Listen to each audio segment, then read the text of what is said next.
The open world of romantic travel. Discover a different reality. The best fantasy game in virtual reality? Chrono Life. Welcome. Teams rarely accepted amateurs, and the clothes in the game had to be upgraded to at least level 11 to be respected. The player was extremely dissatisfied with the weapon he received. He stood in the middle of the street and shouted about it. On top of that, he wasn't accepted into the team. They didn't understand anything. What kind of weapon was that? He had invested so much gold in it, and what did they give him? A cute, long-haired girl with a heart-shaped staff approached the player. She offered to let him join her team. His eyes lit up. Chrono Life is the best. They strolled along the shady paths of a warm green forest. His parents had given him some money yesterday, which he had invested in gold. He told the girl about this with pride. The girl was curious to know how long he had been playing. Whenever possible, he bought all the beginner's sets for 55,000 won, which was all he had. And this knight's sword had just come out of one of those sets. The girl was enchanted and really saw a fairy tale knight in him. In his dreams, this attraction was mutual, and at some point, they were already kissing. Then they started dating. And then, over time, they got married. After a while, they even had a daughter. But this was all just his fantasy. From a chance encounter, such a strong and loving family could have been formed. But they came. The girl led the player deeper into the forest, and she wounded him badly. His health dropped to the minimum. The guy had no idea what was happening. Why did she do this to him? He was bleeding to death. Was it all just to take his weapon? But she didn't need that piece of junk. She lured him deeper into the forest, away from prying eyes, precisely to take his life. And of course, she didn't really invite him to join the team. She didn't need someone like him on her team, a poor loser who begged his parents for money. Even if he was poor in the game, one could imagine what his life was like. In reality, she believed that the guy would not even dare to approach her. He even bragged about his beginner's kit. That meant his parents were very poor too. The guy asked her to stop. The arrogant girl had crossed the line by insulting his parents. Gritting his teeth, the player stood up. His eyes burned with wild rage. He intended to fight back, but the girl was stronger and killed him with one blow. His words about her arrogance had hurt her. The conditions were met. The process of transition to the hidden class began. She turned around and then something strange began to happen. Her hair darkened, her clothes changed, and most importantly, wings grew out of her back. Her staff also transformed. The transition was complete. Now she was a member of the hidden class, a goddess of life. Finally, 1,000 victims. It had taken her a very long time to get here. Now she only had the main quest left. On that day, he learned something. The terrible truth about this game. It was ruled by the law of the jungle. His character died. Having lost most of his experience, the player was reborn in a safe place. He remembered the hurtful words of the girl and how everyone had mocked him for his poverty. He put his new sword on the floor, took out a craftsman's hammer, and hit the sword with all his might. He was unable to improve his equipment. The sword was broken. He did the same with his silver bracers, but they too were broken, not improved. When he broke one part of the set, he lost the entire set. Those were the rules. It was all useless. This game is just terrible. He can't do anything right in it. Suddenly, a wooden club falls near him. A weapon for a beginner. It was practically useless. The player sat there without clothes, equipment, or weapons. Then a guy approached him. Judging by his appearance, he was probably another beginner. It seems like the newbie is giving him his club for free. He probably saw him standing on the street in his underwear and felt sorry for him. Unable to think of anything better, the player hit the stick with a hammer. And lo and behold, the item improved. +1 damage. He hit it again. +1 more. Life is painful. They always put such mechanisms in such useless items.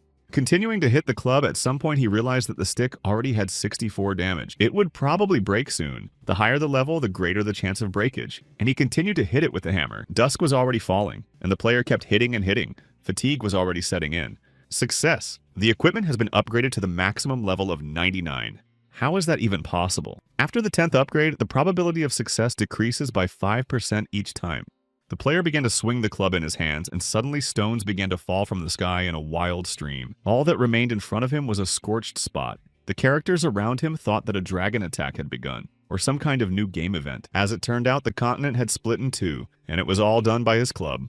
On that day, a new world record was entered into the Guinness Book of Records for virtual reality games, for the number of players destroyed with a single blow. His reputation grew and grew. 850,617 players destroyed with a single blow. The guy remembered everyone who had humiliated and hurt him. He had paid dearly for his knowledge, and now it was his turn to teach everyone a lesson. In real life, he was a nobody. He was of average height and unremarkable appearance. He did not excel in either his studies or sports. If you were to describe his life in gaming terms, he would be a bronze 4 player.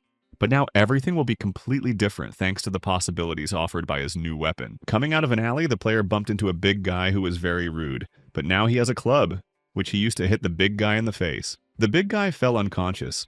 Here he is not like in real life. Here he is invincible. The weapon's durability is reduced after the blow and needs to be repaired. As it turns out, the durability of his weapon was low. It broke after a few hits. He only made 2 hits, and the club is already worn down to 3 points out of 5. That means he only has 3 hits left. That's sad. The guy has problems. He planned to take revenge on everyone, especially the girl who destroyed him. Only 3 hits, he had to use them wisely, and so he set off for the Valley of the Dead. It's a pretty grim place. The ground is littered with skulls and tall stone ledges resembling sharp cliffs tower above.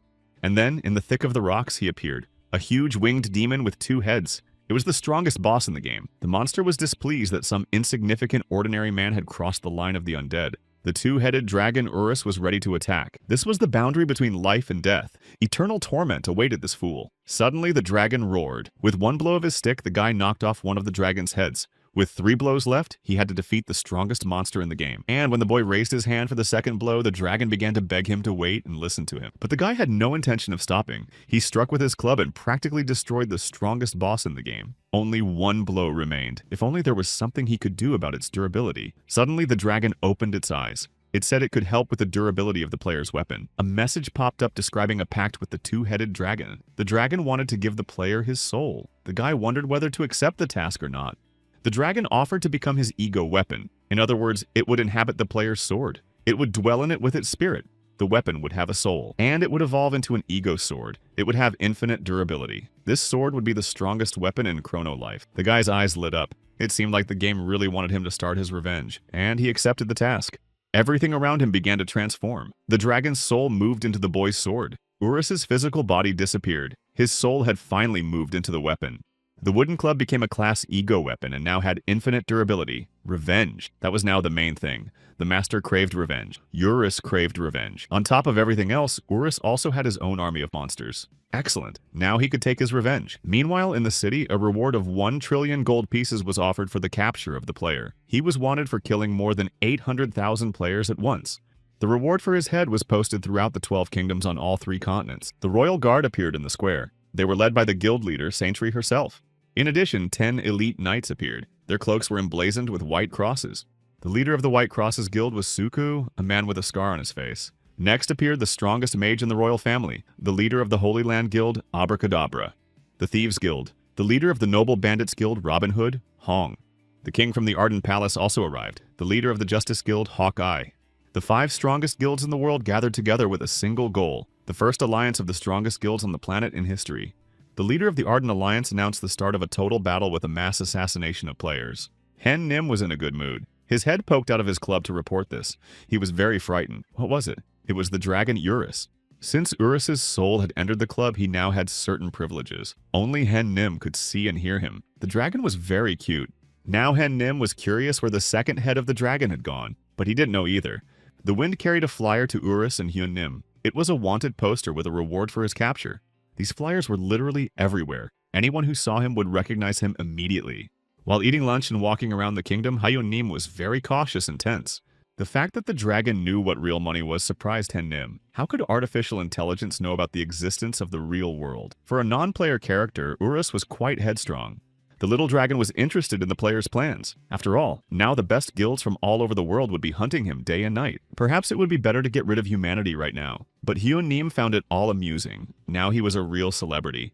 Since that was the case, Hen Nim decided to act like an NPC, a loser hiding superpowers, when someone very strong pretends to be weak and harmless. It was very amusing. Hen Nim planned to have some fun. Suddenly, an arrow pierced his body. The dragon was shocked. Hen Nim lay face down on the ground, and from the roof, the one who did it was looking down at him. It was the leader of the Justice Guild, Hawkeye.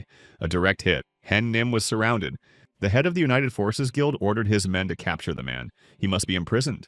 Dragon Urus tried to lift Hen Nim. The people around him were weak, but as a crowd, they posed a serious threat. Then Hen Nim struggled to his feet. They had no intention of showing him mercy. They rushed forward to attack. Hen Nim gritted his teeth, pulled the arrow out of his body, and threw it to the ground. The loser's way of life would not work. Hyun Nim changed his mind. They had asked for it. He had tried to be inconspicuous and quiet. A bright flash lit up the entire planet. It was a powerful explosion. The members of the Justice Guild lay on the ground, showing almost no signs of life. One blow wiped out almost the entire guild. The capital of the First Kingdom was destroyed. There was nothing but dust and stones around. Then Arden took a summoning crystal out of his pocket. It summoned as many users as the summoner desired. It could only be used once, and the crystal was very expensive. Breaking the sphere in his hand, Arden began the summoning. All members of the United Forces Guild were summoned. Mass teleportation began. Members of the United Forces Guild appeared one after another in small groups, and so Hen Nim was once again surrounded by players. There were an incredible number of them. Approximately 3 million people had been teleported to the kingdom. The army was ordered to attack the criminal again. He raised his club above his head. A pillar of fire swept through the crowd of players, destroying everything in its path. But even if Urus was the strongest boss in the world, he couldn't defeat all the players at once. The United Forces Guild is too powerful an enemy. They are elite warriors from all over the world. Urus can only defeat them by summoning his own army. So it's best to get out of here as quickly as possible, but he didn't have time to do so. He was attacked. But again, to no avail. A new wave of fire swept across the battlefield. The strongest mage of the royal family, Arakadabra, and her comrades tried to cast spells. They summoned a magic circle that hovered above the ground. The spell sounded cool. Hen Nim also needed a spell for his attacks, but this trick of the guild would not work either. Hen Nim interrupted the greatest ancient spell and struck the kingdom's magicians. Enraged, Abracadabra ordered the mages to continue, but Hen Nim used his spell, Strike. The powerful sound and light wave sent the sorceresses flying like dolls in all directions. 1 against 3 million. Not as spectacular as one would have liked, but it was definitely a disaster. The United Forces Guild was completely defeated. Arden sat in despair among his motionless comrades. This simply couldn't be happening. Hen Nim approached Arden and told him he would spare his life. But for that shot with the bow, Hen Nim struck Arden with his club. As expected, the next day this battle was on everyone's lips. Not only among Chrono Life players, but also among players of other games. And even among people who weren't interested in games at all. The dragon Urus was ecstatic about what they had done to Hen Nim. The next moment, a girl approached Hen Nim from behind. Could someone have survived? What a pity. But who could it be? It was her. The same insolent, self-centered girl who had ruined him and hurt him so badly. Hen Nim recognized her immediately, even though she had changed. The sun was setting over the endless expanse littered with the bodies of 3 million people. There were countless swords and spears scattered on the ground. And then there was this fateful encounter. Who could have thought it would turn out like this? For some reason, Hyun Nim felt like laughing. The girl also did not expect to meet him under such circumstances, that was obvious. But in reality, Hyun Nim knew that she had been looking for him on purpose and had come here to destroy him. The girl smiled. She continued to pretend to be a sweet, naive fool. Ready to take her life at any moment, Hyun Nim tried to calm down. He had something to discuss with her. To begin with, he asked her why her hair had changed color. She didn't beat around the bush and told him that she had sacrificed him to enter a new hidden class of goddesses of life. That's why her hair color had changed. Having ruined so many lives, she now called herself the goddess of life. It didn't make sense. Why not the goddess of death? The girl continued to smile. This was starting to annoy Hyun Nim. Hyun Nim swung his stick and struck the ground. The girl rose above the ground and he missed her on the first try. The girl wanted to talk to Hyun Nim some more. She followed him. Seeing this, Hyun Nim turned around and struck the ground again with the log, creating a wave of fire. But when the smoke cleared, he saw that the girl was standing in the middle of the crater, unharmed. The most interesting thing was that she continued to smile. Hyun Nim seemed much stronger to her, but it seemed that this trick would not defeat her. Both the dragon and Hyun Nim were surprised that the girl had survived such an attack. Moreover, it turned out that she could see the dragon. No one was supposed to see him except his master.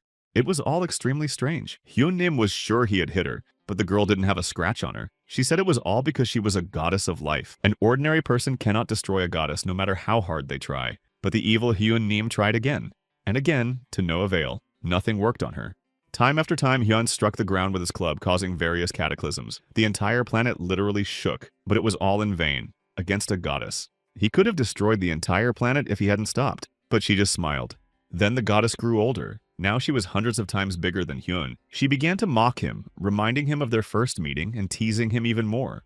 Returning to her original form, she approached Hyun Nim and pointed out that no matter what he did, he would never be able to destroy her. Well, Hyun Nim turned around and silently walked away. But he didn't give up. He tried to gauge how much strength he could put into his blow again. He wanted to break the entire planet.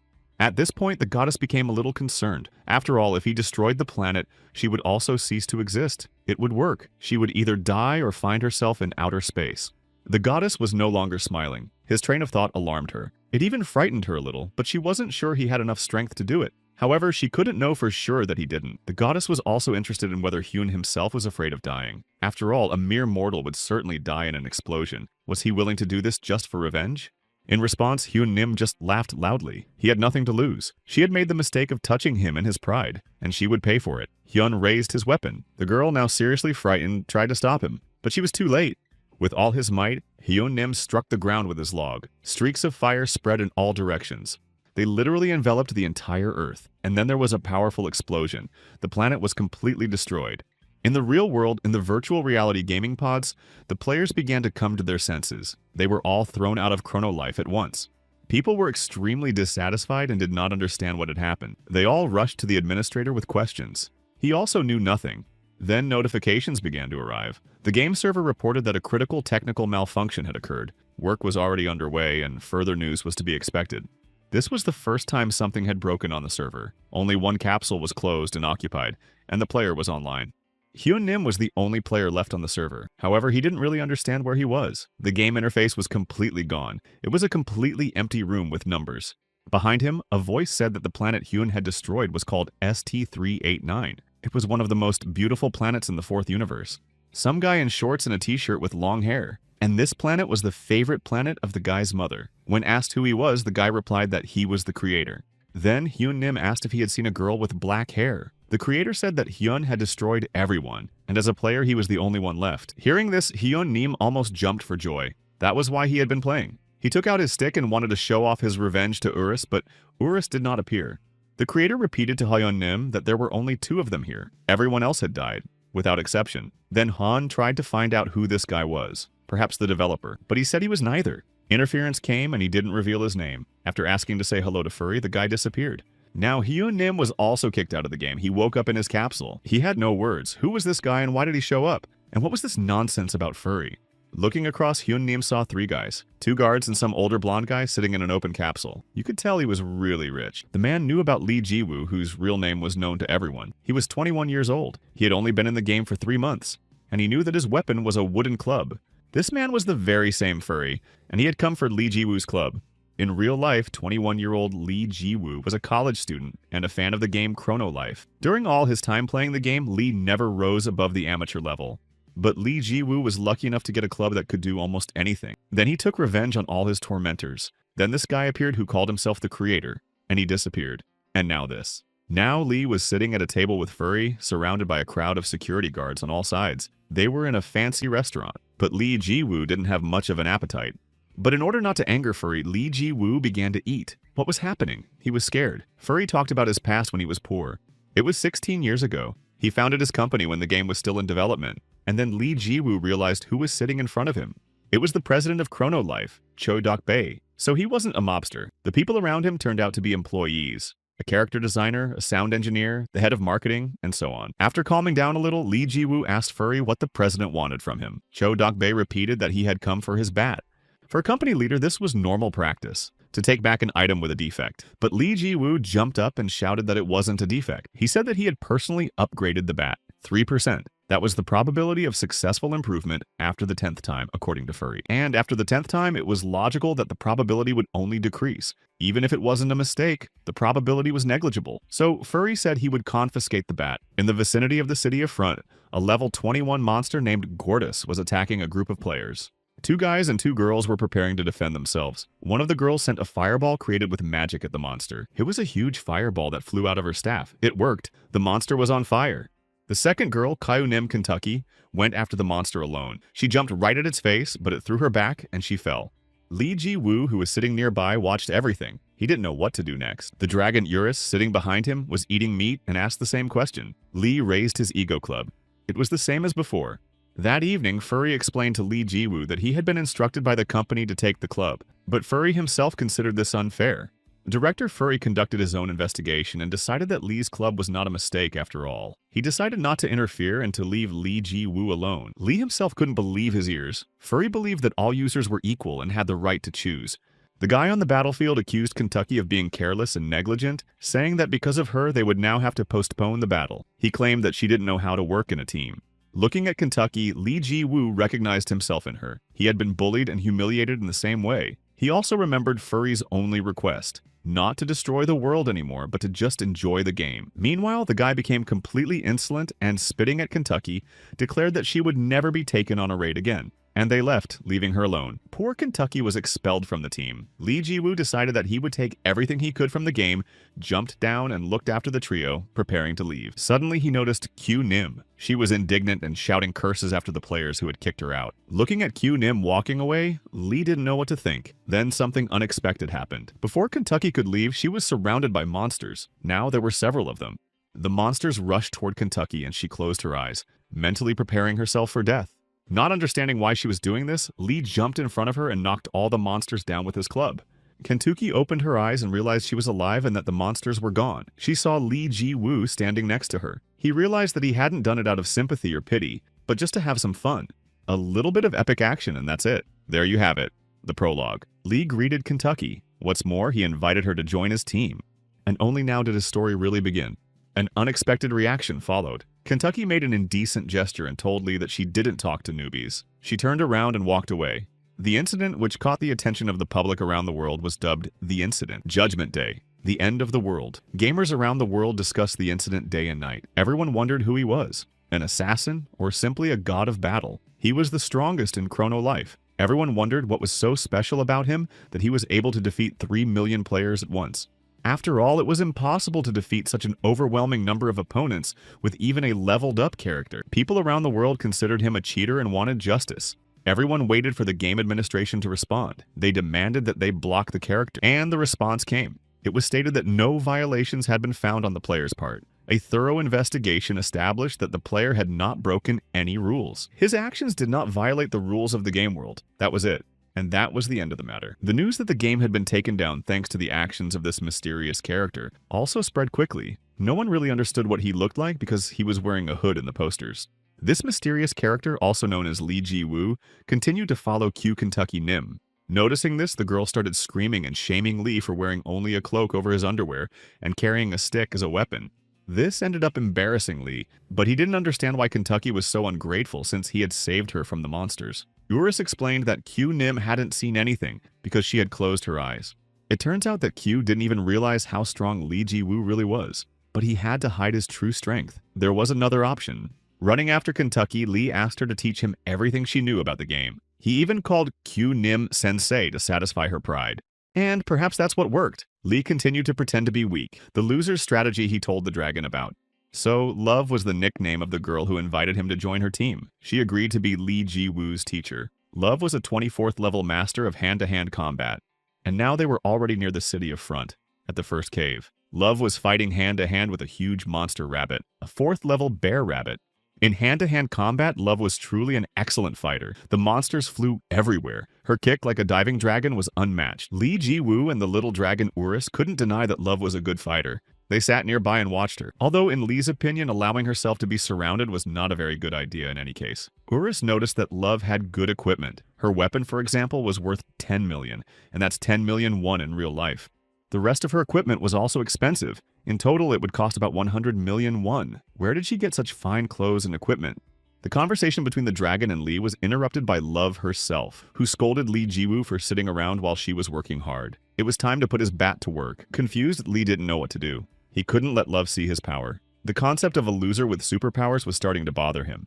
Then Love received a message that something was starting in 10 minutes, and it was time to log out of the game. She said she would be back in half an hour and logged out. Wow, she just left like that. Lee Ji-woo was disappointed by her behavior. This wasn't serious. I wonder who she really is if she can spend 100 million on gold. Love logged out of the game and woke up in her room. She didn't even have time to get out of bed before the door burst open. A woman entered, calling Love names. The woman was unhappy that Love had put her virtual reality helmet on top of her glasses. It leaves dents. But Love couldn't take off the glasses because it could trigger a panic attack, and the marks could be covered with makeup. If it weren't for her salary, the woman wouldn't have bothered. But she had to. She took out a case with cosmetics and sat Love down in a chair. After taking off Love's glasses, the woman began to apply makeup to the girl. With her hair down, Love was ready to go. Today's festival was opened by the winner of the charts for 13 weeks, the popular solo idol and best head in the world, Han Sarang. The hall was jubilant. Everyone was shouting, and some were even crying with excitement. Han Sarang came on stage. Of course it was Love, but in reality it was Han. The idol was only 17 years old. Han Sarang was a popular singer and composer, but no one knew about her hobby. While his sensei was away, Lee Ji-woo decided to practice. He needed practice to learn how to hide his superpower.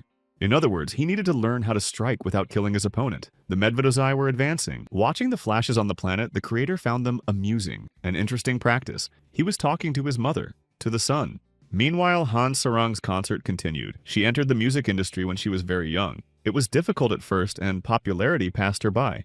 But now Han is called the best idol and singer-songwriter. She was truly amazing. The lyrics of her songs were sad and touching. In an interview, Han Sarang said that she liked to be home alone. She liked to read poetry collections and sometimes even fairy tales. That's where the name of her hit song, The Little Mermaid, came from. In real life, Han played the role of a cute, naive, and even a little silly girl who was very shy. This was completely different from her character in the game, which annoyed her manager. According to her manager, Han was deceiving the whole country. Fairy tales and poetry. What nonsense. Her hobby, which the public doesn't know about, is gaming. As it turned out, in addition to being a singer, Han Sarang also starred in dramas and was a good actress. The role was difficult for her because she is not so rude in real life. Returning to the game, Love proved the opposite. Here she is rude and headstrong. She hit Lee Ji-woo for not greeting her after her return. Now the cheeky girl wanted to be called boss and have everyone obey her. Han Sarang was one of those people who relieves stress through games. Dragon Eurus didn't understand why Lee Ji-woo put up with this rude girl and didn't kick her out of the game. But he was hiding his strength and had to pretend to be weak. So Lee had to obey and repeat, "Love boss." His idea worked. No one would believe in his strength now. Love's constant mockery required incredible patience from Lee Ji-woo. His journey was far from over. The dragon didn't like this tactic at all. Finally, Love asked Lee to introduce himself and give her his nickname. His nickname was Knee. She decided to call him Panties. As it turned out, they were being followed in this cave. It was a group of people in black robes, and judging by everything, the leader of their group was following Love and looking for her specifically. According to the guild master, this guild was going to mete out some kind of justice. Deep inside the cave, a wild bear appeared in front of Love and Lee Ji-woo. Love ordered Lee to attack. Trying to gauge the force of his blow, Lee struck the monster on the head with his club. He managed to do so in a way that kept the bear rabbit alive. But Lav was still surprised that Lee was so strong. He had knocked the monster out with a single blow. The next second, Love noticed a spear flying toward them. She quickly pushed Lee aside to avoid the blow. The weapon was thrown by the same man who had been watching them from the beginning, but Love didn't know who he was. Mr. Kim, a member of the Vulcan Guild, was surprised that Love had forgotten his voice. After all, he was Pain. And then Love realized that this was the Halasan Guild. There was no further dialogue. The guild members began to attack Love and Lee Ji-woo. But surprisingly, Love didn't run away. She was ready to fight hand to hand. After all, she was a master at it. Love took down the guys one by one. Love's diving dragon kick was unmatched. What was happening was completely incomprehensible to Lee Ji-woo and Urus. But Urus guessed that the guys from the Halasan Guild had decided to get even with Love and avenge their previous losses. However, this old man doesn't know when to stop. But the guys from the guild were very weak. They were all defeated by Love, and they were all level 20. They staged a completely useless fight, which greatly amused the little dragon Urus. But everything was going exactly according to Mr. Kim's plan. Love was distracted by the battle. He ordered his comrade to act. She jumped up behind Love and held out her bare hands. Love realized that the girl was a skilled fighter. When the girl uttered the word theft, the cave was illuminated by a bright yellow light that blinded everyone. Opening her eyes, Love realized that her brass knuckles were gone. The brass knuckles were now in the hands of the girl from the Hulasan Guild. The items were expensive, and the girl mentioned this. She had apparently realized that Love was not poor. This skill impressed Lee Ji-woo. Theft is a skill from the thief class, but it was strange. It shouldn't be like that. Then Lee remembered that he also had something to steal. He grabbed his club. The guild noticed him, but all he had was a cloak, underwear, and a club. They realized that Lee was a novice and had nothing to steal. Let him go. He's not even a threat. But the female thief had other ideas. For her, stealing from a beggar was even more fun. She rushed after Lee Ji-woo. Catching up with Lee Ji-woo, the girl stood in front of him. She held out her hand, ready to steal, and then Lee realized that now was not the time to hide his strength. And then Lee Ji-woo tried to use his club against the dark-haired thief, but in the next second, the club was already in her hands, and now the girl was going to take Lee's cloak. Suddenly, the club struck the girl, breaking free from her hand. It was the soul of a dragon. How dare she steal it? Flying away from the dark-haired girl's head, the club fell at Lee Ji-woo's feet. Its master. The soul of Urus refused to surrender to the enemy. Lee picked up the club. Now Lee was once again the owner of this weapon. Urus was outraged by the girl's insolence. His master was only Hyun Nim, as he called Lee. She had clearly overestimated herself. The girl did not understand what had just happened. What kind of ghost was that, and so realistic? Her guildmaster started yelling at her for not doing her job properly. The professional mercenary working for money got to her feet, but didn't have time to take a step before she was knocked down by a blow from Love. She wanted to get her weapon back, but Love's weapon was no longer in the thief's hands. It was now in the hands of Mr. Kim, who had been watching everything from the sidelines. Love was about to take back what was hers when something completely unexpected happened. Lee Ji-woo, who had approached from behind, knocked her out with a light blow from his baton. His skill in fighting without taking a life worked. It was unclear why he did this. The others were also interested. Lee did it to continue hiding his strength from Love. Lee struck the baton against the ground with considerable force. A moment later, the thief saw that all her companions were unconscious and scattered throughout the cave, including the most important one, Mr. Kim. Lee didn't stop there. The thief herself was also struck. He knocked her out but spared her life, honing his skills. Lee was on the verge of a nervous breakdown because of this girl. Unable to control himself, Lee Ji-woo struck again with the club, this time much harder. There was an explosion. When she woke up, Love jumped up instantly. She didn't understand what had happened or where she was. She and Lee Ji-woo were in a forest clearing. Lee was sitting under a tree eating lunch. He explained to Love that the bad people had already left, but Love was more interested in why they had left and how she had fainted. Then she noticed that her brass knuckles were still there. Without explaining anything, Lee began to ask who the Hulasan Guild was and what they did. Love decided to tell him. Since Lee had gotten involved because of her, Love asked if he had ever heard of PW. He hadn't. But Eurus explained to Lee that the term was used in online games. People between the ages of 30 and 50 played it. PW users were the game's main source of income and were the richest among the players. They are the main buyers of in-game items. Top players pay about 30 million won a month. Simply put, these are people who spend millions on games. And the Hulasan Guild is made up of just such players. A few months ago, Love accidentally bought her brass knuckles at an auction, and then the guild started chasing her to take them back. Still, Love was curious how Lee Ji-woo got them back. Lee lied that they had forgotten them. Love believed him, but was sure they would return. This old crook and his obsession had gone too far. Lee Ji-woo was curious what it was about Love's weapons that attracted them so much. For Love, it was obvious, because those brass knuckles were worth 10 million won. But it was still strange. Old men spending billions on a game were obsessed with weapons worth 10 million won. Of course, Lee didn't think that was the reason. Either Love was hiding something, or they both knew something. In the Hulasan Guild's hideout, Mr. Kim was being punished by his master for his failure. They didn't have much time left. The boss decided to pass the mission on to the 4 Divine Kings. They were already there. Kim was also one of the 4, but he was not respected there. He had less gold and caused a lot of trouble. The 4 Divine Kings were also members of the Hulasan Guild. The fact that Kim hired a mercenary instead of doing the work himself amused the 3 Divine Kings. Now the first of the Divine Kings would take care of it. He would be able to take back those brass knuckles in half a day. The head of the Hulasan Guild, Mr. King, was pleased with such confidence. King's capital amounted to 12 billion won. No one in the room noticed Lee Ji-woo appear behind them, picking his nose and laughing at them. Mr. King demanded that the stranger introduce himself, but Lee only said that it would be difficult for him to restrain his power if the guild continued to bother Love. Lee himself didn't want to drag things out and needed to end this. Mr. King naturally thought he was a fool and ordered him to be destroyed. The Divine Kings began their attack, but they didn't know what awaited them. Lee struck with his club.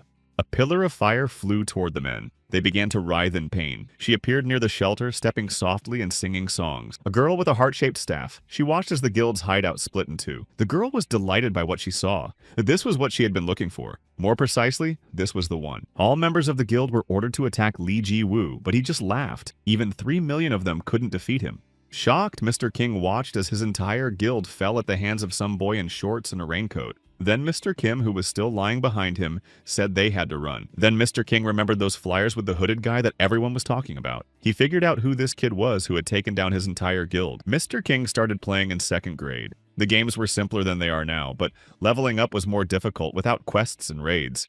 But even so, it was a lot of fun. His parents scolded him when he spent all night playing games, and he fondly remembered those days when he spent days on end leveling up with his online friends. But the years passed. Mr. King grew up. He had many responsibilities. He didn't even have time to reminisce. But then he came to his senses. He was already over 40. He was the CEO of a large company. For his incredibly hard work, King wanted to give himself something special.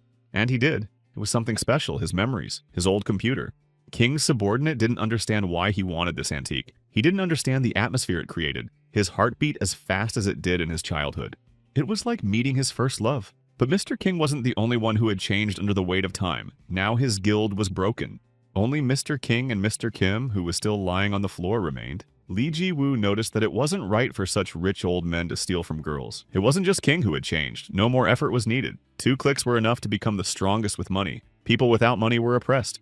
All the games Mr. King had learned were the same. Pay to Survive. And the final one was the critically acclaimed Chrono Life. Using his skill to fight without taking a life, Lee Ji-woo struck Mr. King on the head. He fell next to Kim. The Halsun Guild was finished for Lee. After warning them once more not to touch the boss, Lovely left the Halsun Guild's hideout. With difficulty, King got up and asked if Lee was the guy everyone was looking for, the one who destroyed the 5 best guilds. He was curious how much money he had spent to do it. However, Lee didn't want to listen to King's musings. He said he had spent 55,000 won on equipment for a newbie, and that was all. Of course, King couldn't believe it. It takes a lot of money to have that kind of power. Mr. King began to laugh loudly and boisterously. This game turned out to be fun. And again, an uninvited guest. It was the girl with the staff. She greeted them and asked if the guild was well prepared. Without answering, Mr. King said he was leaving and terminating their cooperation agreement. The girl didn't like that. The girl hit Mr. King and took his life. She was clearly not in a good mood. Next was Mr. Kim. She quickly disposed of him as well. Now the guild was definitely gone. Smiling with the help of magic, the girl changed her hair color and clothes. Boss love, huh? She remembered that. The system notified Lee Ji-woo that the Hulasan Guild had been destroyed, and his level was now 999. There were almost 5,000 unallocated experience points that could be spent on skills. Chrono Life was number 1 in terms of total users, active users, sales, and reviews. However, even advanced gamers believed that reaching the maximum level was practically impossible. Although players spent days and nights immersed in the game, no one had yet succeeded. But it turned out to be possible, and Lee Ji-woo didn't even have to play for decades to achieve it. He was the first to reach the master level. Urus was very proud of his master. Just recently, Lee was only at level 7. The conclusion is obvious. This club changed everything, his whole life. A new notification came from the system. A player who has reached master level will be sent to Transcendent Space. Player Love lay under the stars and pondered. She was bored. Plus, Trisiki was gone. Where could he be? He said he'd be back soon. Fine. Love was ready to wait for him for another hour. She even had time to sleep a little. Somewhere else, Lee Ji-woo found himself. He was curious why he was constantly being dragged somewhere without his consent, either by God or the creator of the game. Then Lee heard a voice. It said that he was a guide for the best, and that he was waiting for him. It was a strange blue creature with many arms. He was huge, dozens or even hundreds of times larger than a normal person. The god of superiority, the guide of the best. The guide said that he greatly appreciated Lee's participation and that he had come all the way from a beginner to a master. This was worthy of respect. The necessary conditions had been met. The transition to the hidden class began. The soul of the sword entered Lee Ji-woo's body. The soul of the shield entered Lee's body. The soul of the bow entered Lee's body. The soul of the staff entered Lee's body. The soul of the brass knuckles entered Lee's body. The soul of the spear entered Lee's body. And this continued endlessly. All kinds of items. And finally, the change of profession was complete. Hidden class, novice master. The privileges of the profession will be granted. All stats were reset, and unallocated points were tripled. Now there were more than 14,000 points. That's a lot. Ordinary players usually receive 5 points for a transition, but Lee Ji-woo received 15. It was very strange and cool. This will go down in the history of the gaming community as the greatest achievement. Lee Ji-woo began to distribute these points among his skills. Stubborn Lee Ji-woo put all the points into one characteristic, which greatly disappointed Urus. It was very unwise from his point of view. He screwed up. An employee burst into President Furry's office and reported that they had a problem. It was about that very user. The boy with the wooden club had reached the maximum level, but that wasn't the problem. The problem was that he had invested all his points in one characteristic, and what a characteristic it was. When Mr. King saw which attribute Lee had chosen, he started laughing out loud. This guy really enjoys the game and lives it to the fullest. The problem was that this made his character third-rate trash with no room for growth. And when he realized that he had created garbage, he would most likely react as he did last time in a fit of rage. But Mr. King ordered them to ignore it. The company should not interfere with the player's choices in any case. According to Mr. King, the worst and strongest character in the history of virtual reality games had appeared. The conductor informed Lee that he was being given one chance. The right to one of the superior weapons would be transferred to Lee Ji-woo, but Lee didn't know which weapon to choose as they all looked excellent. Without thinking twice, Lee made his decision. Without hesitation, Lee asked for all of them, but the guide said that unfortunately he could not grant his request. Excessive greed leads to intense anger. He should have chosen wisely, but Lee Ji-woo insisted and even began to threaten his mentor. The god of excellence was angry. The character's relationship with him deteriorated to the point of hostility. Everyone in the game office was also shocked. The enraged god of superiority would not let such insolence go unpunished. Lee Ji-woo grabbed his club and wanted to fight the god. Surprisingly, he managed to wound him with the first blow. The characteristic that Lee had leveled up was physical endurance. Therefore, after the god's blow, it decreased only slightly. However, due to the lack of other characteristics such as strength, Li couldn't even buy equipment because carrying it also required strength. A hidden skill window popped up. The conditions for it had been met. This skill was Healing Factor, improved recovery. After any blow, instant healing was guaranteed. And after the god's blow, his slightly damaged health was immediately restored. So much for the trash character, who isn't really trash anymore. Even more enraged, the god continued to attack the insolent player. He even almost destroyed him. But the player came back to life before his eyes. His stats were flawless. Unable to believe his eyes, the god of superiority shouted in frustration. How was this possible? Li Ji laughed in the god's face continuously. Since the evil god would not calm down, Li Jiwu considered ending it. He asked once more to return the weapon peacefully. The god warned that such greed would destroy Li. But Li was no longer listening. He swung his club and delivered a vertical blow. The god of superiority ceased to exist. The transcendent space was about to collapse.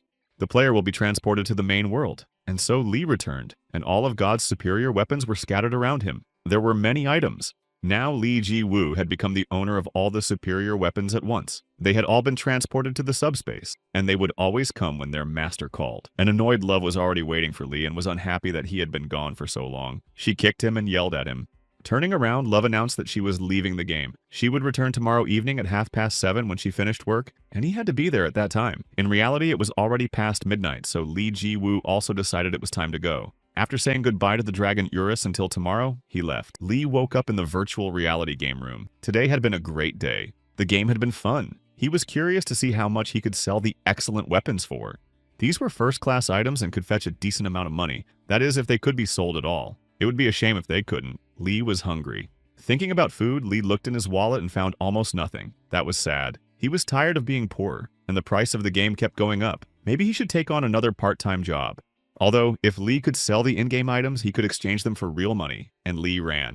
The world's #1 game, Chrono Life. The first players named one location in it a forbidden place, on the border between life and death, a high-level hunting ground that no one has yet been able to clear.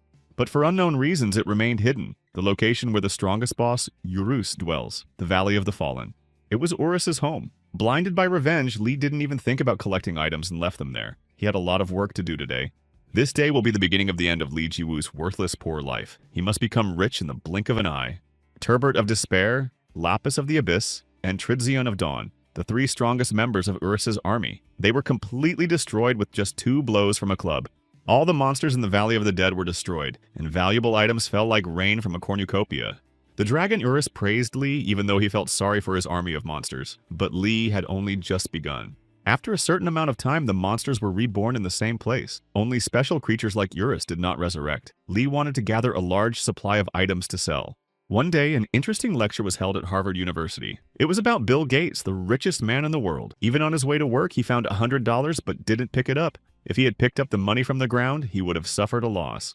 It would have taken 2 or 3 seconds to bend down and pick up the bill. But in 1 second, he earns at least $150, and he would have lost at least $200. An excellent lecture spiced up with a joke. However, considering the delay in revival, it took about an hour to destroy the monsters 100 times. As a result, the value of all the items dropped was about 15 billion gold. Based on the aforementioned lecture, we can calculate that Bill Gates earns about 500 million won per hour. And Li Jiwu earned much more in an hour. Dressed in the most expensive brand name stores, Li Jiwu was extremely satisfied. Among other things, he bought himself a cool car. Many people in his city saw a Lamborghini for the first time in their lives and were thrilled. But Li didn't get very far before he crashed into a pole. His Lamborghini, worth 400 million, was wrecked, but that's not a problem. After all, Li Jiwu is now very rich and can easily buy a new one. Mr. King listened to the company employee's report. The cost of the new items is 15 billion. They are all of the highest quality. The content is consumed for years to come, and it has become difficult to estimate the value of the assets. In short, the company was in a very difficult position. Due to recent events, people were beginning to doubt the company's reliability, and its shares were rapidly losing value. Shocked, King asked if there was any way to block Li's transactions. He was already extremely annoyed with him, but for now, that was impossible. The president dialed Li Jiwu's number. He answered and said he was on his way to spend money. In response, Mr. King couldn't hold back. Because of Li Jiwu, the company was in a very difficult position. As President King shouted into the phone, Li asked for the phone, but Li didn't worry or think about it. He only thought about what else he could buy that was expensive. He had already bought everything he could, but something was missing. Some key moment? And then Li Jiwu remembered. How could he have forgotten the most important thing? Yes, it was super expensive. Top quality housing. Welcome home. This was the best moment of his life. There was one last thing to do before moving. Holding a plate of cakes in his hands, Lee Ji-woo rang the doorbell. It was an ancient Korean tradition to treat your neighbors. Someone was watching him through the camera. The door was opened by a cute girl wearing glasses. She looked familiar to him. He had seen her somewhere before. It seemed like this was the key moment Lee Ji-woo had been waiting for. All the best players know one location known as a forbidden place. The Valley of the Dead. Someone had come there and began total destruction. Monsters surrounded him, the three strongest monsters of the Urus army. The mindless monsters did not even recognize their master. His tentacles pierced each monster, and he began to drink their life force and power. The three strongest monsters of Urus's army lost their ability to resurrect. Someone swallowed the target level and its characteristics. Information about the three strongest monsters was completely deleted. This was the second dragon head lost by Urus, and he was born to exterminate all humans. His name is Urakan. This was the first time Lee had ever met the boss Love, Han Sarang, an idol. Smiling sweetly, Han happily accepted the treat from her new neighbor. Lee recognized her as the idol Han Sarang. She was the complete opposite of Love in the game. He didn't even recognize her as Love at the time. Returning to her room, Han thought about how she had seen this guy somewhere before. The two didn't recognize each other because their game models looked different from their real appearances. Han's manager told her to change into her school uniform to finish the shoot if she wanted to make it by 7:30. She needed to be in the game at that time. So Khan agreed and went to change. The manager noticed her reaction and guessed that she had met someone special in the game. The most special person in the Valley of the Dead was furious. All the monsters were gone. The dragon didn't know how this could have happened either. It was impossible. It seemed like they had disappeared without a trace. It was sad, of course, but it wasn't the only place to hunt. It was almost 7:30 and Love would be arriving soon. It was so strange. Urus felt a familiar yet ominous aura. The giant snow snake Elarus was level 190, a summoned boss. His Urakan had also been devoured. But that still wasn't enough. To destroy that human creation, that had ruined him, he would have to go a long way. And then she appeared, the girl with wings. Urakan was her beloved child, and he had already gone so far. But Urakan still wasn't satisfied. He began to absorb her as well, but the absorption failed. Urakan was surprised. Such surprises did not suit her. Urakan did not understand why she did not absorb him. What was her nature? Without answering, the girl pointed to the city in the distance. There was plenty of food there. She allowed him to go there and eat as much as he wanted. Saliva dripped from his lips. The players in the city did not understand what was happening. They were being attacked and absorbed by some kind of tentacles, one after another, simultaneously. All the players became food for Urakan, in the place where newbies and pros worked side by side in the frontline village. Many newcomers lived there, high-level and top players. However, this did not prevent Urakan from destroying them, practically every single one of them. The company was in trouble again. The flood of complaints from users was increasing. Customer support couldn't keep up. These complaints were all over social media. Mr. King himself knew that Urakan had already left, and he found it amusing. King ordered that 2 characters be monitored from that moment on. One was Urakan. In one night, Urakan devoured everyone, and the village became a ghost town. But that wasn't enough for him. He wanted to know where else he could find food. The girl had her eye on a delicious delicacy. She definitely had something in mind. It was 8:34. Trusiki was already 4 minutes late. Love was furious. She heard footsteps behind her. But it wasn't Trusiki. It was Urakan. He was also at the highest level, just like Lee. Love was at level 24.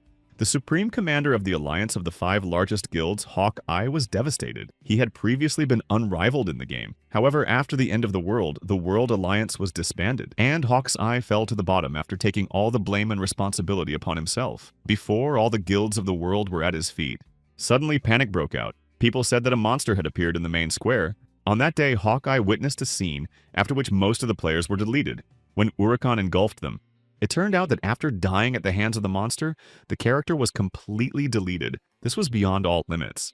Love stood in the clearing, not understanding who was in front of her. This guy didn't look like a player. Where did this monster come from on this hill?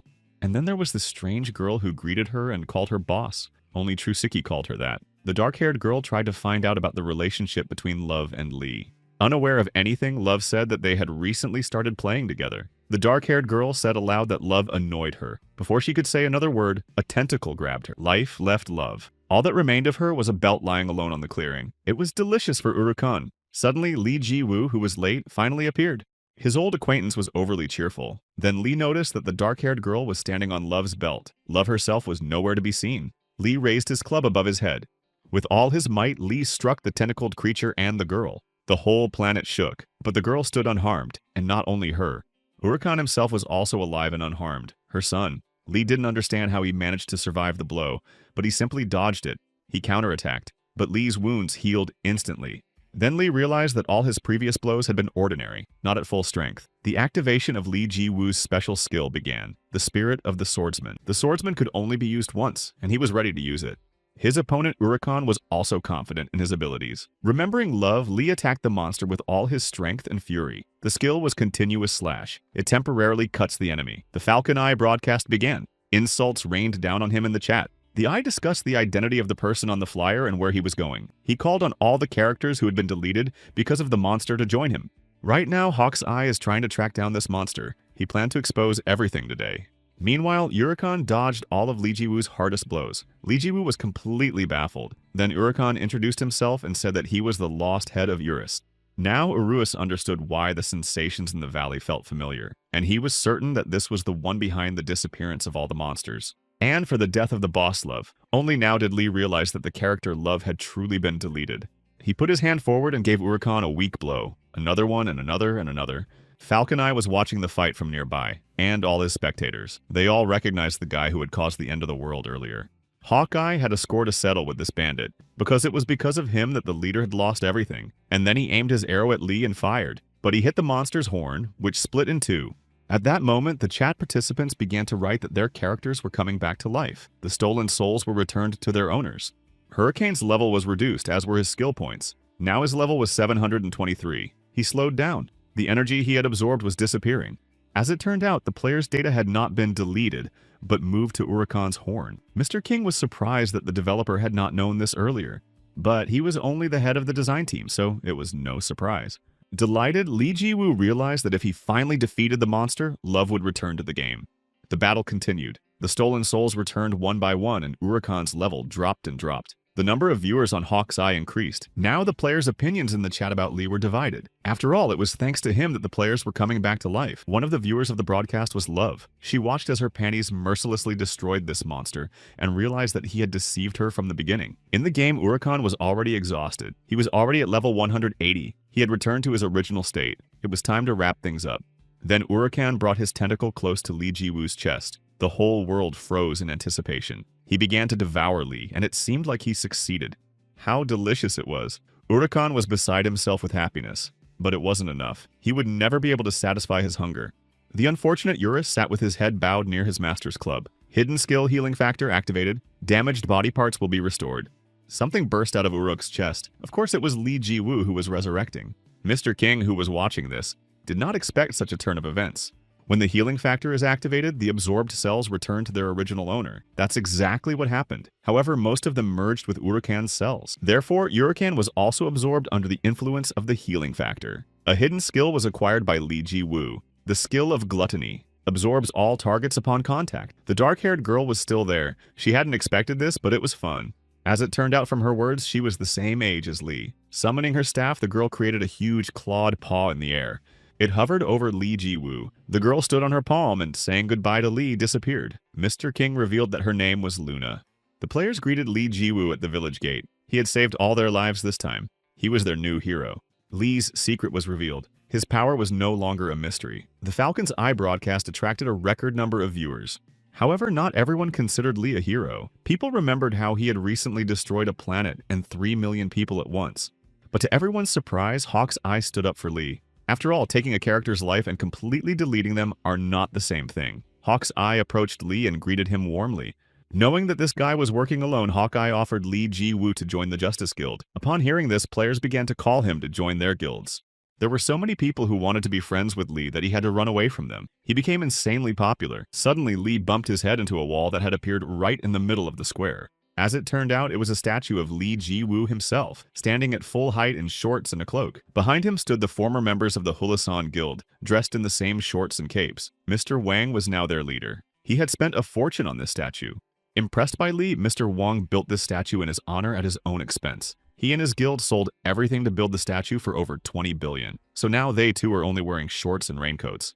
In her room, Han Sarang cried bitterly. She was mad that Li had tricked her. It was all so obvious with the brass knuckles and the missing bear cubs. Finally, people calmed down a little. Li was exhausted from all the attention, and it seemed to him that on top of everything else, he had forgotten something incredibly important, and there she was, standing in front of him, his boss, Love. Lee jumped up with a smile, happy that she had come back to life. People wondered why the hero called this girl his boss, especially since her face was familiar to everyone. Lee had something for Love. He handed her the belt he had taken from the hill. Love's eyes were full of rage and her fists were clenched. The first thing Love asked was why he had lied to her. Lee Ji-woo tried to brush it off as a joke, which only made Love angrier. She was already on the verge of tears.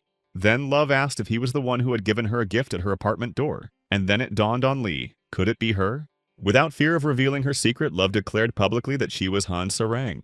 Manager Han was furious that she had revealed her identity in front of so many players. Now it was the most popular topic on the internet. Dozens of journalists were eager to interview Han, and unfounded rumors spread everywhere. On top of that, Han's appearance in the game was made to look as much like her real self as possible. Han herself didn't see a problem with being recognized. She had no intention of deliberately hiding her identity in the game. Playing a game isn't a sin. But her manager was worried that the image of the star Han Sarang would be destroyed. After all, she was already pretending to be a sweet little lamb in front of the public. But that wasn't Han's choice. She didn't want to wear that mask in the first place. Han had said from the very beginning that she wanted the truth. She hated deceiving her fans. Slamming the door to her room, Han Sarang lay down and re-entered the game. Han Sarang had loved the public since she was 5 years old. Even in kindergarten, she enjoyed reciting poems. She discovered her talent for singing at the same age. She made an amazing debut. She was recognized as a talent. She was called a singer from heaven. Her debut was the most brilliant. However, tragedy seemed to be waiting for the right moment. The bud of a beautiful flower was trampled by vile adults, by those who were supposed to protect her from the world, by her own parents. Strangely enough, money was to blame. Some may say that this is commonplace in the entertainment industry, but for a little girl, it was a tragedy. The girl seemed to have turned into the heroine of a tearjerker, and so Han Sarang was loaded with work, various music programs, talk shows, and all kinds of other shows. Lots of advertising shoots and so on. She coped with a schedule that would be impossible even for adults, strangely enough because of her parents. They put moral pressure on her and forced her to be better. However, her little body quickly reached its limit. As a result, under enormous pressure, the girl vomited on stage in front of the audience at a very important event. Not only did Khan's parents not support her, but they also blamed her for everything. They were ashamed of her. That's how she got a deep scar in her heart. And now she has been betrayed again. Love sat and remembered her first meeting with Lee. He came up behind her. He had finally found her. She didn't want to talk to him and told him to leave her alone. For some reason, Lee couldn't understand why Love was so angry with him and what was wrong with her. Even Urus understood. He said that Lee would have to apologize for his lies, which Lee did. He apologized. He didn't understand why he had started hiding his power from Love in the first place, but one apology wouldn't fix anything. It wasn't enough for Love. Suddenly, a huge monster bird flew by and grabbed Love with its claws. The bird was controlled by a guy. He didn't want Love to lose consciousness, but the bird grabbed her too roughly. Then Lee Ji-woo demanded that the guy come down and explain himself. The guy said that there were people who wanted to meet Han Sarang and that they would borrow her for a while. Of course, Lee had no intention of giving up Love and used a vertical strike, but the guy activated his skill, reflection, and the blow returned to the ground, creating a long funnel near Lee Ji-woo. The dragon Urus said that this was no ordinary person. His name was Habek, the god of water. He was a creature of the same kind as Urus himself. Lee's power shocked Habek. He was the only one who could break it, not counting that man. It will take a long time to repair. However, an ordinary man does not deserve to have a piece of a god. That was undoubtedly Habek's captive, the player Love, and he took her away. In the Western Forest, there was a hidden tower. It was there that the stolen Love awoke. Naturally, she had no idea where she was, who was in front of her, or why she was there.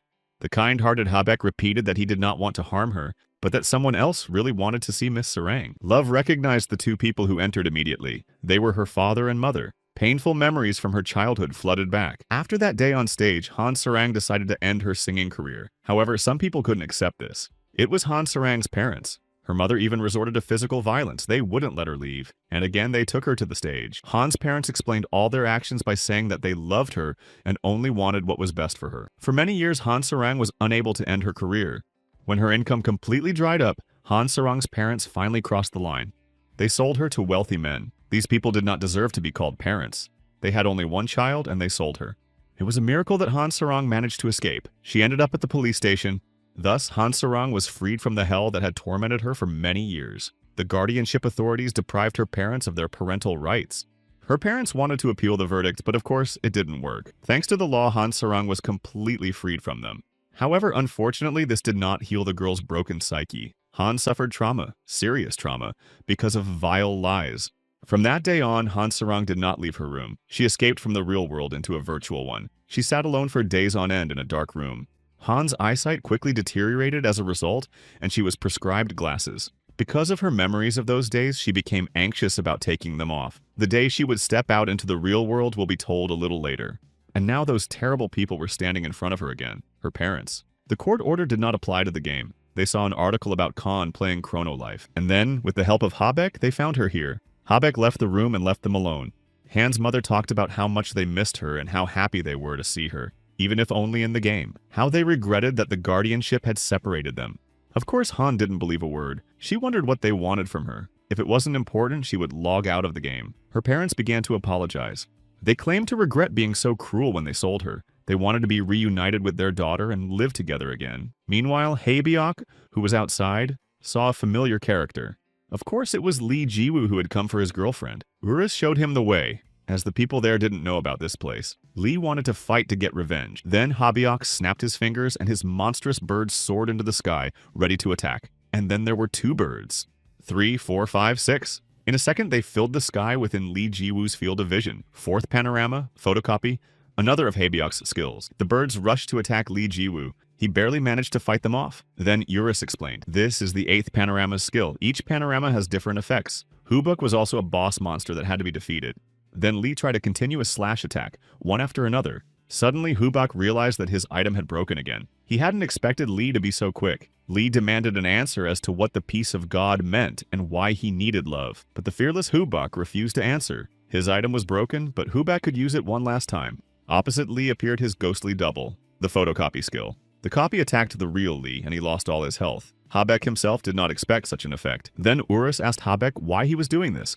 Was it really that man's order? But Habek didn't even think of answering. Lee Ji-woo, who had healed himself, tried to attack the clone with a vertical strike. The 2 forces merged together in battle. 2 men, 2 clubs. They fought for quite a long time. While this was happening, Haebyok told Urus that he had no interest in Lee. His only goal was the particle of God. Urus thought he was talking about boss love, but an ordinary human being cannot be a piece of God. Han-Sarang is the owner of that piece.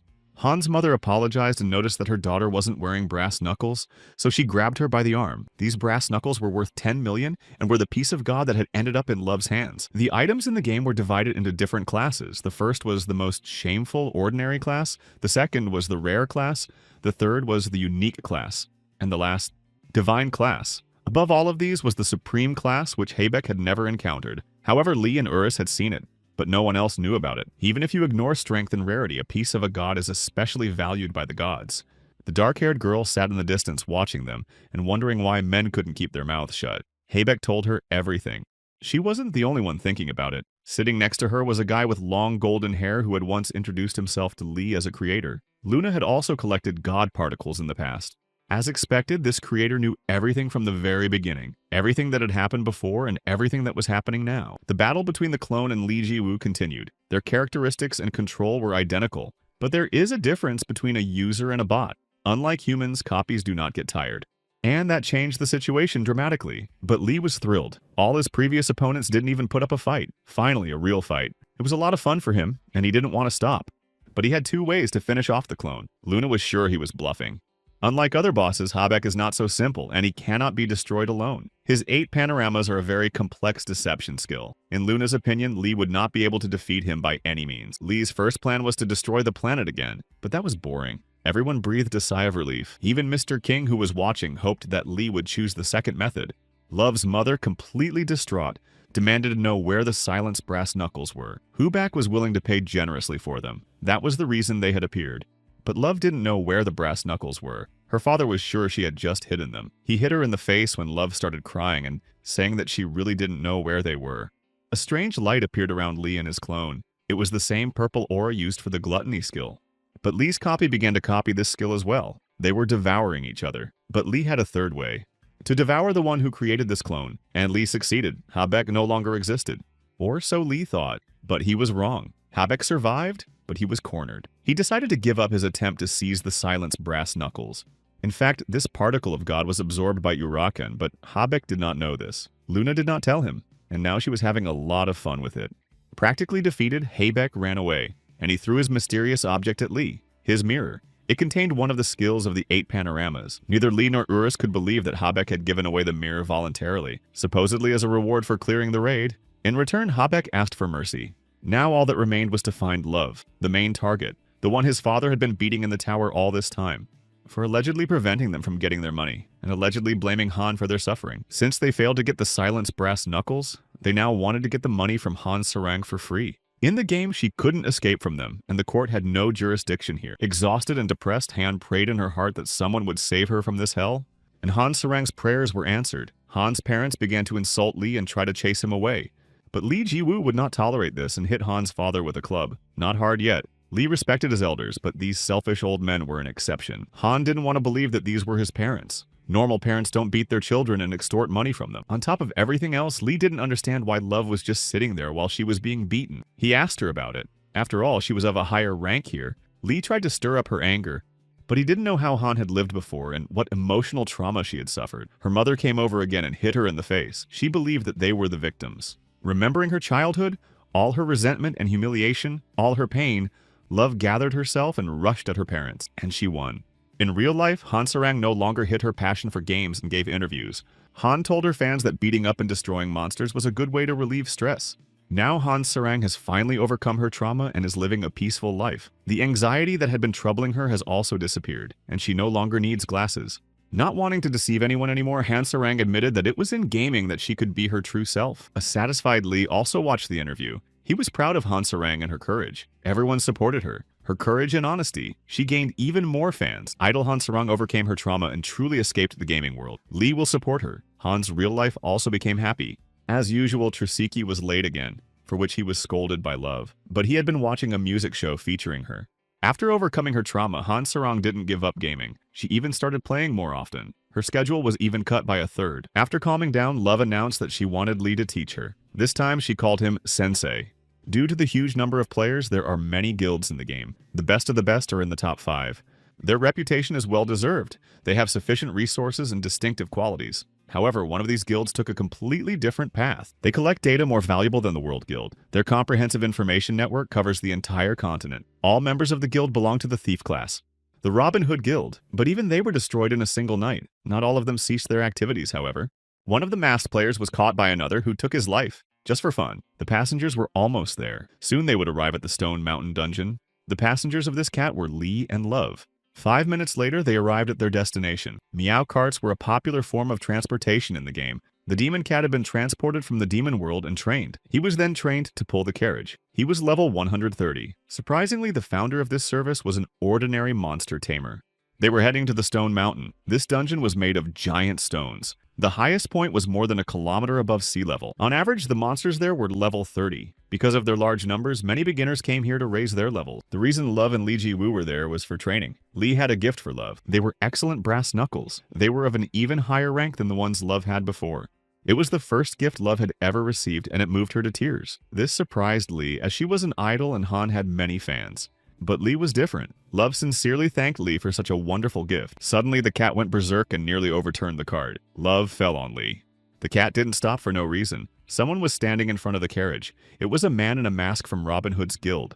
The masked man asked for help. He seemed to be injured. He was put in the carriage next to Lee and Love. There he said that he knew almost nothing about his attacker, only his name, and also that he was an unusual user. He could copy objects. His name was Trophy Guy. None of the people in the cart had heard of him before. Lee asked the guy who he was, but Love knew that he was Hong from the Robin Hood Guild. When Hong took off his mask, it turned out to be a girl, a very beautiful one at that. Lee suddenly felt a strong desire to help her, although he hadn't felt that way before. This behavior caused a surge of irritation in Love. Hong was glad that Lee agreed to help, because this matter had something to do with him. At the Chronolife headquarters, the workday was coming to an end. Some people had to work overtime. Then Timlid So Sung-won said he was willing to work for everyone. He was the same man who had attacked Hong. His appearance in the game was the same as in real life. When everyone left, Timlid sighed calmly. Now he could play alone. It was time to earn some extra money. The trophy guy was back in the game. He had an executioner's sword. It was a unique weapon. There was only one of them in existence, and it possessed amazing destructive power. As it turned out, the trophy guy was also a master and had the highest level in the game. When Love finally put on Lee's gift, the excellent brass knuckles, something strange happened. They looked very shabby and worn out. Due to Love's low level, the weapon's full potential was sealed. A unique item would have been better in this case, so Love's level needed to be raised urgently. But when Love placed her hand on the stone, fire burst out in all directions, and she had barely touched it. This was despite the fact that it was only a small part of the brass knuckles' power. Discussing with Urus, Hong Li thought that he would have to help her after all. According to her, it all had something to do with him. According to Hong, the trophy guy's only goal is money. He copies items and sells them. According to information from the Robin Hood Guild, Lee is also a merchant. That means he has a lot of money. By carrying out various financial transactions, Trophy Guy is creating problems for the game. And now only Lee can defeat him before he destroys the game even more. It turns out that Lee had no choice. It will be more difficult to sell if Trophy Guy is left alone. If it was impossible to report Trophy Boy to support, there can only be one reason: a conspiracy by higher-ups. In the real world, Lee dialed the president's number and ordered him to go to the restaurant Dam Gukbap before he broke the server again. Leaving his apartment, Lee Jiwoo ran into Han Sarong. She wanted to go with him to meet the president. Han also warned her manager that she would be out for a short walk. Out of his mind with rage, the president burst into the restaurant. How dare Lee call him and give him orders? He saw two people at the table. Of course, Lee and Han Sarang were already having lunch at the table. Furry started yelling wildly at Lee. Han interrupted him and said it was time to get down to business. Mr. King listened with particular attention to the story about the trophy boy and his work. He thought it was something important, but the government had approved in-game money transactions for a reason. No genius hacker could hack into the national security system. Lee claimed that someone had seen it with their own eyes, to which Mr. King replied that Hong was mistaken. The probability was less than 1/10,000%. Then Han pointed out that if hacking from the outside was impossible, then it must have been from within the company. Mr. King thought about it for a second, but then said that was also impossible. Even with administrator privileges, it's useless to add item copying skills. On that note, Furry left and told the guys to enjoy their date, which embarrassed Lee greatly. Leaving the restaurant, Furry turned to Timlid. They needed to find 5 people who could keep secrets. Lee, Love, and Eurus returned to the beginning. Furry's conversation had yielded nothing. Love was curious about the trophy guy's true goal. After all, he hadn't attacked the Robin Hood Guild for no reason. Suddenly, an explosion rang out in the distance. It sounded like one of Lee's attacks. It was unclear what it was at that point. Lee rushed over. Trophy Guy stood over the wounded Hubek with his sword. Habek realized that the manager would hardly turn a blind eye to such behavior. The Trophy Guy grabbed Habek by the throat. He knew that unique bosses could not be revived. Until he destroyed Habek, the Trophy Guy tried to find out where his master was, but he remained silent, and the Trophy Guy raised his sword. But he was stopped. He thought about visiting her later, but she showed up herself, the goddess of life, Luna. The self-confident Trophy Guy was going to deal with Luna after Habek. She smiled and said it was useless. Logging into the manager's account, he behaved like an idiot. Then Luna and the Trophy Guy started insulting each other in a rude manner. Approaching Luna, Trophy Boy began to interrogate her about where Master Habek was. Remembering Lee, Luna noticed that Trophy Guy had a similar personality to him, but at the same time, they were complete opposites. A second later, a huge clawed paw was pressing down on Trophy Guy. But somehow the Trophy Guy managed to escape. He realized that Luna was the owner of this thing. That's where her arrogance came from. This is going to be trouble. The ground beneath them turned red. GM zone? The game manager's zone. Trophy Guy yelled at Luna to stop turning the game into real life. Lee and Love ran to the scene as fast as they could. They assumed that the explosion was caused by the Trophy Guy, and that he was someone from the company's management, someone from their own side. Lee was also almost certain that the Trophy Guy had created a super account for himself and was now at work. When they arrived, all that remained was a trace of the Trophy Guy's portal, as reported by Habek, who was sitting under a tree nearby. Habek also reported that the Trophy Guy had attacked him and moved Luna to the game control area so they could fight at full strength. Although Lee didn't know who Luna was, according to Habek, she constantly talked about him. That he was deeply in love. Habek briefly described Luna's appearance. Lee understood immediately who he was talking about. In front of Lovely, he began to justify himself, saying that he didn't like Luna. This scene seemed very powerful and romantic to Urusu. The wounded Habek was in bad shape. He hoped that Lee could heal him. After all, his mirror would disappear if Habek died. Love didn't know how to heal Habek, but Lee wasn't worried about that. His unique skill, the spirit of revival, worked perfectly. Lee managed to restore Hubek's physical strength, but not his arm. Lee also learned that Luna was a unique boss. She was now alone with the Trophy Guy. She wasn't afraid of him at all. So far, none of his attacks against her had been successful. The goddess of life, Luna, was very powerful. She was confident that an ordinary human could not destroy a deity like her. But Trophy Guy, as an employee of the company, knew about her hidden skill, creation of existence. Attacks worked on her, but Luna recreated herself when she died. This skill was the subject of much debate during the design phase. Urukon was created using this skill from Urus's second head, thanks to Luna. And then, when Luna finally attacked Trophy Boy, she began to change unexpectedly. He had lured her into this space for a reason, so that Luna would return to her original state. And then the trophy guy wounded her. He hoped that if he destroyed her, Master Rebecca would definitely come out of the shadows. After work, the company employees were sitting in a nightclub, and of course Timlid was there with his girlfriend. His colleague asked if Timlid had finished his business, but Master Rebecca still hadn't shown up, even though Luna was dead. But Timlid reported that he hadn't been able to destroy her. But he didn't say who exactly had stopped him. There are other ways to summon Master Rebecca. The employee finally asked who this master was and why they were looking for him. In simple terms, he was one of the bosses related to the main plot of the game. The best merchant, Laziness Ryo, laziness, and Uricon was gluttony. These were the 7 sins.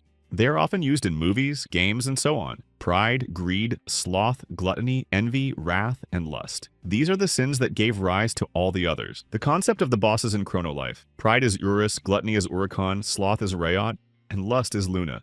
But she is not an NPC.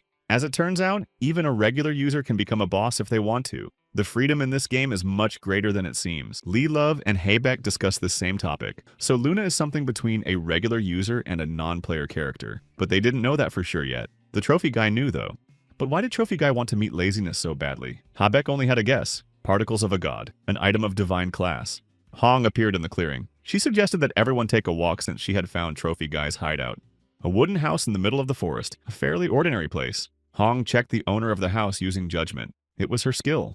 But Hong couldn't see inside. No one could enter except the owner. But Lee calmly broke through the wall with his club, making a huge hole. They didn't even have to go inside to see what was in the house. There was a huge mountain of gold, trophies, and so on. Everything was covered in jewels. And according to Hong, none of these items were copies. Moreover, all of the items were of divine quality. According to rough estimates, there was about 5 billion worth of items. The trophy hunter left it there because of limited space in his inventory. As expected, his goal was divine items. They can be sold so that the company doesn't notice the fraud. And there is someone who constantly buys these items, Master Rebecca, the best merchant in Ryo. That's why he's needed by the trophy guy, for money and divine items. Since Ryo is the best merchant and not an ordinary user, there is no risk of information leakage. And so that the economy doesn't suffer too much, he would sell them separately. As a result, there is almost no risk of getting caught. Hong told me all this. If all this is filmed and sent to customer support, the case will definitely move forward, since the manager was hiding all these items. But Lee thought that would be too easy. First, he needed to teach the trophy guy a lesson, so he put on a mask. They met him in the village square. Even with a mask on, trophy guy recognized Lee Ji-woo. The Robin Hood Guild was on duty on the rooftops. Hong was surprised that trophy guy showed up as Panties had predicted. He called him to carry out his plan. First, they gathered all the jewels in the house and took them away. When Trophy Boy returned home, he saw that the wall of his house had been destroyed and the inside was empty. His personal hideout, protected by a security system, had been ransacked. But there was something there after all. A note lying alone on the floor. It was a message from Lee saying that if he wanted his things back, he should come to the village at a certain time tomorrow. When they met, the trophy guy started harassing Lee and asking for his money. Then Lee took one of the items out of his bag, a divine class fire dragon dagger. If the trophy guy took even one step, Lee promised to sell him to the bots. Using one of his skills, the trophy guy suddenly appeared behind him, transgressing. He took Lee into the control zone with him. In a rage, the trophy guy yelled about how Lee dared to mess with the administrator. They started a fight. The mask flew off Lee Ji-woo and split in two. He didn't like that. In an insane state, trophy guy yelled that all players were the same and had no respect for developers. All they got was criticism and humiliation, and so did he. At that time, he was too. That was about 7 years ago. Timlid was still a naive young developer. But for Lee, this did not change Trophy Guy's criminal intentions or justify his actions. As it turned out, Trophy Guy also had a healing factor and a hidden power skill, the Spirit of the Titan. Lee Ji-woo did not expect such a turn of events. The user gained the power of a Titan with this skill. After using it, Trophy Guy instantly transformed. The Spirit of the Titan burst out of him. His damage and attack range were increased by 1,000% during execution. Lee loved this skill and asked Trophy Guy to give it to him. He then activated the Gluttony skill. With this skill, all of his stats were consumed and transferred to the new owner. But it wasn't that simple. Activating the Agility skill, Trophy Guy slipped away at the speed of light. The Trophy Guy now had a clear advantage over Lee. However, at the same time, Lee had more control over the process and thought with his head instead of his emotions, and was able to hit his opponent with his club. He turned off the recoil control option in the game settings. Lee then suggested they stop fooling around and end this already. After all, he had a plan. How to defeat Trophy Guy. Raising his hand, Lee said goodbye. His hand glowed purple. In the village, Love was worried about Panties. After all, it wasn't easy to defeat the manager. Did Lee have a plan, and if so, what was it? He didn't tell anyone. One thing bothered Hong, the reason why Mr. Panties left a note, and postponed it for a day. She thought that the reason was somehow related to defeating Trophy Boy. A purple glow enveloped the entire space around them. Lee used his summon skill. This amused Trophy Guy because it was very weak and meant nothing. With low charisma and intelligence, this skill was useless. At Lee's level, a very weak character should have appeared. It was worth it. Trophy Guy's mouth opened in surprise. Lee summoned Mr. King himself. Last night, when Timlid was leaving the club with his friends, he met this very Mr. King. Under some pressure, this friend told Furry about all of Tamlid's plans to sell his belongings and go abroad once he had earned enough money. For all this valuable information, Mr. King thanked none other than Lee Ji-woo. Thanks to him, the criminal was caught before the case gained serious momentum. And now the president is here to teach Trophy Boy a lesson, then fire him and take everything he can legally get. Frightened, Timlid tried to leave, but it was impossible during the battle. Then Timlid canceled the control zone. Lee was afraid that he would run away, but Furry opened the presidential zone. This zone was green. Trophy Guy was beside himself with rage and despair at the same time. He had no choice but to rush at the president with his weapon, but when he struck, he hit an invisible shield. All of the president's stats and skills were naturally infinite. After informing Timlid that he was fired, President Furry punched him in the face and incapacitated him with a single blow that stunned Lee. In any case, that was the end of it. All the divine items were returned to their rightful owners. It turned out that other guilds besides Robin Hood's had also been looted. Lee later learned that Timlid had been fired that same day. Even in reality, the old man beat him like a dog and kicked him out. The foolish man wanted to sue the president for compensation for the beating, but only got himself into trouble. Because of the counterclaim, the president entered the second round angry, and the team of lawyers fought off all the charges. It would take a lifetime to pay for the damage caused to the company. They say that Timlid's path to the industry is now closed forever. After that, Lee's business life returned to normal. Everything is back to the way it was. After leaving the game, Lee realized that what was bothering him was the fact that he never got to ask who Luna really was. Then Lee realized that there was a girl sitting on the couch next to him whom he had never seen before in his life. But he knew her well from the game. It was her, Luna. And now Lee and Luna are sitting together eating instant noodles. Now he no longer had any doubts that she was a bot. She was a real user. Now Lee remembered the hurtful words she had said about him and his parents when they first met. Now Lee demanded an explanation of who she was, where she got his address, and house password. She didn't answer. After that, Lee decided to find out what her real hair color was. On the first day of the game, it was light pink. She said it was black. Next question. Since Luna was a unique boss and had been defeated by the Trophy Guy, Lee was interested in whether her character had been deleted. The girl said that although she had died, her character had not been deleted. Essentially, her human form had been destroyed. When the manager attacked in the red zone, her divine power disappeared. Otherwise, she would have died as a unique boss, and the character would have been deleted. Lee asked if she planned to kill 1,000 players again to become a goddess of life. But it wasn't that simple. That was only one of the conditions. There were several conditions, and they were more complicated. Next, Lee Ji-woo wanted to hear the answer to his first questions. Who was she, and why did she keep appearing in his path? Again, no answer. Instead, Luna made him an offer. She asked Lee to become her. Not understanding what that meant, Lee even panicked a little. Then the doorbell rang. Who could it be? Han Sarang's voice came from behind the door. She was calling Lee. She needed to discuss something with him. Lee didn't know what to do. It wouldn't be good if Han caught him alone with Luna. But Lee didn't have much choice, so he had to open the door and let Han Sarang in. She noticed the noodle box on the table, but there was only one. Han Sarang had come to find out what time Lee was going to log into the game tomorrow. Since it was a day off, they had agreed to meet in the morning to continue Love's training. After threatening Lee not to be late or oversleep again, Han Sarang left his apartment. Stepping outside, Han exhaled. She was embarrassed. Before leaving, she had taken Lee's phone number, and now she was worried that she hadn't acted natural enough. She needed to text him right away. Luna returned to the table with her noodles. She didn't understand why she had been told to hide. After all, they weren't doing anything wrong. But her presence was strange enough in itself, and then Luna announced that she intended to spend the night at Lee's place. But it was a joke. She was ready to leave as soon as she heard his answer. Since Luna's request sounded too ambiguous, she explained. Simply put, she just wanted Lee to team up with her in the game. Meanwhile, Habek arrived at his master's place, Mr. Rayet Laziness. He was sitting in his palace, on a huge throne, the unique boss of the 7 deadly sins, the great merchant Ryo. The master asked about Habek's hand. Habek apologized for failing to preserve the body given to him by his master. Then Ryo silently waved his hand, and Habek instantly gained a second hand, whole and unharmed. Next, Rayet wanted to know who had wounded Habek. He thought it was Lee's fault, but as it turned out, Lee had saved his life. According to Habek, Lee was the most suitable candidate to replace one of the 7 deadly sins. The Silver Coast on the ground was a training ground for players of level 30 and above. The slime, a liquid monster that lived there, was very popular with beginners. The slime was level 33 and would destroy a player's body with a single touch. However, a beginner would not be able to handle the monster there. The huge octopus kraken, level 85, a summoned boss. It has tough skin that can only be scratched by the sharpest blade, and limbs that allow it to move freely both on land and in water. The strongest character with a very fierce temper. This boss leaves newbies with irreparable injuries. But luckily Lee Ji-woo wasn't a newbie and was super confident. He landed a blow and let Love finish it off. A clean finishing blow. Love was good at what she did and easy to teach. But unfortunately, due to the difference in level between the boss and Love, she didn't gain any experience. Thanks to her excellent brass knuckles, Love's diving dragon strike became more powerful than before. The higher the level, the better they work. With a certain jealousy, Luna watched Lee and Love from nearby in the sky. After all, Lee had refused to join her because, among other things, he was on Love's team, and she would never forgive him for that.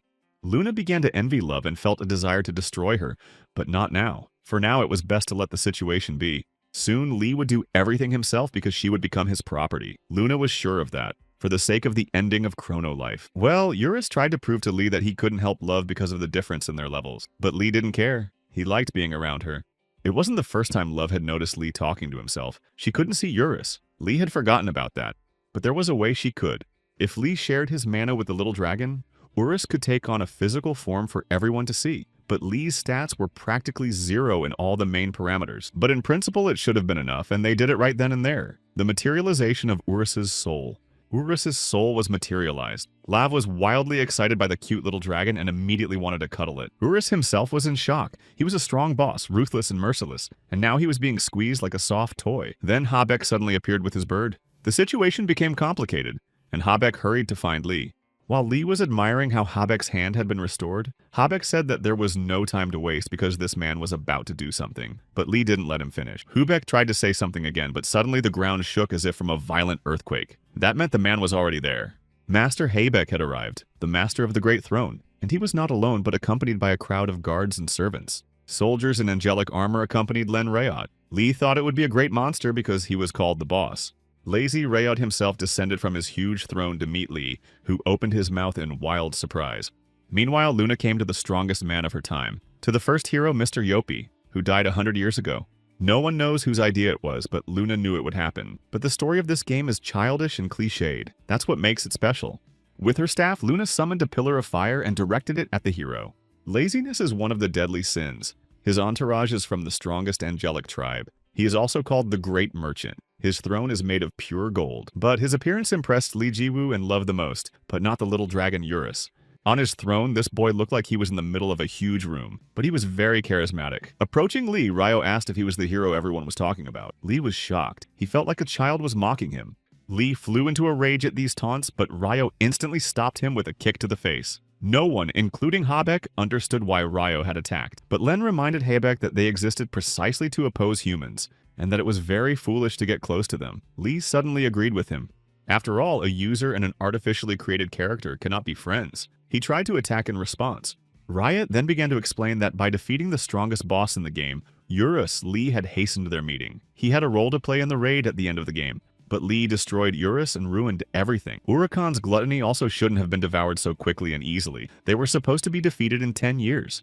Then Love tried to defend Lee and said that Urakan had attacked first. Ryo only looked at her contemptuously, and Love fell under an unknown pressure. Uru's and Ryo's eyes met. Ryo continued to say that Lee was the cause of all the problems, like a tumor destroying everything around him. The strongest man of all time, Yopi, was soon to be resurrected. Luna knew it was too early for him to awaken, so she came to share her power. It was Yopi's resurrection that Lee remembered. If he was a hero, he should be on the side of the people. But Ryo thought Lee was smarter. Yopi would not be resurrected as a human, but as one of the deadly sins. And his main and only goal would be to destroy the people who had betrayed him so viciously. And Yopi had his own army. Skeletons emerged from the ground, ready to serve their master. Luna succeeded. Yopi was resurrected and became one of the 7 deadly sins to take revenge. He had not only an army at his command, but also a huge, ferocious monster in the form of a dragon. The first hero of Yopi is now the Sin of Wrath. His eyes burned with rage and confidence. A continent that had existed since ancient times. Chrono. It was a place where there was no enmity or battle. A blessed world full of peace.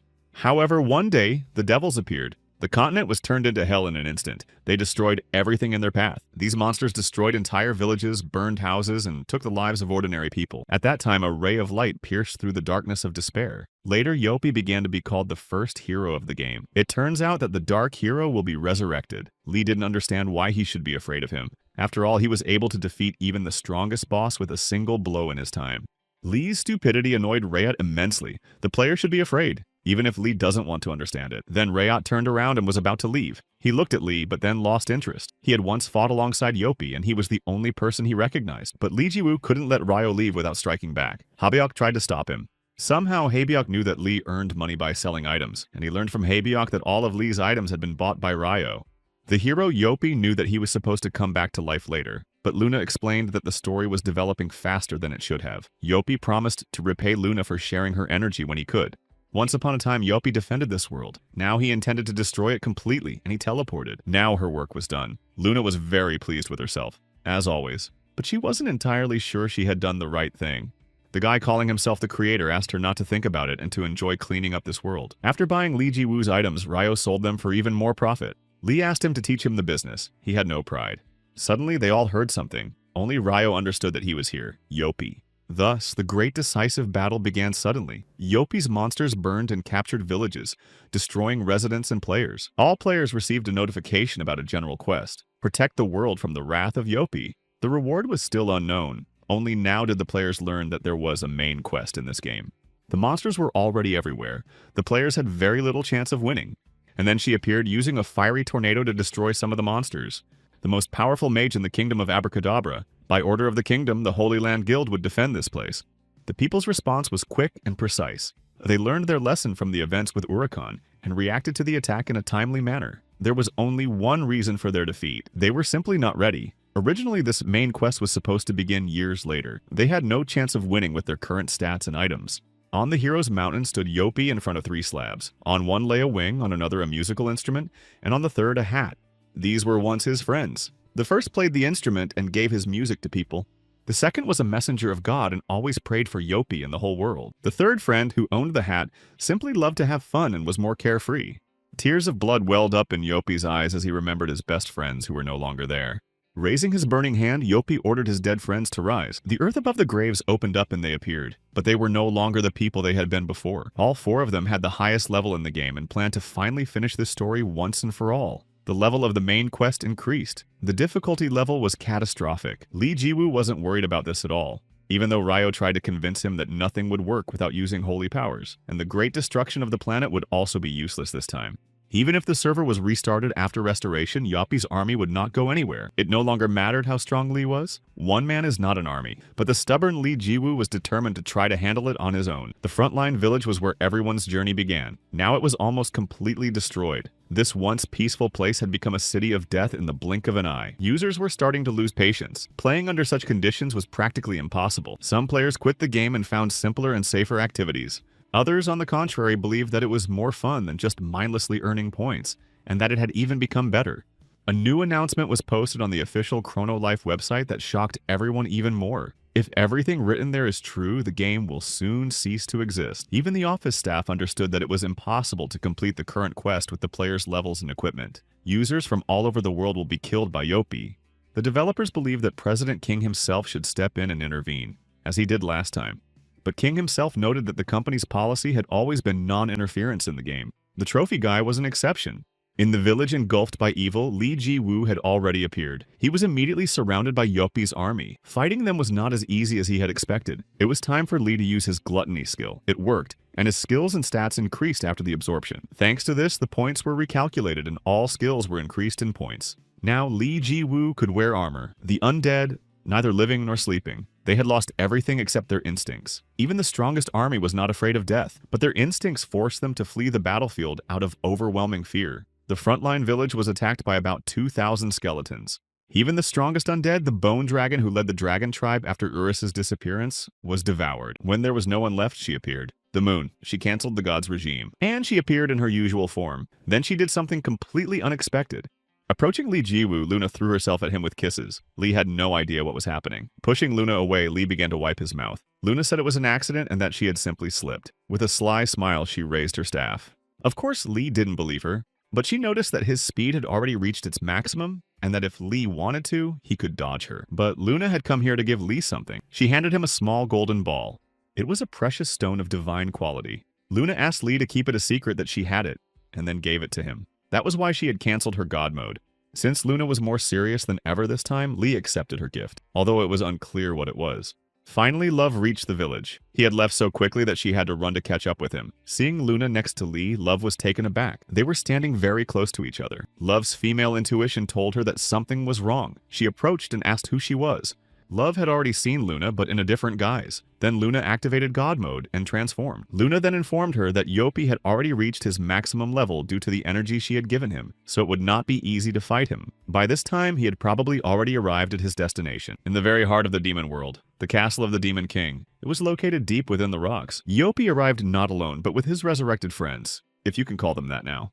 Yopi was met by the assistant to the great Demon King, Doom. It was the Demon King who had originally destroyed the hero Yopi in the past. The assistant asked about Yopi's purpose for visiting, but it was obvious. He had come to retrieve his sword, a two-handed sword of divine class, the strongest sword that only a hero can wield. The energy of the Demon King was sealed within this sword, and if Yopi took it, something might happen. But Yopi didn't care. He was better than anyone else, and Yopi took the sword in his hands. Everything around him lit up with a poisonous green light. The condition was fulfilled. The hidden class job change would now begin. The job change is complete. Hidden class, Demon King. Professional privileges will be granted. All stats are increased tenfold. The first order as king was to summon the entire demon army and destroy the human world. The spatial gate was opened. The human world and the demon world are two dimensions that are not connected to each other. Not everyone has access to spatial teleportation like Yopi. The king's assistant, Death, also possesses this skill. He can open interdimensional gates with his mouth. Demons poured out of these gates in droves. Thus began the invasion. Yopi's anger toward humanity was too strong. Li Ji-woo was ready to fight the demons. But then Luna told him that the demon race possessed unique layers and abilities. Their horns contained an endless source of magic. Already powerful, the demon army gained eternal bodies thanks to Yopi's energy. Combining the qualities of demons and the undead would create a truly powerful tribe. Even gluttony wouldn't be enough for such a large number. Then Li activated his basic priest skill. The holy item is perfect for the undead. Li Ji-woo performed a sacred ascending strike. The Demon Tribe. This tribe of reborn demons has strong bodies and endless magic. They gained even more power from Yopi. Li Ji-woo's divine sacred strike worked against the demons. But there was a catch. After being destroyed, the demons regenerated and revived in just a few seconds. And as long as the hero Yopi had enough mana, the demon army could not be destroyed. Li Ji-woo planned to continue using the sacred strike to reduce Yopi's mana, but Luna stopped him. It was a waste of time. It made more sense to try to destroy the hero Yopi himself. But to get to Yopi, they had to enter the demon world, and Li Ji-woo didn't know how. Then Love pointed to a hole in the sky where the demons were coming from. Then Luna noticed that the portal was a one-way hole and that if you went through it, you would be torn to pieces. To get back at Love, Luna suggested that Li Ji-woo use her magic to transport him to the demon world. Surprisingly, Li took her hand and asked her to take him to Yopi. Love was disappointed and hurt. Unfortunately, Li Ji-woo had no other choice because otherwise there was no way to get to Yopi. Love wanted to go with them, but that wasn't part of Luna's plan. Mocking Love even more, Luna said that they would return soon after their date, and they teleported away. Love realized that this woman was now her rival. Less than a minute later, Lee and Luna were already standing in the Demon King's palace. The new Demon King, Yopi, sat on the throne. He had heard about Li Ji-woo and was waiting for him. Without further ado, Li Ji-woo delivered his most powerful blow. He was sure he had won. But the Demon King was unharmed. The curve of his wrist, his opponent's gaze, and his breathing all allowed the king to predict attacks and dodge them. But Li Ji-woo also understood something about this game and had some good skills. He managed to catch the king off guard and strike. Moreover, Li Ji-woo moved so quickly and deftly that the king couldn't keep up with his movements. Li Ji-woo enjoyed fighting at high speed much more than he had before. Left alone with the demons, Love was angry at Trusiki for leaving her here alone. The demon's level was at least 100, which was much lower than Love's. But Love was greatly helped by the divine brass knuckles, which completely closed the level gap. In addition, they have a hidden ability to automatically change the attack attribute of the weapon to the most suitable one. As she gained experience points in battle with the demons, Love's level rose higher and higher. The level of the demon army's creatures is enormous. From them and the main quest bonuses, you can earn much more experience than from bosses. However, the main problem was the size of the army. There were too many demons.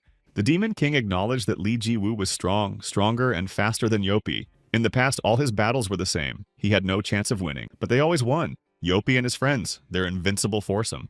And then Luna suggested that Li do it together, unite and defeat Yopi. Hong from Robin Hood's guild helped fight the demons. This time, Love was very happy to see her, but there was no end in sight for the demons. Apparently, only rare types of demons had appeared on Earth before. After turning off their invisibility mode, the entire Robin Hood guild joined the battle. The Justice Guild, led by Hawkeye, also joined the battle, and that wasn't all. The Holy Guild, the White Cross Guild, the Holy Land Guild, and many others also joined the fight for humanity. The Bard's skill was activated. The Song of Seraphim began to play. The hidden effect was activated after the second verse of the song. A song in time with the rhythm is one of the main skills of a singer. The group of heroes began their raid. Luna repeated her offer to Lee to join forces before it was too late, but Lee Jiwoo refused again, making an indecent gesture. Luna's hidden motives confused him. No one could keep up with Lee Jiwoo's stunning speed. However, Yopi managed to react in time. The hero turned his sword to deflect Lee Jiwoo's attack. Everyone recognized that Yopi's abilities were something special. The skill of perfect reflection completely changes the direction of the enemy's attack. But total control was needed. A split second of distraction was enough for the skill to fail. If you attack continuously, you can win. The Song of Seraphim was activated again. Due to the vibration, the speed of the team members increased dramatically.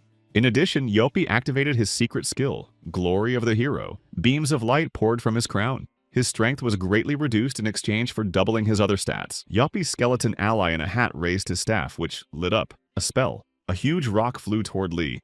This spell was called Meteor. The sight was mesmerizing. Lee sliced the rock into pieces with a single blow. After repelling this attack, Lee Jiwoo waited to see what Yopi and his team would come up with next. The second verse of Seraphim's song began. The hidden effect was activated. All of Lee's stats were halved. At that moment, it was Lee Jiwoo's opponent's main trump card. And a pretty serious one at that. Now Lee Jiwoo could only rely on his gluttony, but he shouldn't forget about his perfect defense. Yopi wondered if Lee had any more tricks up his sleeve.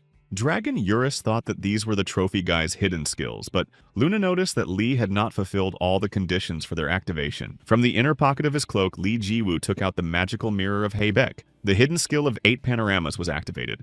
The second panorama was Lupa. It increases the size of the user depending on their mana level. One of the differences between the human world and the demon world is the black sky. But it suddenly turned white. Yes, Lee Jiwoo had grown to an incredible size. The demon army was fighting against the 5 best guilds in the world. The battle was in full swing. Even Love had already adapted to these conditions and was continuously scattering demons in all directions. Her level continued to rise. But there was no end to the demons. The mage Abracadabra believed that there was only one way to complete the task. They had to subdue Yopi's sin of anger, and that was true. Based on the data received, Furry decided that it was time to shut down the game. Not only the best guilds, but also ordinary novice users went to the front lines to fight the demons. As before, all players fought shoulder to shoulder for universal peace on the planet. King Yopi and his comrades were in shock. Lee Jiwoo rose hundreds of meters into the air. Now, Seraphim's song did not even reach his ears and had no effect on him whatsoever. Up there, Lee Jiwoo raised his hand to strike down. Yopi was terrified. Sweat rolled down his face. And Lee Jiwoo struck. The time limit had been exceeded. The mirror effect ended. The mirror broke and time had to pass before it could work again. Once again, Lee Jiwoo destroyed the planet, but the servers did not fly away because they were in the demon world. Lee returned to his normal size. The dragon and the moon remained alive. There was a chance that Yopi had been destroyed. But the Demon King had not been defeated either. Not only had he not died, but he had also survived in space. According to Luna's observations, Yopi didn't have much time left. Life was slowly leaving his body, and the rest of his comrades had already disappeared into oblivion. Delighted, Lee hoped that their mission was almost complete. The defeated king was surprised by Lee's arrogance, but admitted that he had never met anyone stronger than him. He acknowledged his defeat. Things were difficult on the ground. The demons had cornered the players, making it extremely difficult for them to fight back. Even Love was wounded and exhausted. The demon's last blow to her was too strong. Hong saw that the girl was in bad shape. The other players weren't much better. Suddenly, Hong herself was grabbed by a monster. She thought her end had come, but then the demons began to dissolve into thin air. It was hard to believe they were saved. Love knew for sure that it was Trusiki who had saved them all. Yopi's time was coming to an end, and Lee had a question. Yopi was the hero who defeated the Demon King. Why did he now hate humans so much? The story was old and rather ordinary. People loved Yopi, but then they hated him for his power. In the past, the hero Yopi loved people like no one else, but they betrayed him. And with that thought, Yopi disappeared forever. The main quest of the game was complete. Lee received a reward for defeating the final boss, a richly inlaid chest with unknown contents. Before Lee could figure out what was going on, a guy appeared in front of him. The same one who called himself the creator. Lee surprised him greatly. The guy didn't believe until the very end that Lee Jiwoo could win. He congratulated Lee and said he would give him an additional reward. Lee Jiwoo was faced with a choice. remain human or become one of the deadly sins. The choice had to be made immediately. Without a moment's hesitation, Lee Ji-woo chose to remain human. The creator was curious about the reason for his choice. The next day, Lee was lying on his bed when he received a message from Han Sarang. She suggested they have dinner together. Luna, who was lying next to him, noticed that Han was flirting with Lee Ji-woo. Lee jumped up in a flash. Once again, Luna appeared out of nowhere in his apartment. Once again, she had somehow managed to get in. Lee threatened to call the police. Without embarrassment, Luna said she had come to return the shirt she had borrowed from him. Now she was interested in what Lee would say to Han Sarang about dinner. Moreover, Luna said that she also wanted to go to dinner with him, and Lee completely messed up. In the end, Lee took Luna to dinner with Han, which greatly angered the latter, which was quite logical.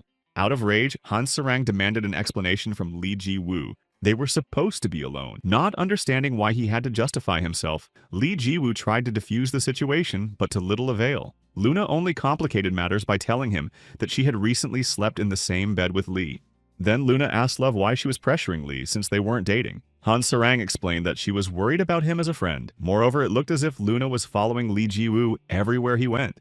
In response, Luna told Han Sarang about her kiss with Lee Ji-woo, which finally drove Han Sarang to hysterics. Upset, Han Sarang got up from the table and was about to leave. No one stopped her. Lee simply told Luna that it was time for them to end their meeting as well. Outside the restaurant, Luna thanked Lee Ji-woo for the wonderful dinner. Finally, Luna asked why Lee chose to remain human in the game, and whether it was because of his love for Han Sarang. Naive Lee didn't understand what she was talking about and said goodbye before going home. Finally, Urus waited for Lee all day and was crazy to see him. Suddenly, out of nowhere, Urus disappeared and Lee was left holding a completely useless bat. Standing in front of him was the guy who had given him the bat on that very first day. The guy smiled warmly and waved to Lee. Something was clearly not going according to plan. President King himself was watching this scene. He realized that the time had come for their meeting. At the same time, Lee Ji-woo was overjoyed to see the little boy. It seemed that the boy didn't remember him and didn't understand what Lee was talking about at all. The dragon appeared again. He didn't know who the boy was either. The boy liked the dragon, but he didn't say a word. Picking up a regular club, Lee Ji-woo felt nostalgic. Once upon a time, one just like it had completely changed his life. Lee told the boy the whole story, everything he had gone through during that period of time. After the story, Lee Ji-woo said he had a gift for the boy. He summoned a high-level weapon. Lee wanted to give the boy everything he had, but the boy refused. The boy took out a pencil and a piece of paper. He wrote something and handed it to Lee. On the piece of paper the child gave him, Lee found an address. When he arrived there, he saw something he never expected. The only person to whom Lee Ji-woo had told the whole story and opened his heart would leave this world in 2 weeks due to illness. The boy gestured for Lee to sit down next to him. The boy began to write again. He wrote that he really wanted Lee to come in person. As it turned out, it was a girl from his life. At first, it wasn't entirely clear because she had no hair, and she wanted to tell him her story, just as Lee had told her his. In Chrono Life, there are many roles to choose from. She is a merchant. Merchants constantly interact with people selling and buying items. This role was very interesting because in real life she couldn't make friends due to her shyness. But in the game, everything was different. Thanks to how people treated her in the game, the girl always had a great time. President Furry lit a cigarette and thought about the girl. Such a bright child. In her free time, she gives potions to newbies. Even though she knew she would lose money, she always sold everything at the lowest prices. Everyone loved her. She didn't literally shine, but her smile lit up the whole world like a star. One day, she stopped coming to the game. Everyone had different thoughts about it. Maybe she went on vacation or was busy with school, but everyone missed this little girl very much. Time flew by unnoticed. It was so long ago. Everyone who started playing with her had long since advanced to higher levels. They left the city to travel. New players joined the game. Few people in the city remembered her. Suddenly, she logged back into the game. However, the girl had changed a lot. Her long hair was gone, and her clothes were now very simple. She gave all her remaining belongings to the new players. She replaced words with emojis. She gave away her gold and almost all her items, except for the batons that players receive at the beginning of the game. No one wanted to take it because it was considered useless by almost everyone, until she saw Lee Ji-woo in the corner, crying and wearing only his underwear. That's the whole story. It will probably end soon, but it will mark the beginning of a new one. Over time, she came to terms with her illness. She just needed someone to remember her. When he got home, Lee Ji-woo immediately went into the game and rushed to the Valley of Death to destroy monsters. Urus saw him so angry for the first time. While still in the hospital, Lee asked the girl if there were any options. But her illness was very rare, and the operation was outrageously expensive. Her parents did everything they could to find the money, but now Lee Ji-woo was ready to do anything to find the money. She would get the surgery.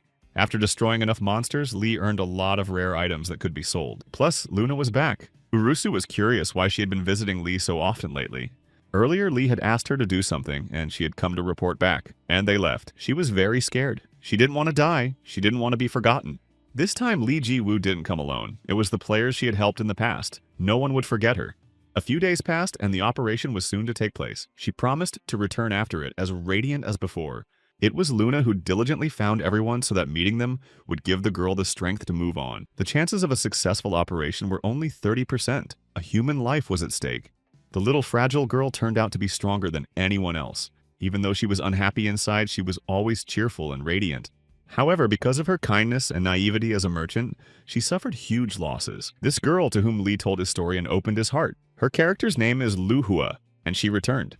The demon world is a dimension cut off from the human world. After the battle with King Yopi, it evaporated. But after some time, it was completely restored, and the resurrected demons began a bloody massacre, all because the Demon King had disappeared again, and there was nowhere to vent their anger because they couldn't conquer the human world. These upheavals were the last straw for them. In the end, it all came down to the destruction of their own kind. But there were still some who sincerely cared about the demon world. The assistant to the great Demon King, Doom. There was only one way to quell their anger. The essence of the Demon King. A precious stone containing the power of the Demon King, whose absorption could grant the hidden title of Demon King. All that remained was to find a candidate. Meanwhile, this very candidate was collecting the teeth of the destroyed bear rabbit. When crushed, they were very helpful in restoring health. When Lee Ji-woo entered the city, he was surrounded by people eager to get to know the hero. There she was, Luhua. Lee had come specifically for her. Now she called him her older brother. He brought her the materials she had requested. Now Luhua could prepare a health-restoring potion. There was a lot of potion. Lee thought that Luhua would get a lot of money for selling it, but she didn't make it to sell. People called her Star. She distributed the potions to people who had suffered greatly after the demon invasion. Lee decided to bring her more ingredients for the potion. At the same time, Han Sarang was in a very depressed state. She couldn't believe that Lee had a relationship with Luna. She couldn't forgive him or accept it. Han Sarang's manager even saw that something was wrong with the girl and guessed that it had something to do with the guy in his underwear. Not wanting to admit her feelings, Han told a story about unrequited love, pretending it was about her friend, but the manager immediately told Han that lying was useless. She asked if she was talking about the guy in his underwear from the love team. Han confirmed it. The manager was more concerned that most of the fans would turn away from the idol if she revealed her relationship.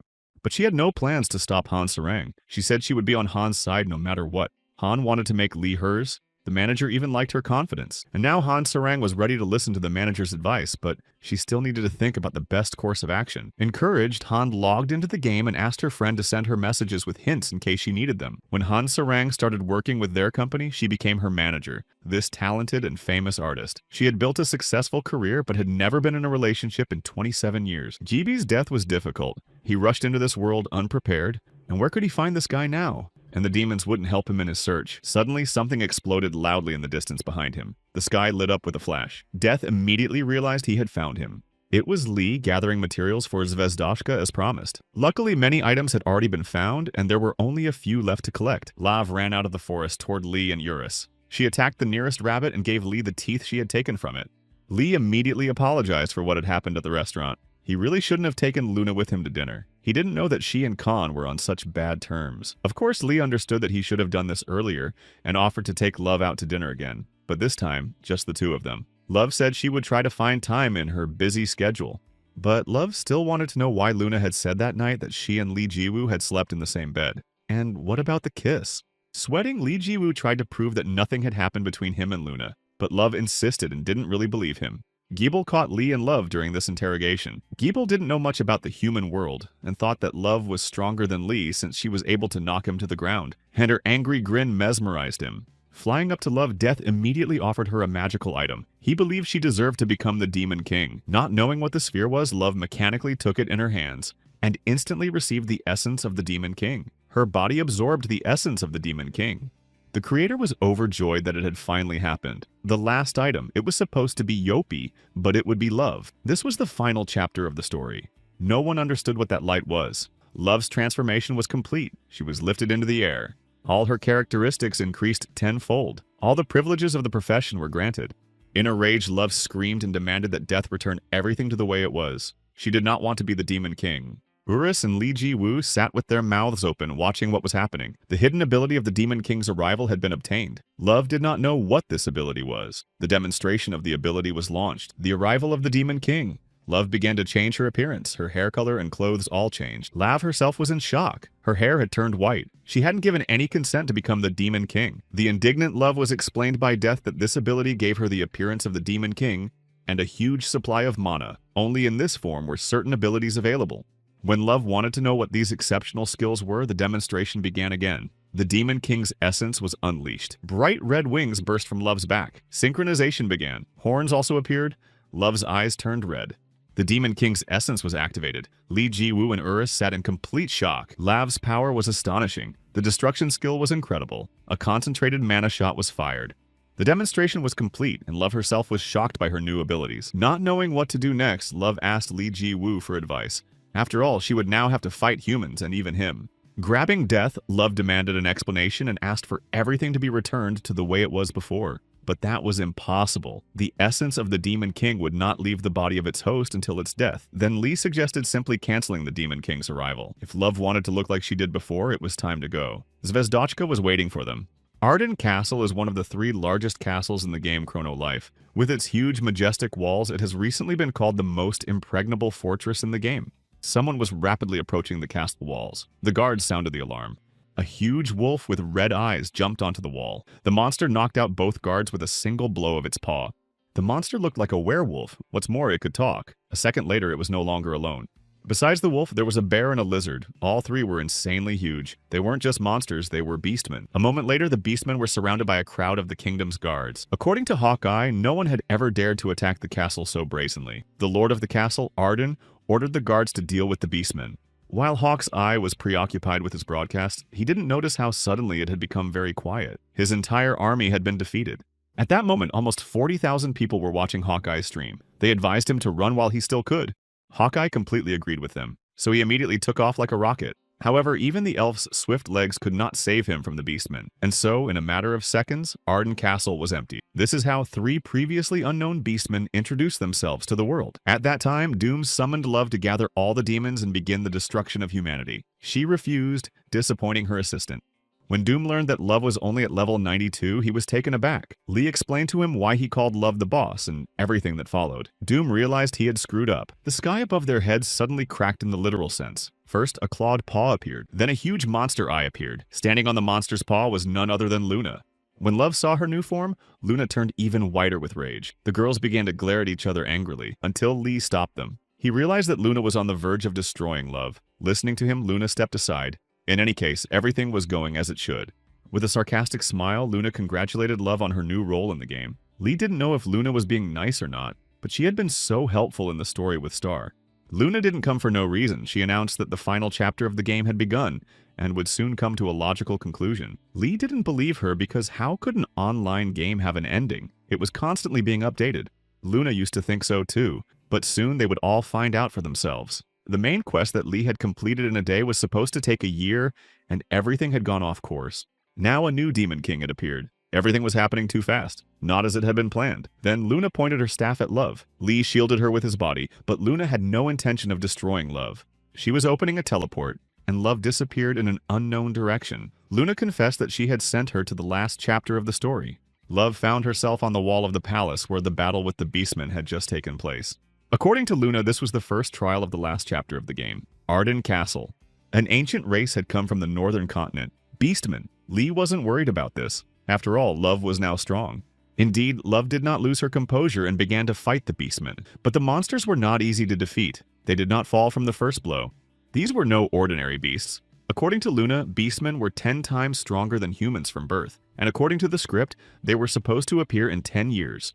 It would be very difficult for a newborn demon to deal with them. Love herself understood this. Lav knew that if she was hit, she would die from a single blow of their claws. Beast hunting skill, one of the Demon King's abilities. Another powerful explosion rang out. All this happened for one reason, Urakan, Yopi Ryo, and so on. The reason for all this was Li Jiwoo. Lee didn't want to listen to Luna any further. He asked to be sent to Arden Castle. It was time to come to the aid of his boss, Love. Luna didn't want to do that and suggested they just wait. Then Lee himself remembered a wonderful method. He sat down on the ground and ran on all fours in a circle. He ran around and around. And just like that, by running in circles, Li Jiwoo created a tornado. A huge tornado. Love's powers were running out. The beast was determined to finish her off. Help was needed. The tornado Lee created was not meant to fly on, but to activate the speed of light skill. After running for a minute, Lee activated the skill. In an instant, he was next to Love. She was overjoyed to see him, and the support came just in time. The beasts were rude and insulted Lee and Love, but everything was going according to plan. The main thing was to strictly follow their master's orders. Swinging his stick, Lee Ji-woo knocked the wolf dog off its feet and it fell. Love stopped him and said she wanted to finish them off herself because she had become stronger. Lee said he didn't mind and would leave one for her. After resting a bit, Love got ready to fight. The wolfhound wasn't afraid of Love, but he was confused by this kid in shorts who had appeared out of nowhere. Performing her signature jump, Love attacked the wolf and hit her target. Love had definitely become stronger and faster. The wolf noticed this too. Everything was going exactly as she had imagined in her head. Activating the essence of the Demon King, Love activated her destruction skill. A fireball flew at the wolf. The monster was destroyed. Love immediately deactivated the demon's essence. Love's level immediately rose to 139, 40 levels up at once. Probably because these monsters were supposed to appear only in 10 years, they gave so much experience for them. In the forest near Arden Castle, Hawkeye tried unsuccessfully to hide from the Beastman Griffin. Apparently, the Beastman's target was not Arden Castle itself. Their target was Hawkeye himself. Griffin wanted Hawkeye to use his stream to send a message to all players, to everyone on the southern continent. The broadcast began. Hawkeye valued his reputation on YouTube very highly. It was his pride that prevented him from showing his defeat at Arden Castle. Griffin appeared on the screen. He wanted to make an announcement. He was amazed that humans had recently defeated the demons. After all, the feud between demons and beastmen had been going on for a long time, and to repay the humans in exactly 30 days, the beastmen would invade the lands of humans. Humans would become slaves to the beastmen. A new main quest for the game appeared: the invasion of the ancient beastmen from the northern continent, immediately after the demon invasion. Of course, this quest is of a higher difficulty level. Unless a miracle saved them from the demons, completing this quest is an impossible task. Thanks to the latest broadcast, the number of subscribers to Falcon's Eye has increased several times over. The upcoming battle has become a hot topic, not only in the gaming industry but also around the world. And, of course, the company that released Chrono Life became the target of criticism. The game's reputation was in tatters. After delivering his message to the people, the Griffin told Falcon Eye that he would not take his life now, but would leave him for dessert in 30 days. And he flew away. In the center of virtual reality, Hong was ready to enter the game. She had also watched the video about the Beastmen. A guy approached her. The guy decided to hit on Hong and started a conversation about beast people, a topic that was on everyone's mind at the moment. But Hong was too angry and asked the guy to leave nicely. In the game, people relaxed and felt powerful, but now she made them feel like useless losers. The anger only made people want to develop even more in order to win. They could have attacked the call centers again, but no one called, because they knew the company would do nothing again.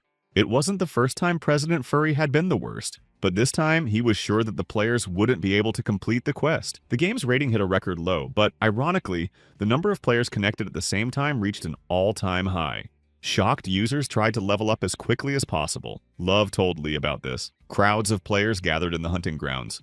With great difficulty, they destroyed a couple of beastmen. What would happen when an entire army appeared? The confident Lee could no longer listen to this whining. He thought it was cool and couldn't wait a month. Lee intended to head to the northern continent right away. Activating his lightspeed skill, Lee Ji-woo did just that before Love could even utter a word in response. Rising into space, Lee tried to determine where he needed to go. Where was the right continent? But Lee couldn't get there. He ran into a barrier, some kind of protective dome. A message popped up informing him that the northern continent was currently inaccessible. Truxie was predictable and President King blocked everything, now mocking Lee Ji-woo. Previously, the president had planned not to interfere, but now he was an enemy of the people anyway. There was nothing to lose. Lee's freakout was very amusing to Love. Everyone would have to wait a month, and then Luna appeared, as always unexpectedly. She came to find out who had won, the new Demon Queen or the Beastman. Tired of Luna's sarcastic remarks, Love flew into a rage and challenged her to a one-on-one fight. The rivalry between the two was already at its peak. Love was angrier and more provoked by Luna's taunts. And then Luna noticed that she was 21 years old and Love was 17, so the adult Lee Ji-woo had a better chance. Finally, Death found his mistress, Love. But of course he already regretted his choice and wished that Love would die so that he could choose a better king. While Love was dealing with Death, Lee went in search of ingredients for the star, and Luna followed him. But Love herself decided not to be left behind and ran after them. The spirit of rivalry grew stronger between the girls. Lee himself didn't like this situation very much, because these two furies, once they got into a fight, could destroy the village. Somewhere in the west of the game world, the sand opened up and a huge monster emerged. The boss of the desert, the king of sandworms. The players of those places rushed to attack. A little further away, watching all the action, were Falcon Eye, Hong, and Abracadabra, the leaders of the strongest guilds in the game. Because the Beastmen had made them look like fools in Arden, the players now fought even harder to prove something to themselves first and foremost. But that was unlikely to help them win an event that was supposed to take place 10 years later. One beastman was as powerful as the main boss in the game. Strangely enough, although the guilds were preparing themselves, they relied heavily on the great warrior Li Ji-woo. At some point, Hong came up with an idea of how to fight the beastmen on equal terms. It was unlikely that they would be able to close the 10-year gap, but it was worth a try. However, there was a catch. They needed Li Ji-woo's help. The merchant Zvezdochka was tired of waiting for Li Ji-woo. She had looked everywhere for him. Star didn't know the girls who were with Li Ji-woo, but she guessed who they were because Li had mentioned them both when he opened his heart completely. Unlike Luna, who had seen the girl in real life, Love knew nothing about Star. After briefly recounting the girl's medical history, Li reduced Love to tears, and then Zvezdochka asked Love an extremely uncomfortable question. Who was she or Luna, Li Ji-woo's girlfriend? Interrupting her and saying that she was no one, Li handed Star a bag of bear cub teeth. Even though she was just a little girl, Zvezdochka could see that both girls, Love and Luna, were interested in her brother. The curious little girl didn't give up and asked Li himself who he liked, Luna or Love, or maybe both. Embarrassed, Li Ji-woo was starting to get angry. He didn't want to discuss it. He was more concerned about having to wait a whole month before the battle with the Beastmen. Hong arrived looking for Li Ji-woo. She wanted to ask him for a favor. It was strange. The Beastmen had reported the attack 30 days ago, as ordered by the Great Lord Adventador. The Polar Dragon Adventador listened to Griffin's report. He ordered Griffin to double-check everything to make sure everyone was well prepared. Their plan was to capture the entire southern continent as soon as possible. The ancient Beastman Urus finally arrived at the meeting with Griffin. They had not seen each other for a long time. According to Hong's plan, they would all have to rely completely on the great hero Li. When Hong explained his plan to everyone, most agreed that it was excellent and could work. Defeating the ancient beastmen would not be easy, but preparations would not be superfluous. As always, Luna disagreed. She rarely liked anything that wasn't her own idea. She believed that everyone was relying too much on Li and that this plan could cause problems with the game company later on. If something went wrong, Li Ji-woo would be blamed. But as usual, Li didn't care much and wasn't afraid at all. He agreed to Hong's plan. As always, unwilling to wait a second, Li decided to set off right away. Activating his light speed skill, he departed. Little Star didn't quite understand Hong's request and asked her to repeat the plan. In 30 days, the players will be attacked by beastmen. The players need to become stronger to defeat them. Right now, all users are working hard to raise their levels. However, there was something that would allow them to raise their levels much faster, namely clothing and ammunition.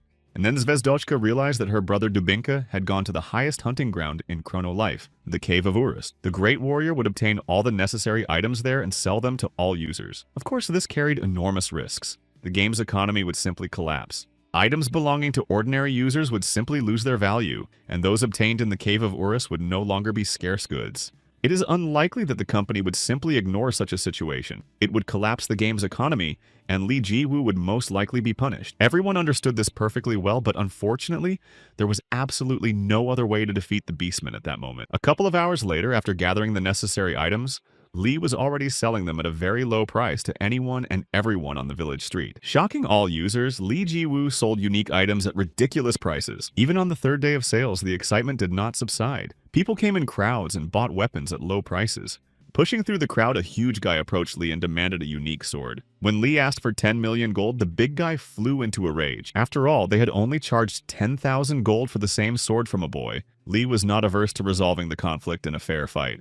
The big guy was 3 times bigger than Li Ji-woo. Benedict, ranked 38th, was famous among the rankers. If he was in a bad mood, he could take his opponent's life without a second thought.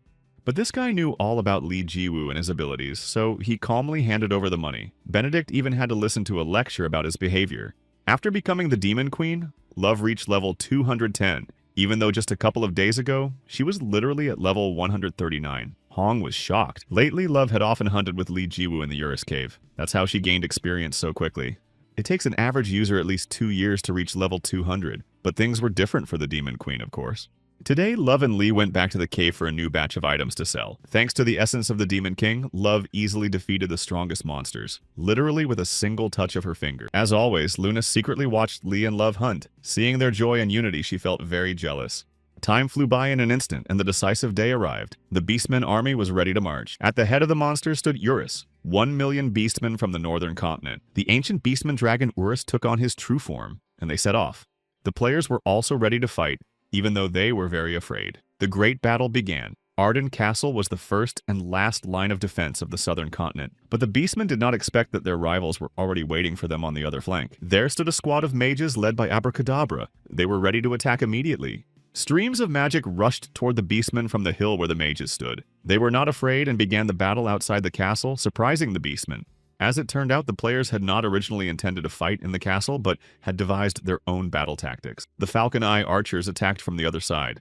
The castle gates opened, and the main part of the human army emerged, led by the master of the White Cross Guild, Suko, and the master of the Holy Sentry Guild. Once again, the 5 strongest guilds in the game world united against a common enemy and rushed into battle. 25 million users entered the battle. In the future, this battle would be recorded in the Guinness Book of World Records as the largest event in the gaming world. However, thanks to one man, this terrible battle would end in the blink of an eye, and that man was Lee Ji-woo. Tired of waiting, Lee Ji-woo could no longer restrain himself. He was about to attack. He didn't care that his comrades would die because they would simply be resurrected.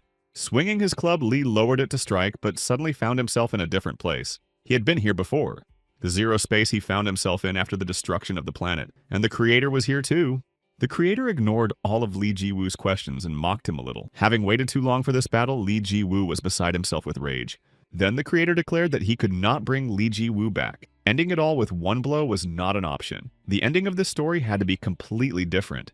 At that moment, Lee Ji-woo began to suspect that this so-called creator was President Furry's spy, but that was not the case. Before revealing everything, the guy said that he was not connected to the company in any way. He had summoned Lee here for one reason only, to accumulate sins. The battle was in full swing. The players used all their abilities and items to the maximum. 30 days of preparation for the battle had paid off for the desperate users, leveling up, developing strategies, group training, and weapons from the Urus Cave. Thanks to these things, they significantly surpassed themselves. This time, the forces were at least equal, and everyone had a chance. And then he appeared, a huge beastman dragon, and then the forces were no longer equal.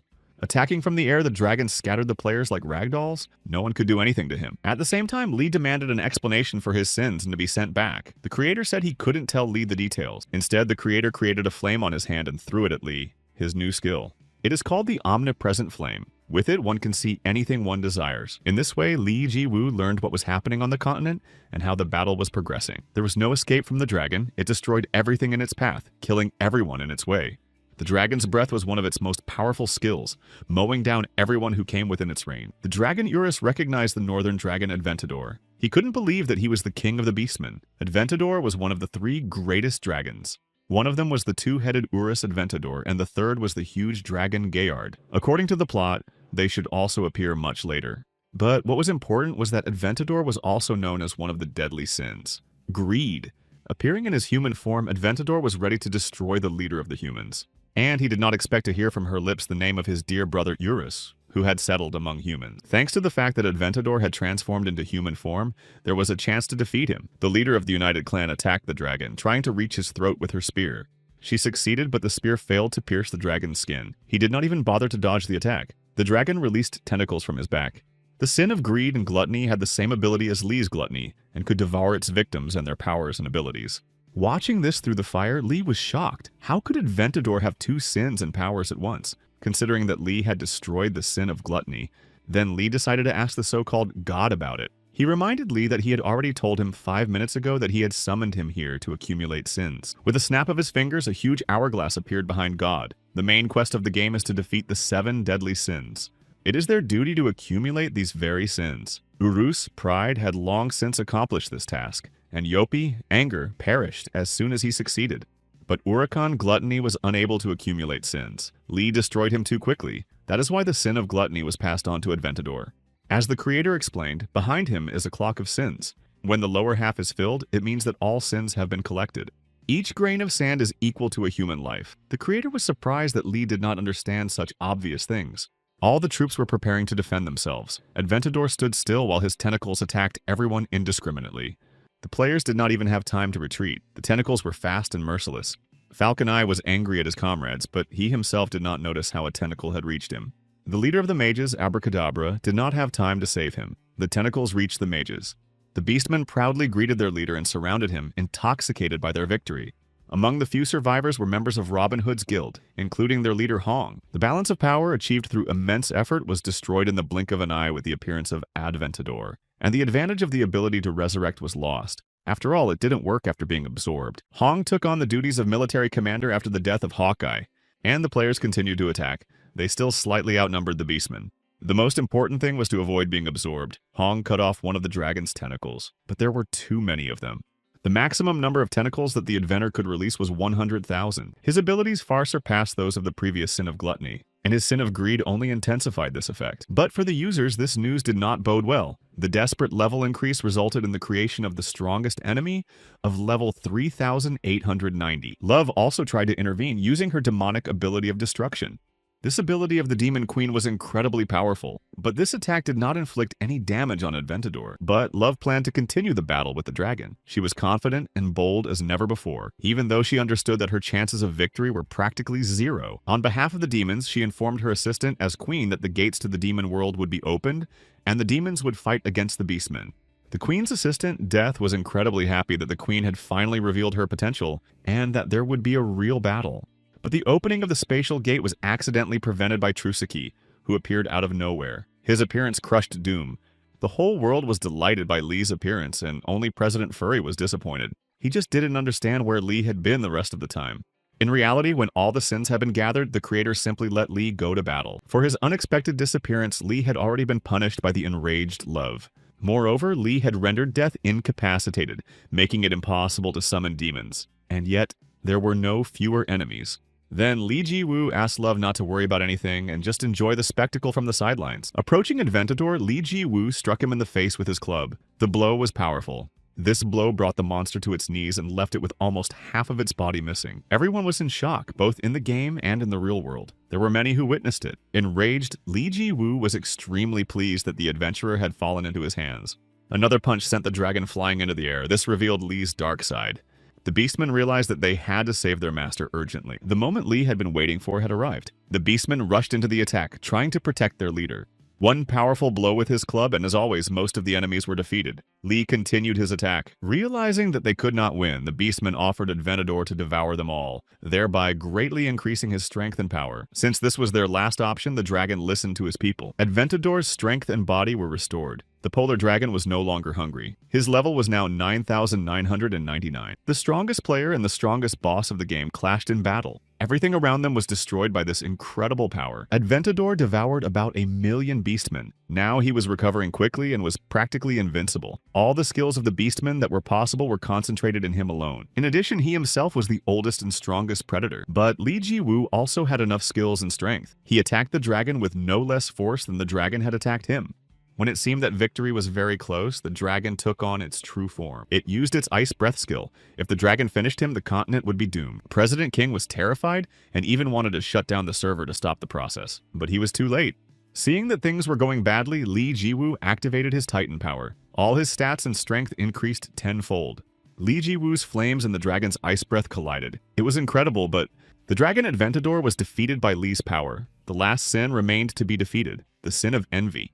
The defeated dragon landed nearby. He was almost destroyed. He admitted defeat. An unexpected turn of events occurred when Lee told Adventador that he would become his sword, just like Urus. But Adventador considered this a humiliation and did not want to serve humans like Urus. The agreement was rejected. Unexpectedly, Lee decided to play on the dragon's feelings and announced that he would go to the northern continent to finish off the remaining beastmen. Lee Ji-woo's threats greatly angered the dragon. But he loved his people and did not want to let them down. Therefore, he agreed to the deal in exchange for the peace of his people. All that remained was to figure out where to place Adventador's soul. One soul, one weapon. He couldn't think of anything better than to make his underwear the vessel for the dragon's soul. The deal was done. His underwear became the new home for Adventador's soul. The main quest of the game was complete. Each player received a reward for completing it. Inside the chest, Love saw a consumable item. A snow crystal of 10,000 years of frost. After absorption, it gives the power to withstand the cold of the northern continent. The northern continent, hidden from everyone, became accessible to users. The level cap for high-level users was broken. Adventures in uncharted lands sparked users' interest in the game. Without hesitation, Lee Ji-woo swallowed his snowflake. The adaptation to the cold of the northern continent began. Lee had wanted to go there for a long time, but on his last visit, the servers were closed. After finishing this difficult battle, Lee Ji-woo finally logged out of the game to get some rest in the real world. He was hungry. In the kitchen, Luna, who had appeared out of nowhere, was already busy cooking. She called him to the table. Hungry, Lee Ji-woo sat down at the table without asking any questions. Luna was a good cook. But it was all an act for Luna. In reality, Lee was extremely angry. It infuriated him that the girl was constantly sneaking into his apartment like a thief. He had even considered calling the police if Luna didn't admit how she was doing it. Ignoring all his questions again, Luna told Lee that she had something important to tell him. As it turned out, under the guise of this important business, Luna asked Lee out on a date. In her apartment, Han Sarang was thinking about Lee, what he was doing and everything. She received a call from her sister. Han's sister and her manager were watching the sweet scene of Lee and Luna getting into his car together. From the dark-haired girl's description, Han immediately knew who they were talking about. She asked her sister to stop them at all costs. Han Sarang rushed down the stairs. She was overcome with resentment and anger. How dare they? He betrayed her, and she was groveling in front of him. Her sister couldn't stop Lee and Luna, but she started the car to chase after them. It seemed to her that they had turned toward the sea. Lee Ji-woo and Luna were speeding away in a fancy sports car. In fact, Lee had not planned to go with her, but Luna had lured him by knowing something about his latest sin of envy. So Han was worried for nothing when she thought Lee had betrayed her. It was just pure interest in the game and nothing more. The car pulled up to the beach. Not wanting to be distracted by nonsense, Lee immediately began to question Luna about what she knew about the last sin. Suddenly, she burst into tears and asked him to grant her one request. Luna asked him to save Lee and her too. Lee was stunned by this sight. The always proud and arrogant Luna was crying. He didn't know how to behave in such situations. Before Lee could finish saying that he didn't believe Luna and that this was some kind of plan, she was already sobbing in his arms. She apologized continuously. For the first time, Luna looked so weak that Lee froze in confusion. Han Sarang and her sister, the manager, were already rushing to the scene of the drama. From a distance, they saw the couple embracing. Suddenly, Han stopped nearby and her gaze did not bode well. At that moment, Lee asked Luna to explain what had happened. Suddenly, it dawned on him. What if Luna had a good reason for acting the way she did all this time? And then Luna pushed Lee away and started laughing. He fell for it. She said she was just playing so that Lee would believe her. But now Lee didn't really believe she was lying. Something was wrong with her smile, and those tears looked too real. Before Lee Ji-woo could say anything else, the wild Han Sarang stopped next to him. She demanded an explanation from Lee for the hugs and everything else. Then Han ordered Lee to raise both hands and hugged him tightly around the waist. She ordered him to put one hand on her head and the other on her shoulder. A little frightened by her behavior, Lee did as he was told. With a sly smile of victory, Han Sarang turned her head toward Luna. Then Luna told Lee that she had two pieces of news. The first concerned the item, the chest that Lee had received as a reward for Yopi. Inside was a middle-ranked angel earring. Speaking in riddles, Luna said that this was the first clue and the second was a quest. The Master of the Sky could not be replaced. With that, Luna finished and took her bag and left. She said she enjoyed the date. In turn, Han Sarang said that she also wanted a date by the sea with Lee Ji-woo. He, of course, agreed. Walking alone, Luna remembered her date with Lee. She was sad. After all, it was quite possible that he would have helped her if she had told him the truth. Besides, Luna was wildly jealous of Han Sarang. She was even a little jealous. She wanted to be as honest and sincere as her. A romantic sunset witnessed the date between Lee Ji-woo and Han Sarang. They had been walking in silence for 30 minutes. Lee felt awkward. Then Han asked Lee if he was upset that he hadn't seen Luna in a bikini. This question was very important to her. However, Lee Ji-woo hadn't even thought about it and was surprised. He was also surprised by Han Sarang's jealousy, especially when Han asked Lee not to be alone with other girls anymore. She also asked Lee to text her more often and call her at least sometimes. Not quite understanding this, Lee told Han that he wasn't even her boyfriend. Why was she making such demands? He asked her if she liked him. She answered yes. She was surprised that he hadn't noticed it before. Lately, there have been many changes in the game. A sudden increase in the main quest, a rapid increase in the main content, but most users were impressed by the unexplored northern continent. Most users ate the ice crystal and set off on a great journey to new lands. But one user wasn't interested in anything, not even this new continent. He sat near Zvezdochka with a sour expression. She was worried about Lee. She also had no plans to go to the northern continent. She was happy where she was. The perceptive Zvezdochka guessed that it was because of the girl. Then Love appeared. She was embarrassed. Both Love and Lee Ji felt incredibly awkward looking at each other. Zvezdochka delicately left them alone, but Love asked her to stay so they could all discuss the main quest together. It was time to open the chest that Lee had received as a reward for defeating Yopi. Love didn't want to pressure Lee with her feelings and decided to take things slowly. Sure enough, inside the chest was a mid-rank angel earring. It could be used from level 500. Lee could do that. Looking at the earring, Lee felt like he had seen something like it before. He put it on. The demonstration of hidden abilities was activated. Lee was illuminated by a bright blue light. Changes began to occur in the user's body. Lee's hair grew longer, and that wasn't all. Love and Star were shocked by the result. Standing before them was an attractive dark-haired girl in a black suit. The transition to the Heavenly Kingdom was complete. The main feature of the game that attracted players was the freedom of action, and in some ways this was particularly evident. If you decided to use a sword, you would develop skills in wielding it, and if you chose a spear, the same would apply. And if you started collecting medicinal herbs, you would gain the necessary knowledge and skills and so on, except for special conditions when a skill can only be acquired through exchange or by studying books. Depending on the user's actions, skills were created automatically with the help of the main computer's artificial intelligence. This applied not only to skills but also to weather and environmental classes. But there was one caveat. The appearance of users was limited. You could change the color of your hair, skin, and eyes, add elf ears or a tail. But excluding the external characteristics of the race in the game, the user looked the same as in real life. That's why Jiwoo's new appearance was shocking to everyone, including himself. Not only his body had changed, but his face as well. Looking at himself in the mirror, Lee was in a panic. Players around him began to notice this girl with her striking appearance. After all, they had just seen a guy there. Moving to the nearest inn, Lee's Vezdochka and Love discussed what was happening. After removing the earring, Lee did not return to his body, which was very strange. Then Love remembered Luna's words on the beach about taking a good look at the earring. Love had seen it somewhere before, and she remembered. Rayot had the exact same earring, one of the deadly sins. That's why it's called an angel earring. That boy had angels under his command. So now she had to meet Rayot to find out how Lee could return to his body. But Lee didn't really care which character he played in the game. If you compare everything Luna said and everything that's happening, it's obvious that the next quest will take place in the Heavenly Kingdom. She'll have to go to Rayot after all. The problem was that they didn't know where Rayot was, but Lee wanted to ask Habeck about that. After all, he was Rayot's errand boy. Lee took Habeck's magic mirror out of his pocket. Among other things, it was also a communication device. Someone answered Lee Jiwoo's call from the mirror. It was Habeck, of course. Lee asked him to meet up.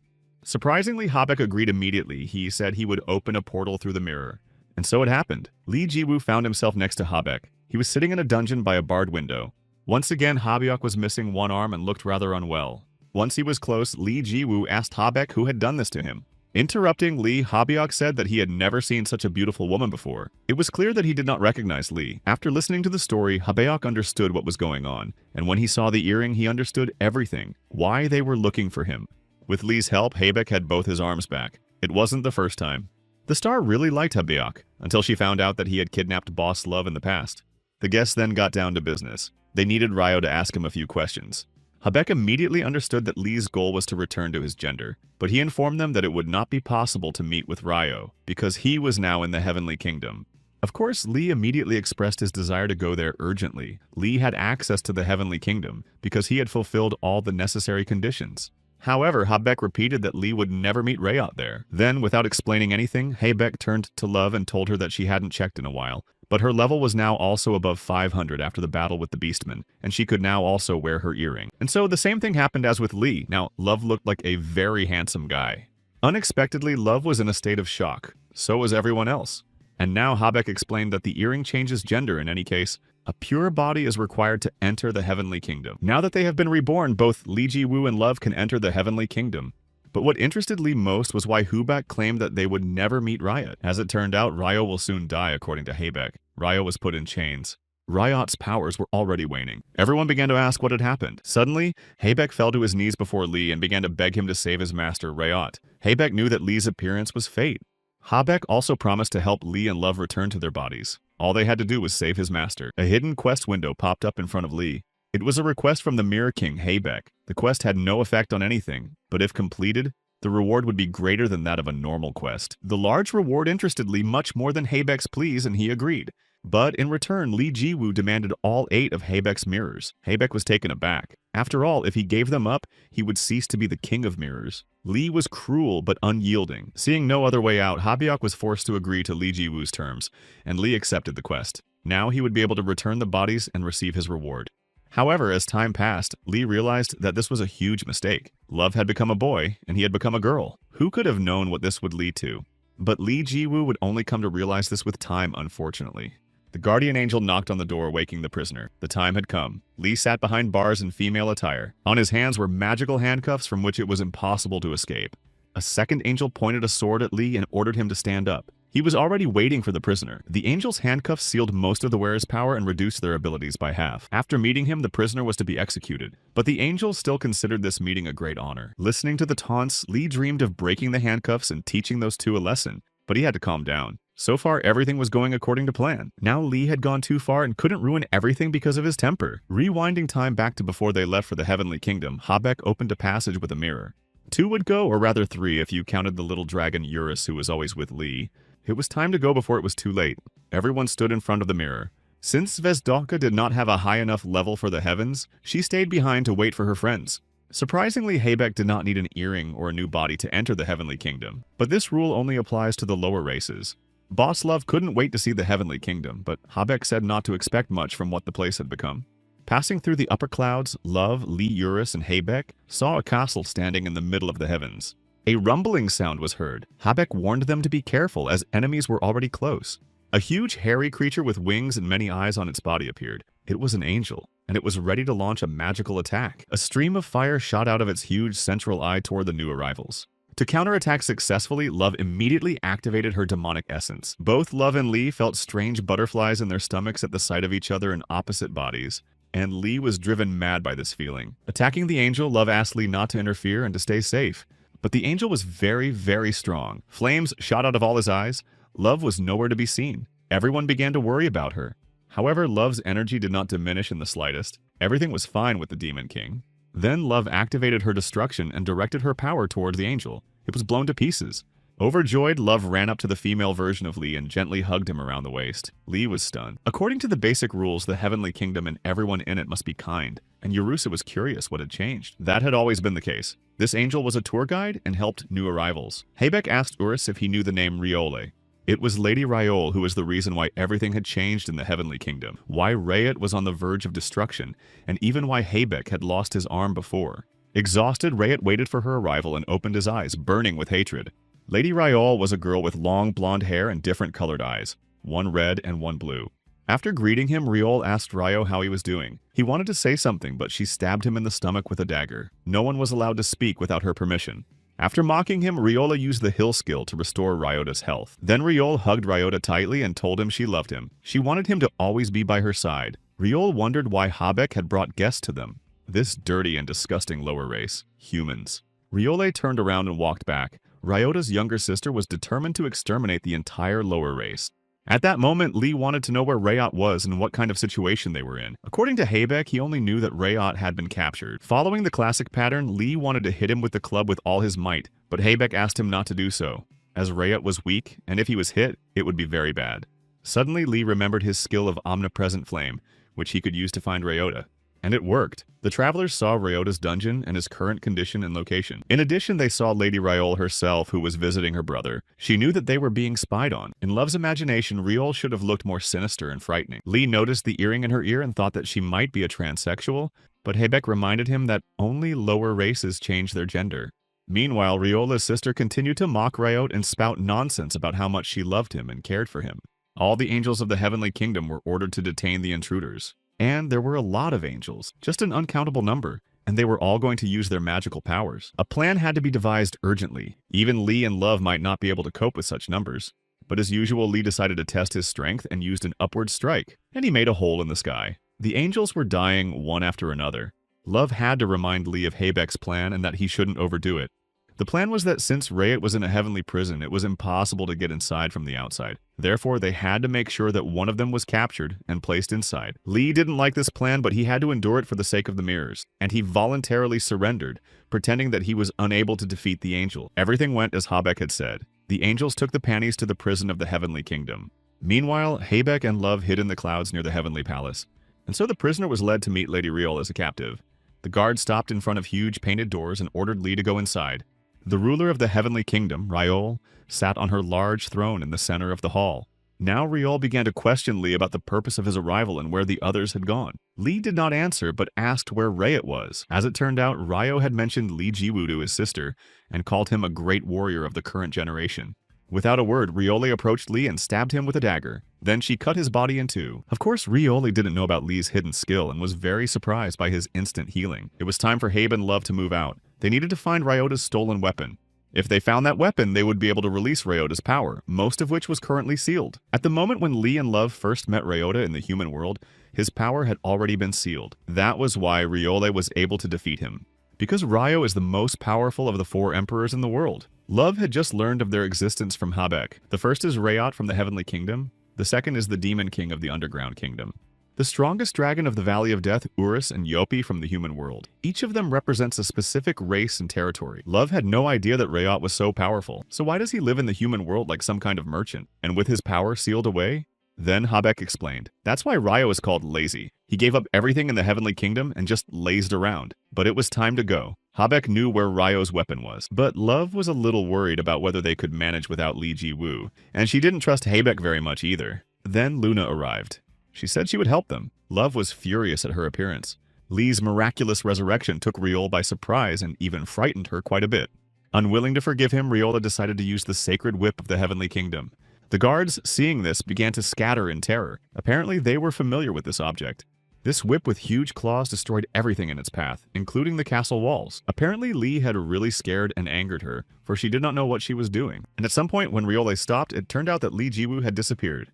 Lady Riole ordered all troops to be mobilized. All forces were to be sent to Ryota's dungeon. Riole knew that Lee had gone there, and so it was. Lee tried to find the dungeon in the huge castle, and then he suddenly remembered that he hadn't seen Adventador, whom he had made his coward, in a long time. Dragon Urus reported that he no longer wanted to see the Bren world. Nothing new was happening between Lav and Luna. They were arguing again and wasting time. When asked how she got there, Luna showed her. She put on an earring and explained that she was the first player to enter the Heavenly Kingdom. Taking off the earring, Luna became a girl again, which amazed Love. Luna knew how to return her body. As it turned out, to learn this, one had to complete a quest. Finally, Lee and Urus found the way down to the basement. Perhaps that was where Rayot's dungeon was located. And indeed, down below, Lee found Rayot. However, Rayot did not recognize him in his female form, not until he saw the wooden club and put all the facts together. All that remained was to figure out how to remove the angel's chains from Ryota. And while Riot repeated that they couldn't be broken by physical force, Lee Ji-woo tore the chain apart with one movement. But they couldn't escape right away. Behind Lee stood Riol with a huge number of her servants. Luna didn't want to explain the essence of the quest. Then Love moved on to complaints about Lee and Luna's advances, but Luna didn't react. Instead, she led Love and Hebecca to a heavenly spring. If they drank from it, they could return to their original form. That was what Love wanted to do, but she stopped. It was unclear why Luna had brought them here at this particular moment. After all, it was more important to find Ryota's weapon. Then Habeck announced that the weapon was hidden right there, in that very spring. Then Love decided to drink the heavenly water from the spring after all. The purification of her body began. The angel earring quest was completed, and Love returned to her female body. Now she could change her gender as she wished. Surprisingly, Luna did not deceive Love. She returned her body and completed the quest. It worked even if you drank the water from a bottle, and Luna filled the vessel. It would come in handy for Lee if he couldn't return here. Jealous, Love immediately demanded the bottle of water for herself. Of course, Luna wasn't stupid enough to give it to her. Watching this, Habeck wondered who Luna really was. She knew where the heavenly spring was and apparently knew that Ryota's weapon was here. She knew that you could drink the water elsewhere and many other things. And that wasn't all. What's more, Luna had even revived Uricon. She had even revived Yopi too. Luna was always at the center of every event, not Lee Jiwoo as it seemed. It seemed that Habeck had underestimated her. Then Luna stood up and announced that the Guardians would soon arrive and the battle would begin. After all, Ryota's weapon was being guarded. These Guardians were truly fierce and powerful and could not be compared to angels. The ancient Guardians of the Heavens looked funny, small and cute creatures at first glance. They were minions. There were 3 types, close combat and long-range combat. When she saw them, Lav ran to hug the cute creatures, unable to believe that they could pose any danger. But it was foolish to be deceived by their appearance. A second later, a huge stone block stood before Love. A monster. This was the original appearance of the Guardians. Super minions. 100 of Riol's elite soldiers approached Lee, ready to attack. Ryo asked Lee not to destroy them, as they had simply fallen under Ryol's control. Greedy Lee demanded money for this service. Ryo was shocked by this, but agreed because he had no other choice. Therefore, the blows from the wooden club were not lethal. They were simply meant to knock out the enemies. The 6th mirror was activated by Habeck to escape from the Guardians. This mirror was called Protection. Then he attacked himself. The 1st mirror was activated. A wave of light, fire, pillars of icy light. Where the Guardians had stood before, there was now a huge empty hole. The Demon Queen also fought, revealing her true nature. But a second type of minion appeared, a long-range type. It copies the enemy's skills and uses them with its left hand. While Habeck was planning to help Love, Minion pierced him with his stone fist. Minion had complete physical immunity, so the light wave had no effect. At that moment, Love was also seriously wounded. The demon's essence began to deactivate. And when both Habeck and Love were on the verge of death, Luna reappeared. She was able to defeat the Guardian. Mocking, Luna suggested that Love hide behind her back while she sorted everything out. After Luna became the Goddess of Life, she attacked only with her staff. And the time came to show how the Goddess of Life really fights. So far, defeating Rioli's knights was easy, and Lee didn't even have to try hard. The ruler of the heavens, Riol, was shocked at how quickly Lee Ji-woo had dealt with her army. In the end, only she remained. Riol herself. There was nothing left for her to do but fight him personally. Raising her steel whip over Lee, Riole was ready to finish him off, but Lee was not afraid because he had already dealt with her before. But Riot grabbed Lee and told him to get out of the way. Riot had to explain. Riole's danger did not lie in her physical strength. She was not scary in that regard. It was all about her charm. That was how Riole was able to grab Riot. This power was short-lived, but Riole was strong in it. Moreover, this skill did not only work through the eyes. The charm skill was activated by Riole's heavenly whip. She struck Ryota with the whip. She said that her charm transmitted through her eyes was weak and couldn't compare to what came through the whip. And it no longer mattered what kind of magic resistance the enemy had. If the whip touched them, they would be completely subjugated. Since Ryo was now charmed, saving him became even more difficult than it had been at first. And then Love remembered how Luna had repeatedly summoned a green monster with huge paws. When he came to, Habeck explained to Love that Luna possessed the sin of lust and that her power was comparable to that of Rayot and the other emperors. In other words, her power was incredible. Luna's life force skill was activated. Her body was also renewed. Raising her fist, Luna destroyed one of the guardians with ease. But Minion, a close combat fighter, had complete physical immunity to attacks and magic. He was invincible. Habeck did not understand how this was possible. The second Minion melee fighter simply ran away from Luna. Everyone was curious about who she was and what kind of magic she was using. Then Habeck personally asked Luna what ability she had used. Luna healed Habeck and reminded him that she was the goddess of life and had certain abilities related to life force. As Luna herself explained, her abilities were not related to magic or physical damage. It was more of a realm of authority. She could take life as well as resurrect it. Luna did not want to explain anything else and suggested continuing the search for Ryota's weapon, which was at the bottom of the spring. Luna suggested that Habeck go and retrieve the weapon, and he agreed. Just as Riol was about to order Rayot to destroy Lee with the weapon, Love, Luna, and Habeck ran up. There was a problem. Enchanted Rayot had already attacked Lee and the weapon was close to him and the seal was being removed. And that's what happened. Rayot regained his former strength. The heavenly spear returned to its owner. The seal was broken. Many years later, Ryo took on his true form. The arrival of the heavenly ruler began. Ryo, one of the 4 emperors, awoke. Lai was surprised to see Luna there. She took a bubble of water from the spring and handed it to him. When Lee realized what the water was for, he was overjoyed. He wanted very much to return to his body.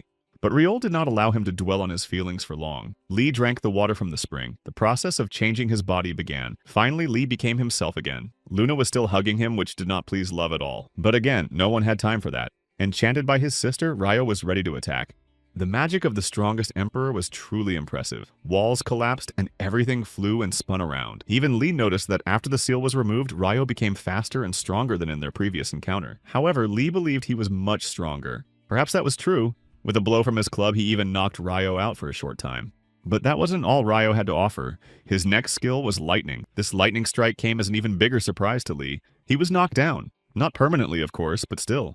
Ryot's entire body was generating electricity, and until the battle was over, his power would continue to rise indefinitely. Ryota's sister Riole ordered her brother to immediately destroy everyone who had arrived. When Lee resurrected himself once again, Riola was terrified again. She ordered her brother to burn Lee to ashes so that there would be nothing left to resurrect. But Lee was no fool. He grabbed Ryota by the head with his teeth. Ryota went berserk and lunged at Lee. But Lee struck him again with his club. Surprisingly, even the awakened Rayot was no match for the great warrior. Everyone understood that Lee would go down in the history of the game as an amazing creature. Exhausted, Rayot fell to his knees before Lee. He was still enchanted. This time, Riola didn't know what to do next. The further her brother went, the weaker the charm would become. She couldn't let them take him away. The only way out was to find a loophole and charm these people too. An idea of how to wake Ryo came to Lee's mind. He began to tap him on the head with his stick, quickly and methodically, to bring him to his senses. Because of this, Lee didn't notice Riole's whip flying towards him. It hit him. As a result, Lee was charmed. Riole was delighted that she had succeeded. Now all the trump cards were in Lady Riole's hands, and she suggested that everyone fight again. Suddenly, Lee's healing factor kicked in and the spell was broken instantly. It turns out it worked even in this direction. And immediately, the evil Riole was hit on the head with a club from behind. She knocked her out. The knights gradually regained consciousness after the battle with Li Ji-woo. Riole's spell was broken on everyone. Then Ryo explained that it was all because Riole had lost consciousness from the blow to the head. Accordingly, Ryo himself was no longer enchanted either. All that remained was to deal with Riole, who had already regained consciousness. She still did not understand what had happened. Lee used his club to sharply cut her whip in two. Lady Riole's weapon was destroyed. She burst into tears, surrounded on all sides, feeling helpless. But Lee told her that he would not take Riole's life, and then he decided to devour her. Only the protection of her brother Ryota saved Riole from being devoured by gluttony. After all, she was his sister, and he loved her. In fact, Riola never intended to destroy Rayot. Habeck misunderstood everything, and although Riola's ways of expressing love were strange, everything she did was for her brother. Several hundred years ago, Rayot told Riola that he was going to live among humans. He asked her to take care of the Heavenly Kingdom for a few years. The fact that Rayot was going back to the humans to throw parties and get into adventures really upset his younger sister. But chaos reigned in the world because the Demon King had invaded, and Rayot was going to descend to help Yopi defeat him. In the end, Rayot had to leave the throne, which caused some concern for Riol. He still couldn't complete the 7 sins. Riole's sister sincerely did not understand her brother. After all, he always said that they would forever remain enemies of ordinary people. But she felt that he actually loved people very much, and that was why he was helping them so much. Rayot admitted that this might be true, and he left. Lord of the Sky, Rayot, the sin of sloth. The 7 sins had to be fulfilled with human lives, but because Rayot loved them too much, he couldn't even fulfill his own. And that was open disobedience to God. Therefore, no one knew when Rayot would disappear from this world. So Riole made a decision. When the time came, she would destroy all humans in place of her brother, even if it meant starting a rebellion. That's how it turned out that Riol would never do anything bad to her Rayo. All Riole wanted was to save Rayot, and now he was asking Lee to spare his sister. But Lee Ji-woo believed that she must be punished for everything she had done.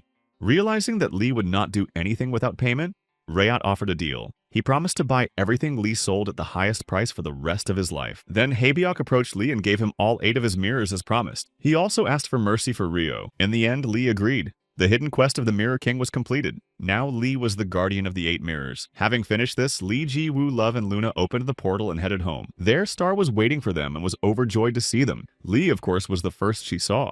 In addition, the boys showed the girl their transformation skills. A few days later, the goddess of life, Luna, visited Ryota in the Heavenly Kingdom. She came alone.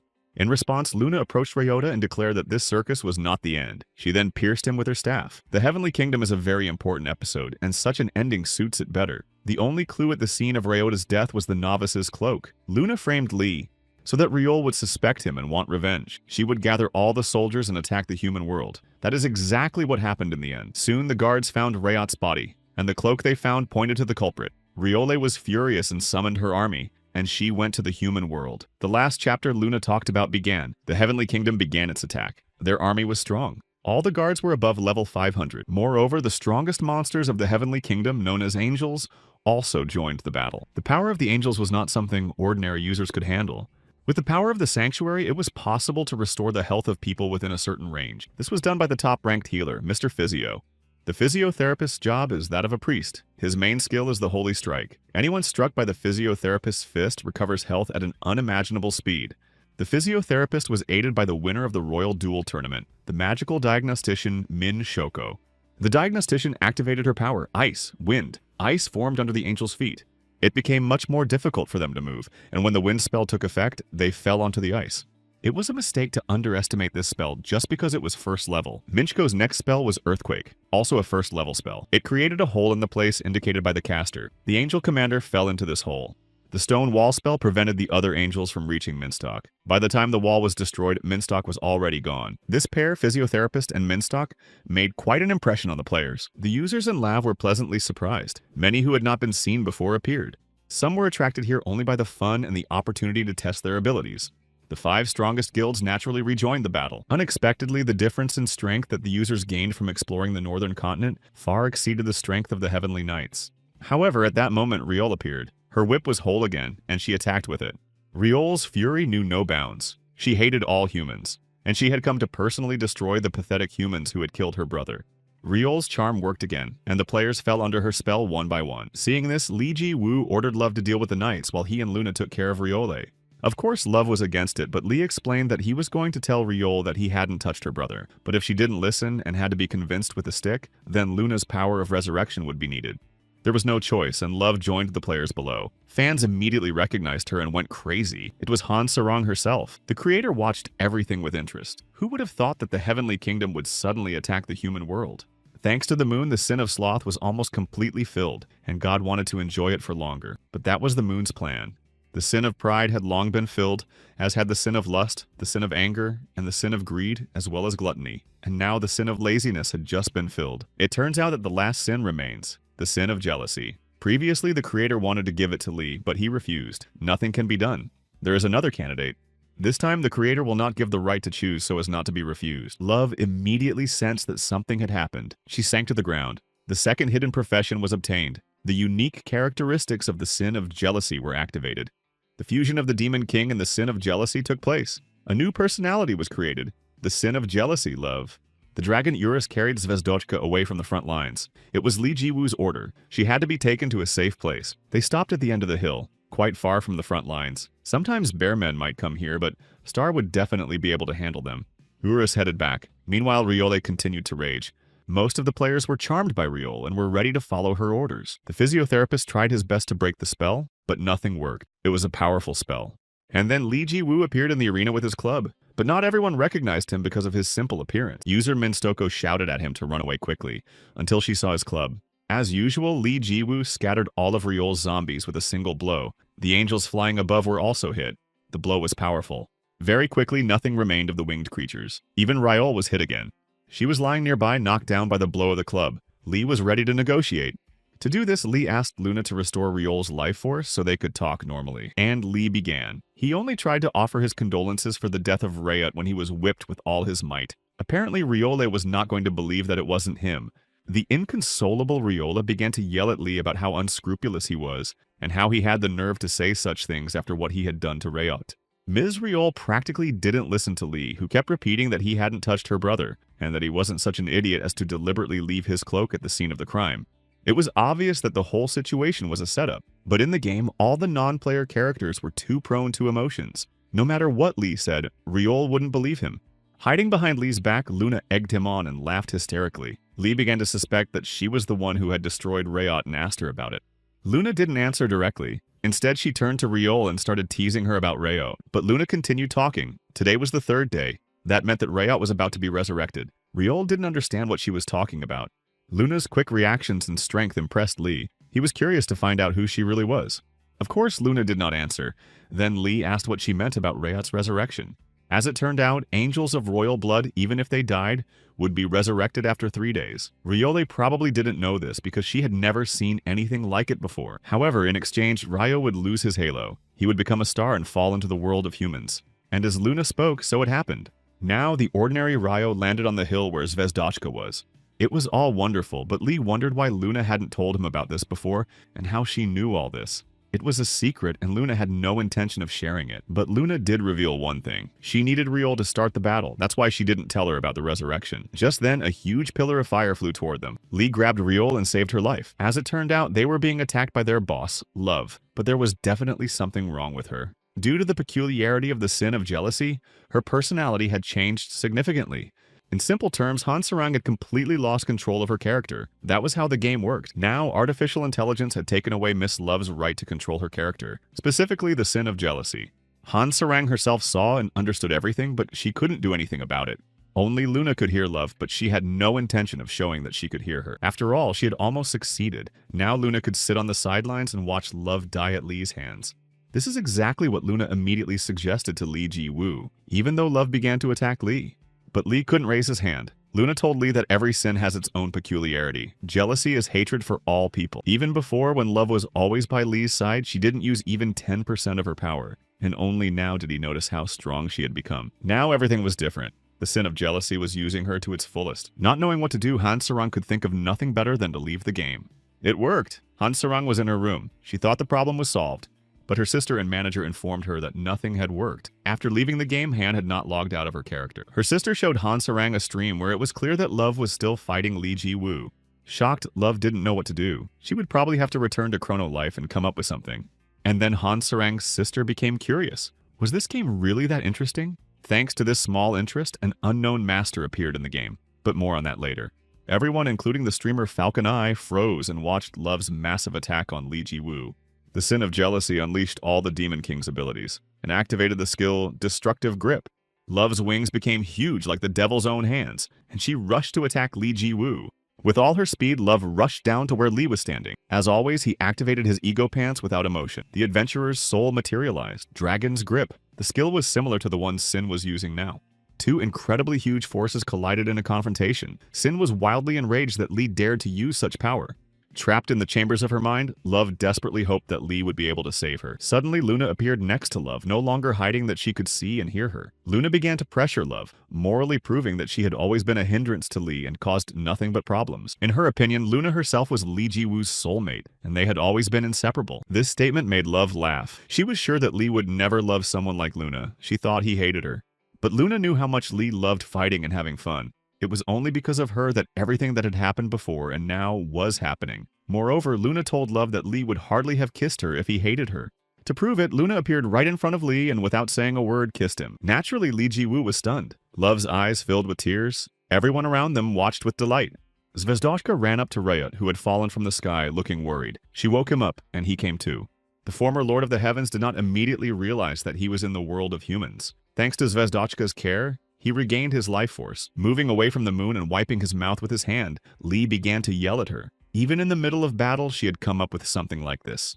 Since the sin of jealousy did not listen to anything and did not react to Lee, he decided to knock him out carefully for now. Then Lee noticed that Love, or rather the sin, was crying. He thought that Love had returned to her body and asked if she was crying for him. Love told him that she had become famous at a very young age and had gone through a lot because of her parents, so she hadn't talked to anyone for a while. But after some time, Han Sarang returned to the stage. Perhaps it was all the fault of the environment in which she grew up, but she was still not in a relationship and had hardly communicated with boys. Perhaps this is why Han has always expressed her feelings so awkwardly. She yelled and got angry as if she had never seen the opposite sex before. Like a child. As if her soul had returned to the body of 5-year-old Han Sarang. But in reality, she really likes Lee, and now she has said it openly. The audience watched as the battle ended and they talked about something, but they couldn't hear anything. Han continued. After her confession on the beach, she was afraid to rush him so as not to be rejected. However, now Han Sarang wants to hear his answer, especially after what she just saw. Naive Lee had believed until now that Han Sarang's confession on the beach was just a joke. Now he was in shock. Besides, Lee couldn't believe that the famous Han Sarang, who sings, acts in movies, and has tons of fans, could be in love with him. Watching this scene was the cunning Luna. She knew that Lee would do everything she wanted him to. And this fool really didn't believe that Love was in love with him. He thought it was a prank. And where would we be without Luna? She landed between them. She started telling Lee that this couldn't be true. Not in a game, not in real life, and that those who are meant for each other should be together. Luna grabbed Lee's hand. After getting her answer, Love stopped crying. The conditions for awakening the sin of jealousy were fulfilled. What Luna had hoped for happened. Red liquid gushed from Han Sarang's body. Even her usually cold-blooded sister was shocked by what she saw on the screen. Han Sarang's body was engulfed by the red liquid like two halves of a nut, and this vessel collapsed to the ground. This strange vessel cracked into two halves. Everything was bathed in red light. Miss Love was gone for good. It was the very sin of jealousy. Now Love could not return to her original form because she had completely merged with the sin of jealousy. And even if she leaves the game, the character will remain the same. This all amused Luna greatly. Apparently, the only option was to destroy the sin, and Lee Ji-woo understood this himself. After mentally apologizing to Love, Lee Ji-woo struck the sin of jealousy with all his might. But of course, it wasn't as simple as it might have seemed at first. Nothing worked. The sin was intact and unharmed. Lee's attacks and the sin's counterattacks from the air looked impressive from the sidelines. It looked like the end of the world. The creator joined the moon. He didn't want the planet to be destroyed again. He would probably have to defend it. The moon was also interested in what would happen to the human world. After all, God would be too busy preparing for the end. But he thought it was too early to talk about the end. Even though the sin of jealousy was already filled to the brim, thanks to massive explosions. When he said it was too early, the creator was referring to the outcome of this battle. If jealousy won, there would be no need for it anymore. Ever. And this amused the moon once again. She did not believe that jealousy could defeat Lee Ji-woo, but sin was much stronger than she thought.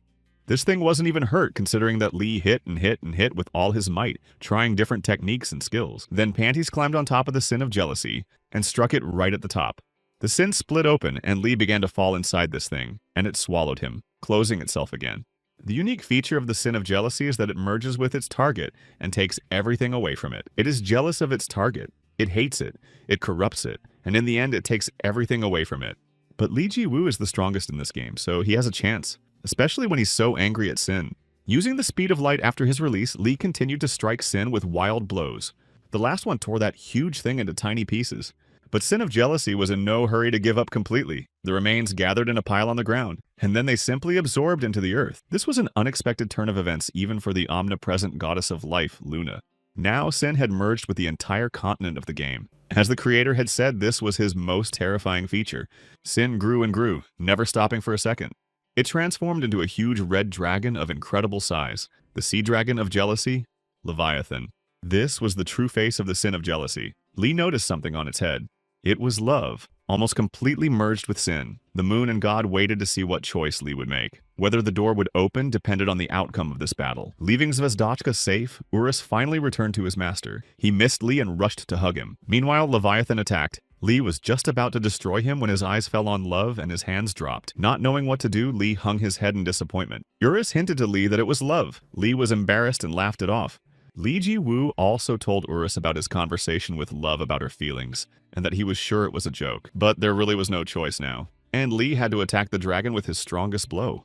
The dragon was fast and agile, so it was impossible to defeat it quickly, but Lee continued. Then Urus suggested an option. It wasn't for nothing that Love's body was sticking out so conspicuously. Perhaps they should aim for it.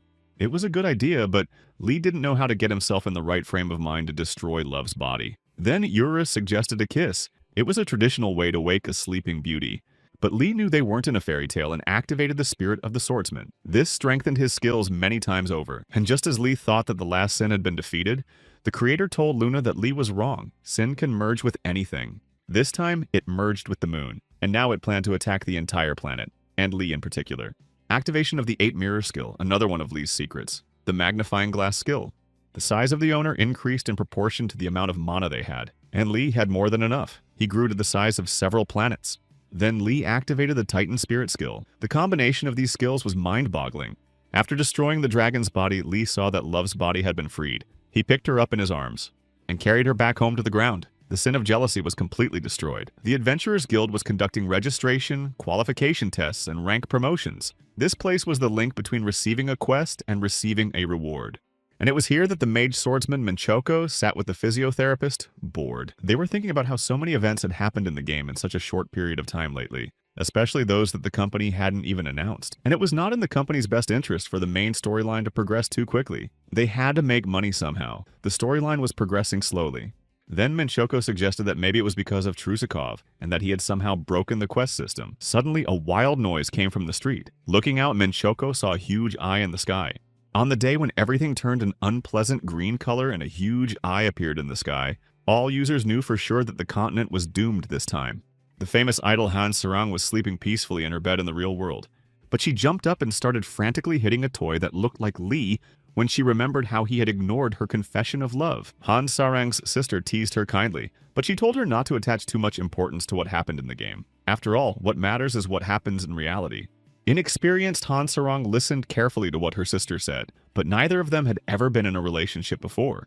After that day, Love never logged into the game again. Her sister was curious about what Han Sarang planned to do next. The doorbell rang. It was none other than Lee Ji-woo. He had come to visit Han Sarang. She jumped for joy when she saw that it was Lee. Her sister told Han that this was her chance to seduce him. However, her sister wouldn't let Han Sarang go in her tracksuit and sent her to get ready. Lee received a text message telling him to wait a little longer. Finally, Han Sarang came out looking her best, and in a very short skirt. And there they were, speeding through the city in his fancy sports car. There was a certain awkwardness between them. Neither of them knew what to say. Then Lee Ji-woo decided to ask if Han Sarang's confession in the game was sincere. But Sarang boldly admitted that there wasn't even a % of a joke in it. And Lee apologized for acting like a fool back then. He really thought it was a joke. The car stopped at its destination. It was a van room area. It was a poor neighborhood.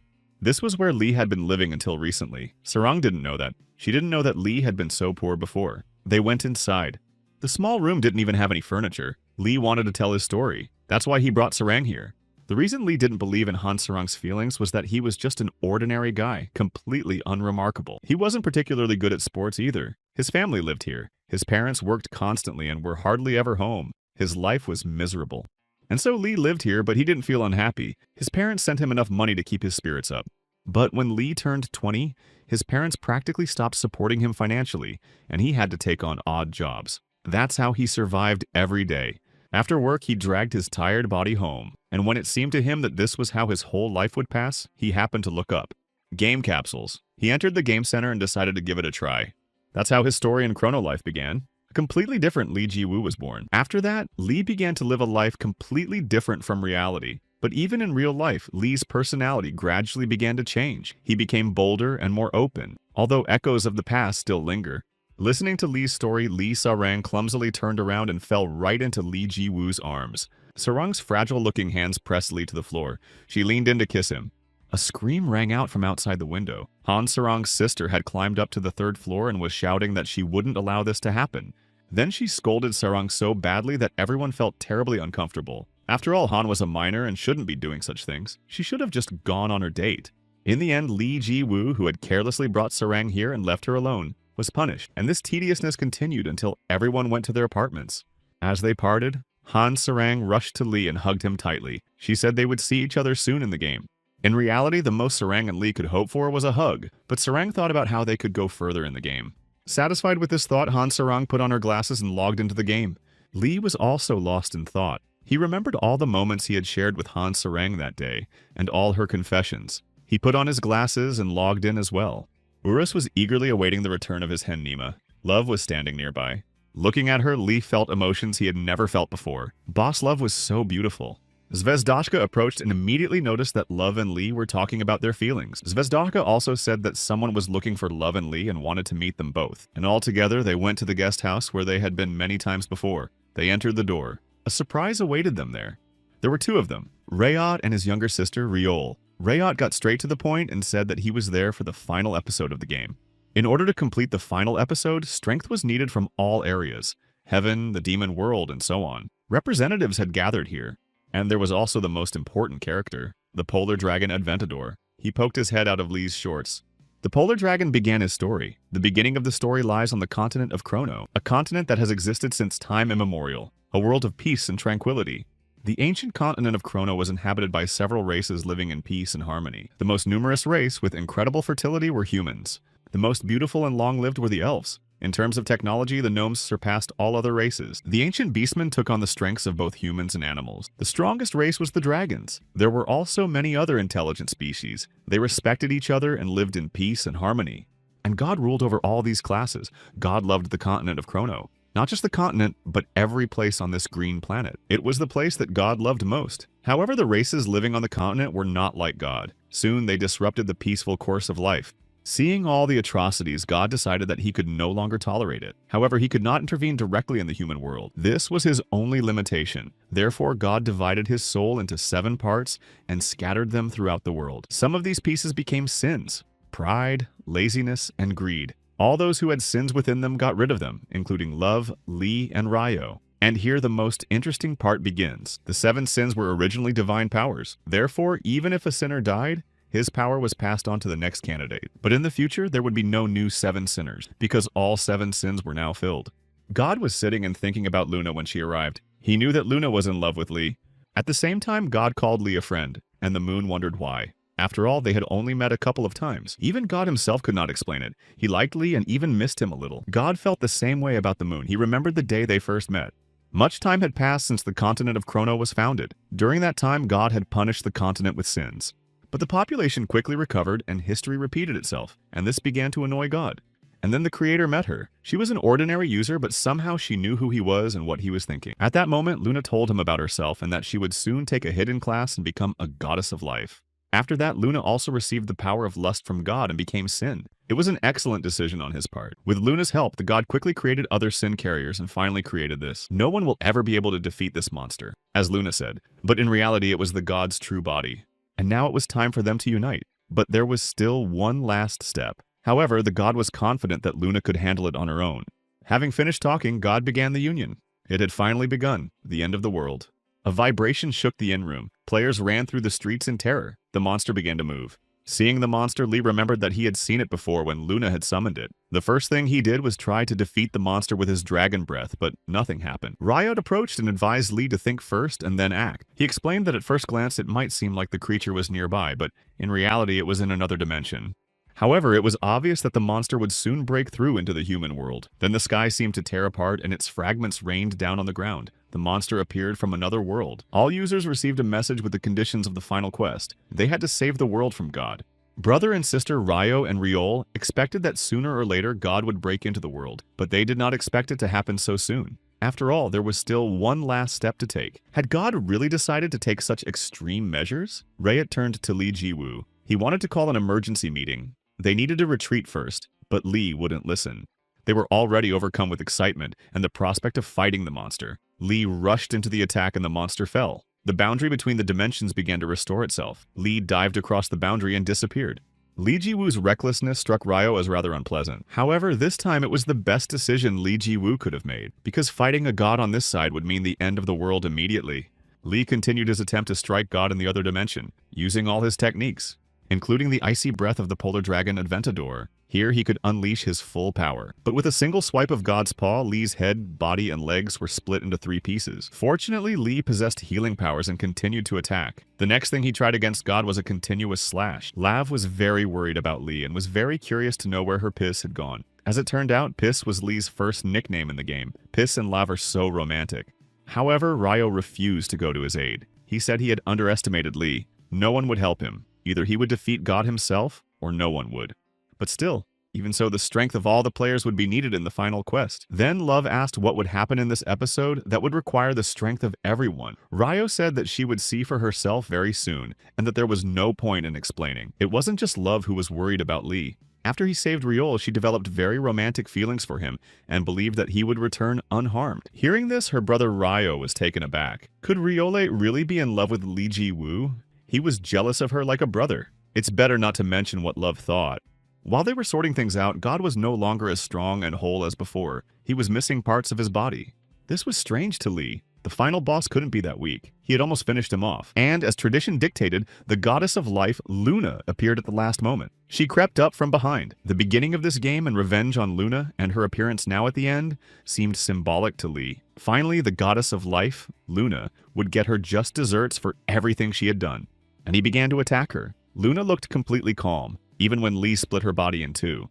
For she had a hidden ability to create life, which allowed Luna to instantly regenerate. It was no wonder that Lee had nicknamed Luna Cockroach. She could survive in any conditions. Lee grabbed her by the arm, so that Luna wouldn't escape, and he tried to devour her with gluttony. And it seemed like Lee Ji-woo had succeeded at first. Luna tried to stop him, but a message popped up saying that the absorption had failed.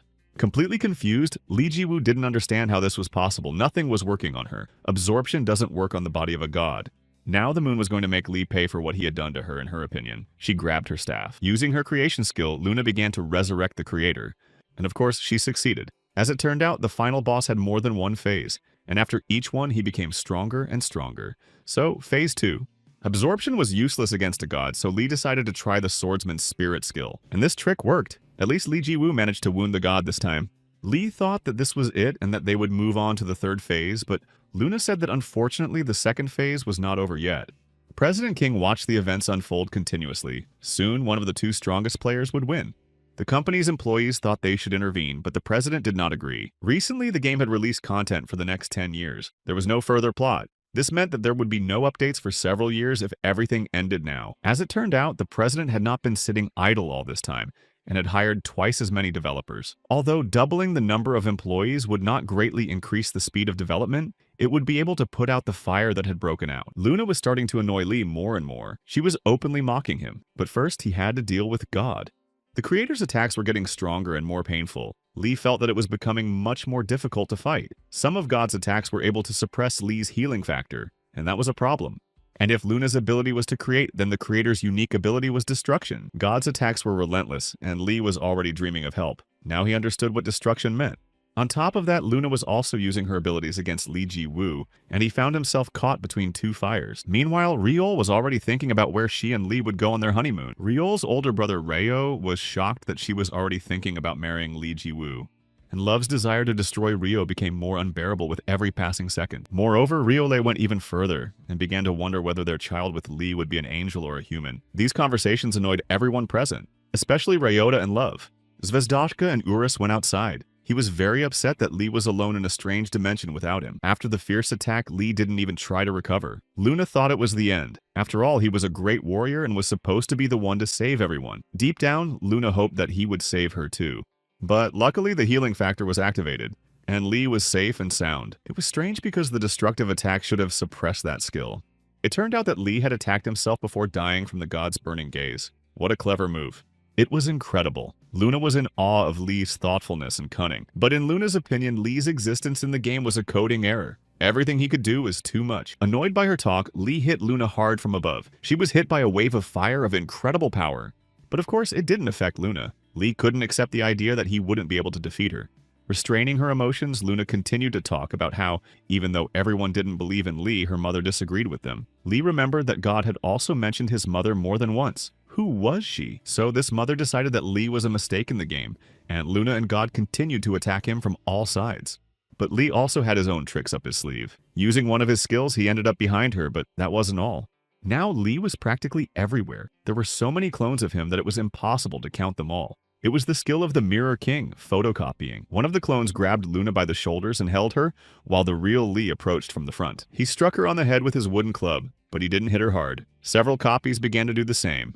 At one point, Luna even began to cry and beg Lee to stop. But Lee wanted to see her suffer, but he became more and more excited. Revenge was sweet. The quiet place was drowned in a mad scream. Lee had no intention of destroying Luna. He just wanted to hit her on the head. Surprisingly, there was a seemingly reasonable reason for this terrible and cruel act. The humiliation he had suffered in the past and the knife in the back from Luna, now was the time for real revenge for Lee. And it seemed that they had dealt with Luna, but there was still God. No matter how many clones he destroyed, it was useless. Lee created countless numbers of them.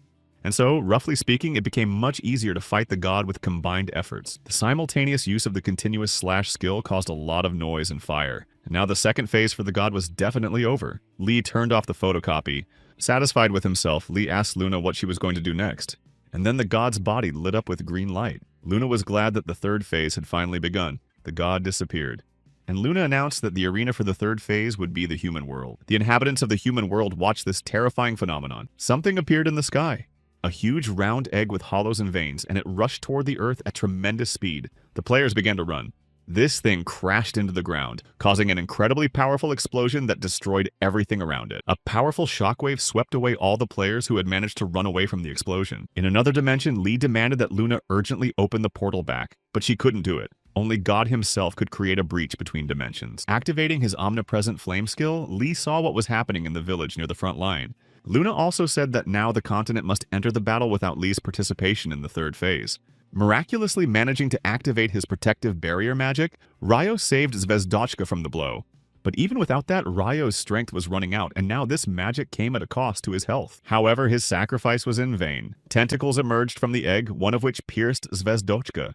Seeing this through the flames, Lee went mad with rage. How dare this monster touch Zvezdochka? The mage swordsman Mincho, winner of the royal tournament. She had also performed well in the battle against the Heavenly Kingdom. Now she called on everyone to gather and stand against the god.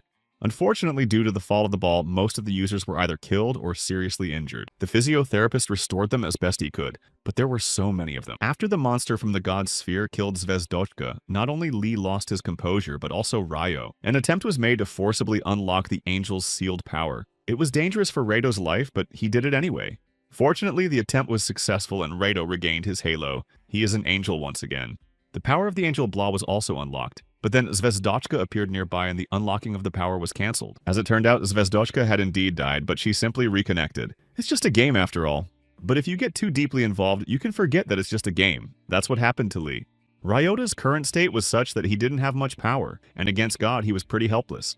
But fortunately, all the users united and helped each other as best they could in the battle against God. However, this monster was practically invulnerable, and it seemed as if no weapon could harm him. By this time, the physiotherapist had healed the wounded, and they were ready to join the battle. In addition, the physiotherapist had the ability to restore the health of players within a certain range. There wasn't a single player who didn't love Zvezdochka, and because the monster had dared to touch her, they were ready to fight 10 times harder than usual. Satisfied that the situation had united everyone, Lee extinguished the flames and grabbed Luna by the throat. He needed to find out if there was any way to escape from here. However, Luna said that it was impossible. Even if they died and were reborn, Lee would still end up here, in a place called the Garden of Eden. And now there were only 2 of them here, Lee and Luna. She started talking about their relationship again, but Lee said he wasn't interested in her at all. Then Luna said that if Lee started dating her, she would give him everything. This stubbornness infuriated Lee Ji-woo. He grabbed her shoulders again and began making photocopies to refresh Luna's memory. Apparently, the only way to get through to her was with force and blows. Lee hit Luna on the head with a bat again, but this time Luna didn't let him abuse her. She destroyed her body and recreated it in another place. The unconscious Luna began to come to and found herself completely alone. She was in some kind of clearing. Riole approached her from behind. They were 3 kilometers from the frontline village. They had been thrown here by the recent attack because they were close to the center of the explosion. According to Riola, they needed to hurry and return to the village as soon as possible to save the others. But something was wrong with Lav. She was in awe of Riola and wanted to touch her very much. Lav looked crazy. Releasing the essence of the Demon King, Lav flew after Riola with the same crazy look in her eyes.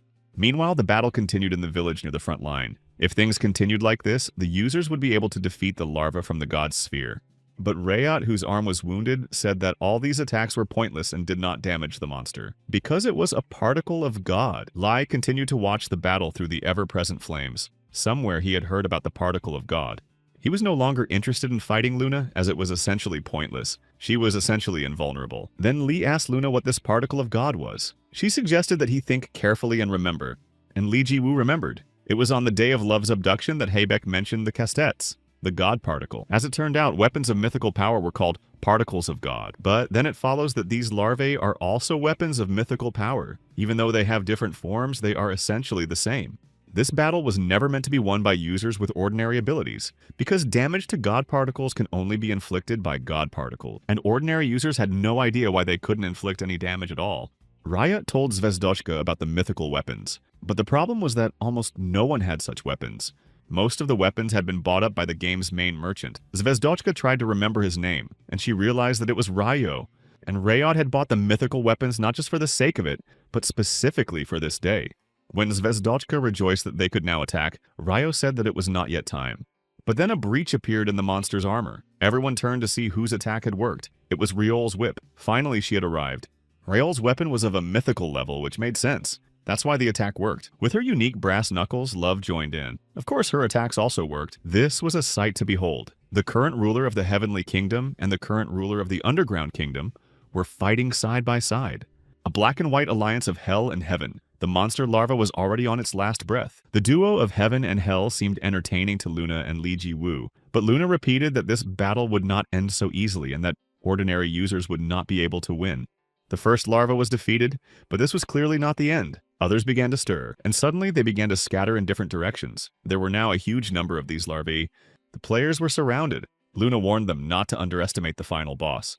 Even if Love and Riol combined the efforts of all the monsters, they couldn't defeat it. Lee laughed at Luna's words. Suddenly, Lee turned to Eurus, and to his surprise, Eurus heard him. Lee explained that he was stuck and couldn't get out, but Lee and Eurus's souls were bound, and Lee could send him mana if he wanted to. Then Lee said he would send all his mana to Urus so that he could transform into his true dragon form and destroy all the larvae without exception. The arriving mana made Urus grow larger and larger. Soon he rose up to the heavens. And so Urus reached enough mana to take on his true form. The process of materialization in his original form began. The two-headed dragon Urus was reborn in all its glory. The players were shocked by what they saw. Even the god particles in the form of insects panicked. The strongest monster on the continent frightened everyone. This two-headed dragon had always been the greatest fear of the game's users. Almost every player had been to the Valley of Death where Urus lived at least once before. And then fear settled in the hearts of the users when they saw this dragon. Only Zvezdochka dared to ask the dragon if he would help them. The dragon ordered all the players to get as far away as possible while they still had the chance. Obeying him, the users rushed to flee. Only Zvezdochka did not hurry. She remembered her dear Urus, her friend, and it was strange for her to see his ferocity now. Zvezdochka was also worried about the dragon, but he ordered her to run away and said that he would protect her and that everything would be fine with him. Riot approached the girl and took her by the hand, leading her away from the battlefield and leaving everything to Urus. Pillars of green light poured down on the dragon from all sides. These were magical attacks from the god, but they only bounced off the dragon's thick skin. Then Urus fired fire from his mouth in response. The wild flames burned everything in their path. Urus's attack was fatal for the god's particles. In addition to mythical or superior weapons, there are also the Seven Sins who turned away from God. Their attacks were also effective. The god particle could not be a match for the two-headed dragon Urus, and no one could imagine the situation, neither God nor the system. No one except Lee. He was in a state of wild excitement from what he was seeing in the omnipresent flames. He didn't notice how Luna had managed to stick close to him. Lee ordered her to move away and reminded her that they weren't alone here, as she thought. Of course, Lee was referring to his underwear and the Aventador living there. Riot's shoulder looked worse and worse. Watching the dragon, a thought came to his mind. Could it be that Urus hadn't shown his true strength the whole time? Ryota's assumption was correct. Until that moment, Urus had never fought at full strength. The reason for this was quite simple. All of his previous opponents had been rather weak. All the particles of the god had been destroyed. Their total number was almost 4,000. Zvezdochka ran up to Urus with cries of joy. but he ordered her not to move. Yes, the particles of God had been destroyed, but the main enemy was still alive. The sphere from which the god's particles had poured out lay nearby, motionless for now. The dragon took to the air. The sphere began to rise toward him and glow with a bright light. The dragon's breath melted the sphere almost completely. The remains lay on the ground, but he was still alive. And these remains began to rise upward in small green squares. Everyone was very scared because no one understood what was happening. It looked like pixels. And these pixels began to glow very brightly. They circled very close to the players. Lee Jiwoo, who was still being watched by Luna, was also curious about what was happening. She explained that the final phase had begun. The final boss entered the arena, and this boss began to take the form of a human.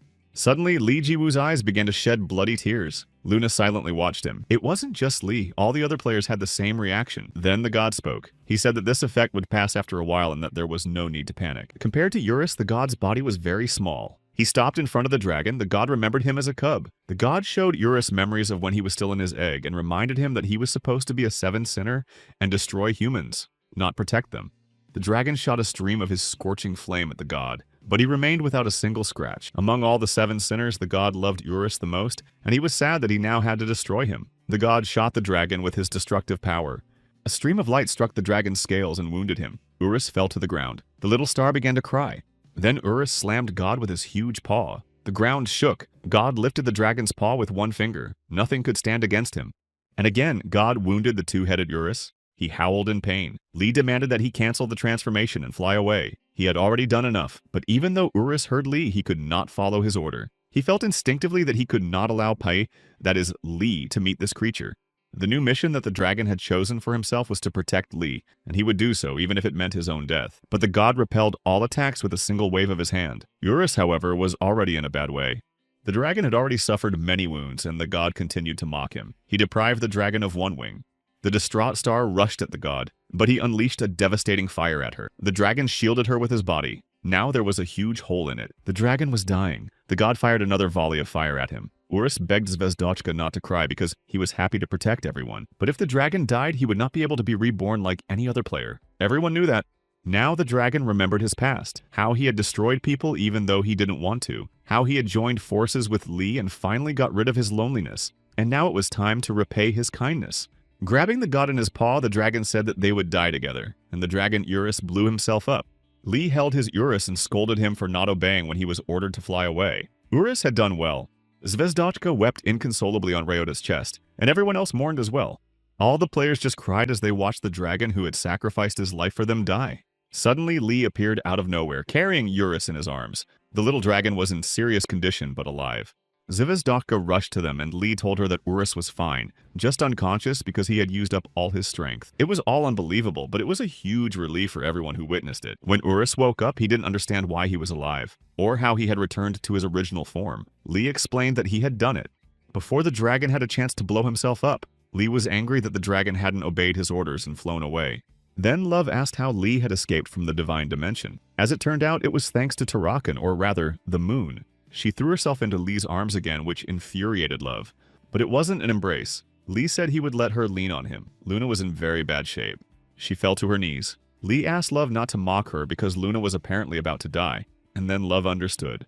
All this time, Lee had been trying to get out, but Luna just laughed at him. She didn't understand why Lee was so worried about Eurus, who was just artificial intelligence, literally a piece of code. And it was all just a game. Lee responded by hitting her with his baton, and then she realized that Lee Ji-woo was really worried. Besides, Luna said she would help Lee escape from Eden. But earlier she had said the opposite, that she couldn't do anything. Lee didn't know what to believe. According to Luna, both were true. During all that time, she had visited his home for the first time, kissed him, cooked for him in his kitchen, walked by the sea, and much more. And all this time, Luna had been confusing him. Lee didn't understand why she was doing all this. She didn't understand why either. But finally, Luna realized, although it was probably too late, Lee interrupted her and demanded that she let him out of there as soon as possible. Then Luna reminded Lee that she had mentioned the precious stone. It had to be retrieved. But Lee didn't understand what she was talking about. It was the day of their first kiss. During the battle with Yopi, Luna was upset that he didn't remember. On that day, Lee Ji-woo had received something. Now he remembered and took it out of his inventory. As it turned out, Luna had made the stone herself. This item is called a god's treasure. It contains all the power of the goddess. The divine dimension exists only because of God. And if Luna the goddess dies, that place will cease to exist. In other words, if the stone is broken, Luna will die, but Lee will be saved. However, there are several important conditions. Li did not listen and broke the stone immediately. The space around him began to crumble, and now Li was back on Earth. And now the moon decided to tell him about the conditions after all. The first was her life, and the second was that divine power does not disappear but is transferred. All the power was transferred to Pi, who broke the stone. And finally, the moon asked him to protect this world. Li's career change was set in motion. The girls sat and watched the transformation with interest. The career change was complete, but everything looked a little strange. Li was dressed in Luna's clothes and looked almost the same. Now he was Piss, the god of life. Love was stunned by his appearance. So were Zvezdochka and Riole. Only Luna said that Piss couldn't become a god of life. He had only been given the power of death. Therefore, the kind of god Li would become would be determined by the nature of his game. Luna had her own guess about who Li would become, but she didn't have time to express her opinion. She was struck by a green beam and fell lifeless. Considering Luna a traitor, God took her life. Of course, he actually survived. Luna's wound was too serious. Love was not her fan, but she understood that they were not enemies. Piss, however, was interested in why God considered Luna a traitor. After all, she had always tried to harm him, but God said it was just a game. None of this bothered Li too much. He approached God. God wanted to ask a question, but Piss immediately hit him on the head with a club.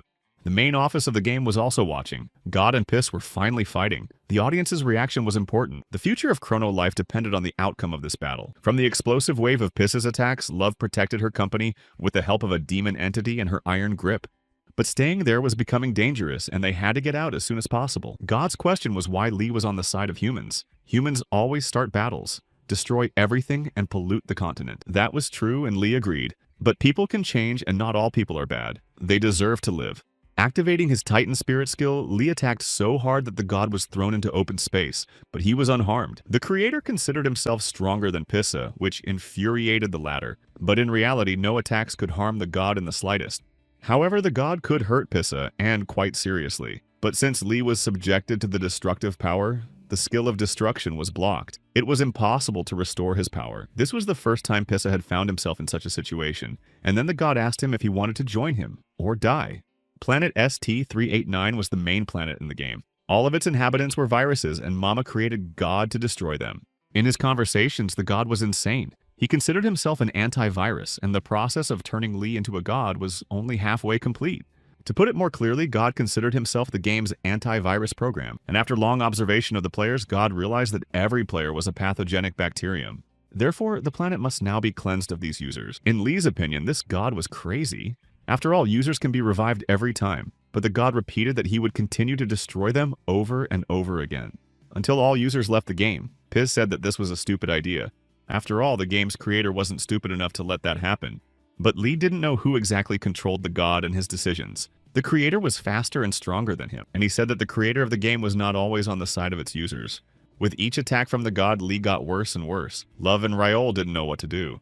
The bearded man put everything on the line in this battle, which meant he would remain neutral, and the god once again gave Pissa a choice, to join him or not. And while the god gave them time to think, he decided to settle the score with Love and Riole.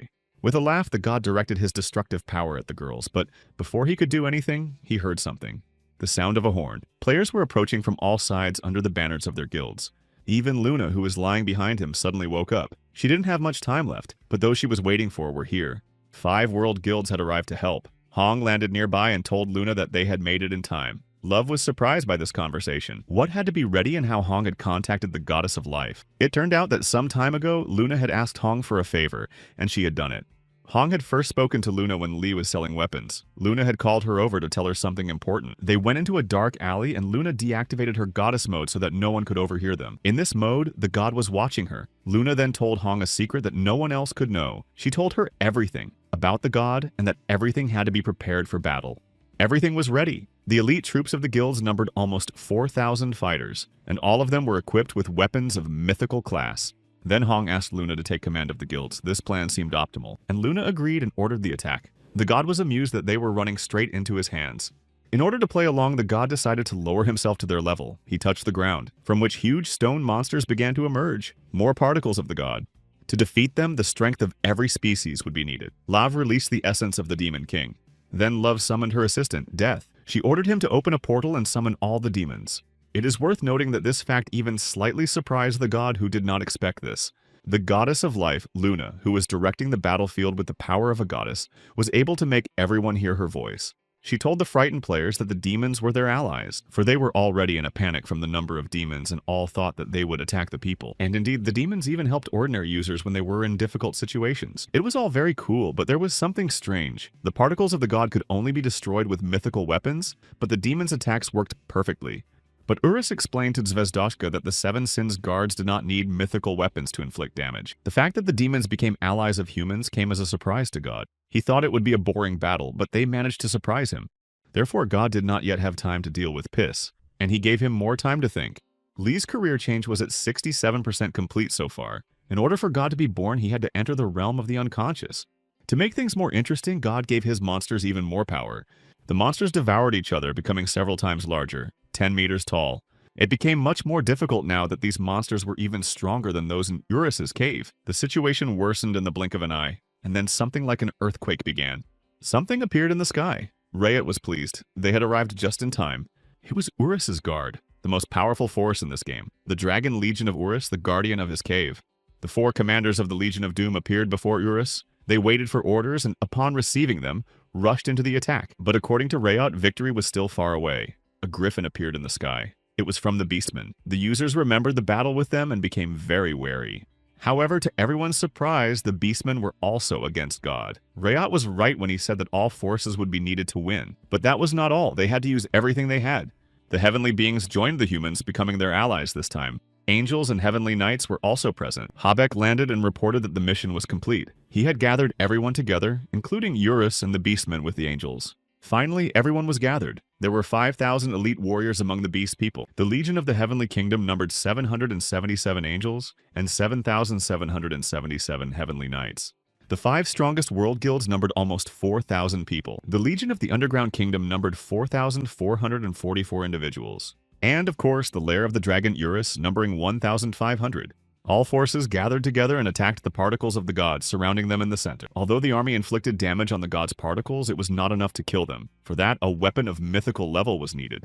But thanks to the fact that Ryo distributed all the weapons he had collected for this moment, all the heavenly particles were smashed to smithereens. And all this happened only thanks to Ryo's brilliant strategy. The lazy Seven Sins Ryo, who had failed to fulfill his duty to destroy humanity and had loved people all this time, finally put the blade to the god's throat. Even God himself did not expect the users to resist so actively. The entire game world was now against God and ready to fight to the last. Not only the users, but also the characters within the game. But God refused to admit that what he was doing was wrong. He simply believed that everyone had been infected, and now it would not only be humans who would have to be destroyed. He prepared to use his destruction skill. Luna ordered everyone to scatter. The leader of one of the guilds, Suko, couldn't hold back and rushed at God himself, but of course he fell on the battlefield without success. The long-range magic attack of the mage Abracadabra also failed. God was invincible. Then a full-scale attack began. All the forces of the legions rushed at the god. However, there was still a striking difference in strength. At that moment, Hong remembered how Luna had warned her that even after completing all the preparations, the players would not be able to defeat God. There was only one way to create a being like him, and that Luna planned to turn Li Ji-Wu into a god. At the time, Hong was shocked, but now she understood everything. With difficulty, Luna approached Piss. She didn't have much time left. Piss had already lost consciousness. However, as she had already said, to become a god, one must sacrifice the most important thing, and that was Luna's life. She hugged Li goodbye. A bright light illuminated them. Suddenly, Li found himself in a village near the front line, knee-deep in water. There was not a soul in sight. It was very desolate and gloomy. None of Li's skills worked, as Luna, standing nearby in her original form, informed him. This was a test data site. Material discarded from the game was collected here. Ordinary users could not enter. According to Luna, Li's mother had brought him here to show him this place before he became a god. Li had long been curious about who this mother was. As Luna explained, she was the foundation of the game, watching over everything in virtual reality. The main computer. Short for Mom. The sun hanging above their heads is her. Even God was born from her. She is a truly invincible being. Before the moon disappeared, Luna really wanted to talk to Li one more time. He always wanted to know who she was. The hacker daughter of the company director or something like that. But alas, it was not so. Luna is an ordinary girl and an ordinary user. On the day the game was released, Luna immediately fell madly in love with it. She quickly gained levels and completed quests. She was incredibly happy. She had friends and adventures in the game. It was a wonderful time. However, happiness vanished in an instant, and a long period of pain began. But Li didn't understand why Luna had suddenly become such a psychopath and asked her for details, and she told him. It was a time when Luna was still enjoying the game, unaware of anything. While exploring the continent, Luna found a very beautiful place. It was the ruins of the horizon. Moreover, Luna became the first explorer of the ruins of the horizon. A hidden achievement was obtained. Luna liked the game so much that she wanted to know everything about it. It was like an obsession, like true love, but not for a person. So Luna studied all the maps and every nook and cranny in detail. At the same time, she completed quests and earned lots of points. However, Luna began to notice something strange. Traces of a past civilization. The chronology of events in each region was different. It became clear that this world had been destroyed and rebuilt many times since ancient times. Unfortunately, Luna's assumption turned out to be correct. In ancient times, God created 7 sins, and with their help, he had already destroyed the world several times. But Lee didn't understand the essence of the story yet. The game was only a few years old. It couldn't have been reset completely several times. Luna explained that it was just a setting, and that they should enjoy the story. At first, Luna was a little confused. Why did malice awaken in her heart along with resentment? This was a game where freedom was most valued and there was no main quest. This wasn't programmed content, and Luna realized that the same thing would soon begin. The 7 sins and the main quest to protect the world from them. So as soon as Luna returned to the village, she immediately told the users the whole truth. But everyone laughed at Luna's words. No one believed that it was necessary to prepare for battle in advance. Only one guy stayed by Luna's side. He said he believed her completely. Then this guy tried to take Luna to a quiet place to discuss the details. After that day, everything changed in her perception. Luna wanted very much to protect the world she loved, but she didn't know what to do next or how to do it right. And then one day, Luna met her. She got a chance to protect her world. She began a secret quest, after which she became the goddess of life. The final part of the quest was to destroy thousands of players. This quest became very morally difficult. The limit. Luna was ignored, insulted, and ridiculed. She easily got over such trifles. However, this was the limit. Something that protected Luna's soul began to crumble. However, no matter how difficult it was, she did not think of giving up. At some point, Luna became a different person. She no longer felt remorse. She simply caused pain to others. And so, after some time, when the quest was almost complete, Luna met Lee Ji-woo. That day changed the fate of both Lee and Luna. The changes were not only in the game, but also in real life. After Luna took Lee's life, she finally became a goddess of life. After listening to her, Lee said he understood her, but couldn't forgive her for everything she had done. If she could, Luna would have changed everything, but you can't turn back time. Luna apologized to Lee once more. She was ready to do anything for Lee to forgive her. Lee said he would remember that, but would leave the request for later. Well, Luna continued her story. After meeting the god, she waited for the moment to destroy him, until something happened. The appearance of an invincible warrior. Lee. She had a plan, but Lee would never agree to help her after her betrayal. So she acted cautiously and step by step, but her goal remained the same. Lee had one more question. How did Luna find out where he lived? And that's when Lee's career change came to an end. The time had come. Lee was returning to where he came from. Luna's character would be erased. Perhaps she would create a new one, but that was not certain. The battlefield was chaotic. Most of the players were no longer able to fight. But Hong knew that their task was to stall for time until Lee was reborn as a god. She rushed back into the attack. And how selfless she was. Even without her hands, Hong did everything she could to buy time and help. It was all worth it. Lee appeared just in time. The god didn't know that Lee was no longer just a human. And Piss activated the god activation skill. All that remained was to find out what kind of god he would become. And it happened. He became the god of chaos. The sky over the continent suddenly turned black, and everything was plunged into impenetrable darkness. Then the sky was lit up by multiple bright red flashes of lightning. Now the god understood all of Luna's actions, and that everything she had done was to make things turn out exactly as they had. But he hadn't expected her to stab him in the back like that. The god's words bored Piss. He wanted to fight. Before the god could react, Piss was already next to him. A second later, God was lying on the ground, knocked down by Piss's powerful blow. But he still didn't seem dangerous to God, so God activated his destructive power, shot after shot. Everything around them shook and the ground cracked. God was sure that Piss would not survive this attack, but it didn't even touch Piss. With his hand, Piss directed the god's green lights to the side, and it began to rain. He turned the god's attacks into rain. Now it was Piss's turn to attack. He was eager to try out his new power. He took out his club. With a swing, Piss cut through the air, almost hitting God. Then he suddenly appeared behind him and struck. The creator flew to the side and landed on his haunches. Now he would not underestimate Piss. Punching the air with his fist, Piss somehow managed to hit God again with this attack. He continued to strike him from a distance. This was one of the skills of the god of chaos. The office workers did not understand why the god was losing so miserably. Only Mr. King knew about this skill. It is called probability.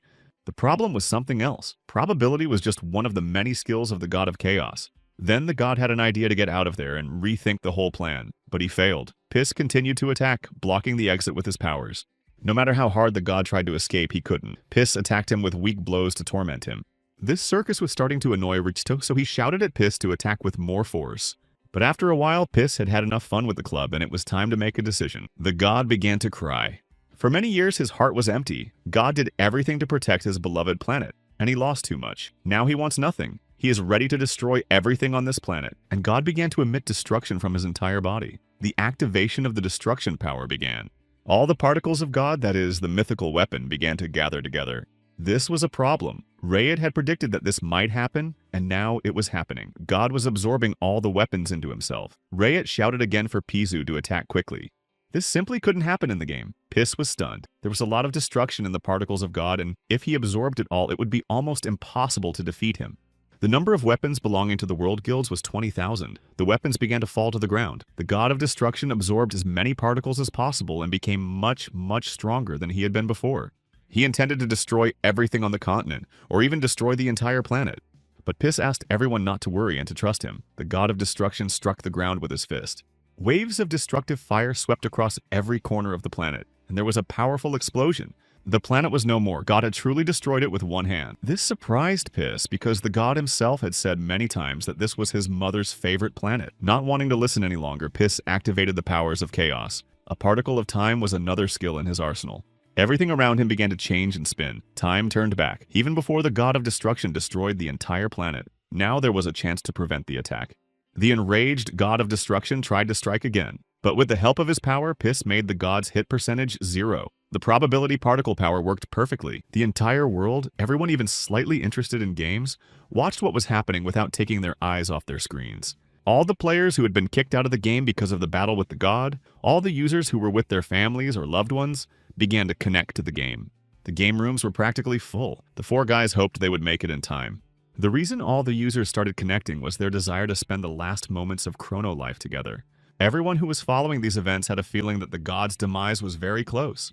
In the end, the heart of the god of destruction was broken, and he repented. He asked Pizu for forgiveness and begged him to spare his life so that he could continue to watch over the planet. And then Pizu received a notification that the god of destruction was asking for mercy. All that remained was to choose whether to forgive him or not. If Piz forgave the god, his sympathy would reach its maximum, and Piz would receive a special reward. This was the deciding factor. Lee was curious about what the reward would be, but in practice, the reward for destruction was greater. The god tried to escape, but Piss activated his power and authority of chaos. More specifically, he activated a magnifying glass, but he only magnified his club. God had only one option left. He wanted to ask his mother to hide him. Meanwhile, Piss's club reached the depths of space. It was 1.5 million kilometers long. It exceeded the size of the sun, and then Piss struck. Finally, God said that Piss would surpass even his mother in the future.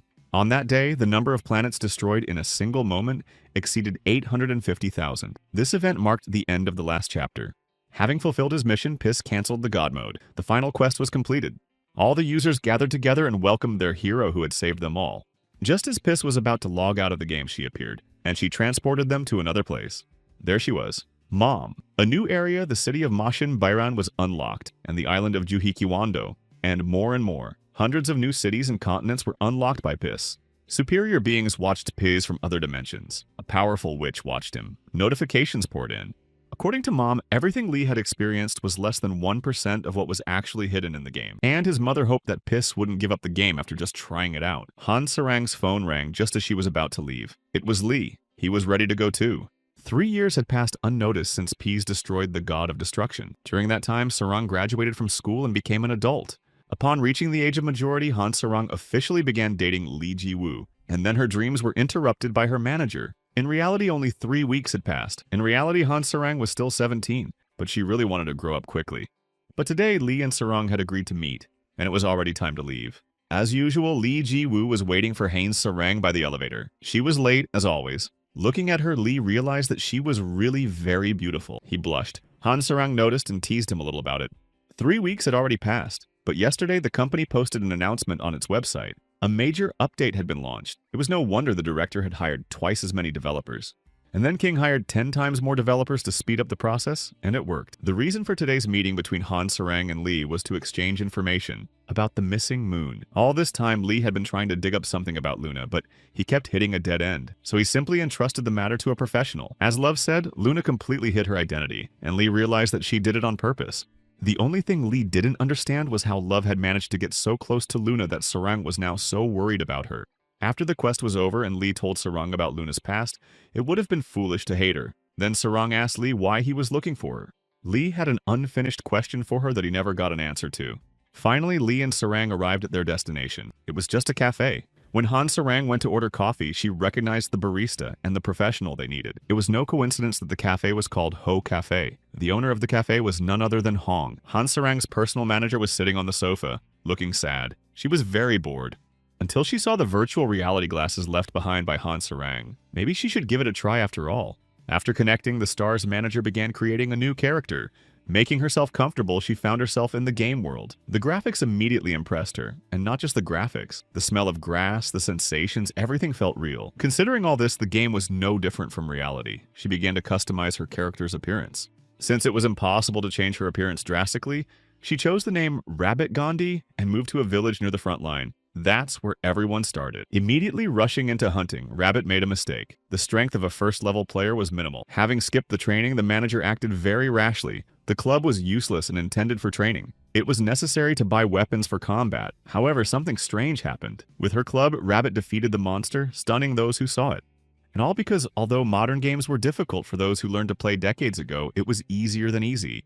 After that day, people began to talk about Rabbit Gondo as some kind of secret expert. After all, she had become the best player in the game in a short time. Despite the fact that there were many other visitors in the cafe, Hong sat down with Lee and Sarang, but she was the owner after all.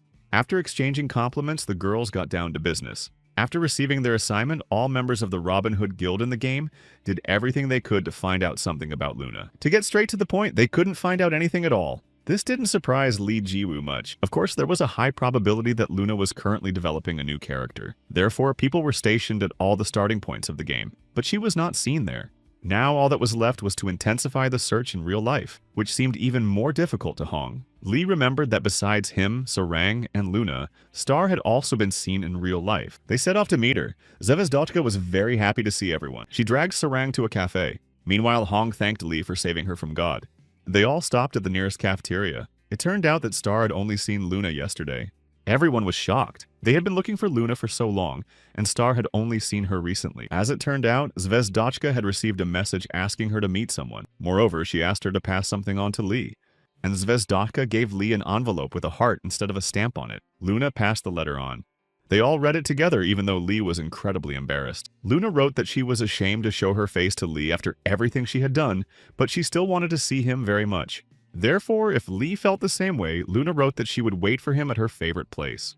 The letter was written in a romantic tone, which greatly angered Han Sarang. But that wasn't all. Luna also left a letter for Love herself, that is, Sarang. This fact surprised everyone just as much. It was a so-called happiness letter passed around in a circle. It was obviously meant to be mocking. Sarang was ready to tear Luna to pieces, so she planned to go with Lee. Min Dong-hee, also known as Min Shoko in the game, came to the beach. She was met by the owner of the sashimi restaurant. The owner was Park Ben-chul, who was also a physical therapist in the game. She placed an order. In real life, Min Tsuko looked the same as in the game and even dressed the same. Suddenly, they heard a wild scream. It was Sarang screaming for Tarakan to come out of wherever she was hiding. After calming Sarang down, they all went to the water, to the place where Lee and Luna had their so-called date. But Luna wasn't there. Lee was sure it was the beach. Lee, Sarang, Star, and Hong stopped at the nearest game club to rest. The search yielded nothing. They agreed to meet tomorrow and continue. When Lee returned home, he found Luna there. She was surprised that he didn't immediately recognize her favorite place. After making ramen for himself and Luna, Lee was about to ask her a question, but she beat him to it. Luna was curious about the reward Lee had received for completing the quest. It turned out that Lee had been given the opportunity to become a god of destruction. But for now, Lee had placed the essence of the god, enclosed in a sphere, in his inventory. In fact, Lee planned to sell this essence for an astronomical sum in the future. Now it was Luna's turn to tell how she had ended up in Lee's house so easily. But Lee interrupted her and said that he had another question for her. What interested Lee most now was what Luna's real name was. The moon's name was Moon Borim, which meant full moon. That's why she chose that nickname in the game. But now Lee asked how Moon had ended up at his house, and not just once. Just then, Lee Jiwoo's phone rang. It was President King, also known as Che Dokbae. Upon learning that Lee was with Moon, the president invited them both to his office. They were in the Chrono Life observation room. The president's sudden invitation confused Lee and Moon.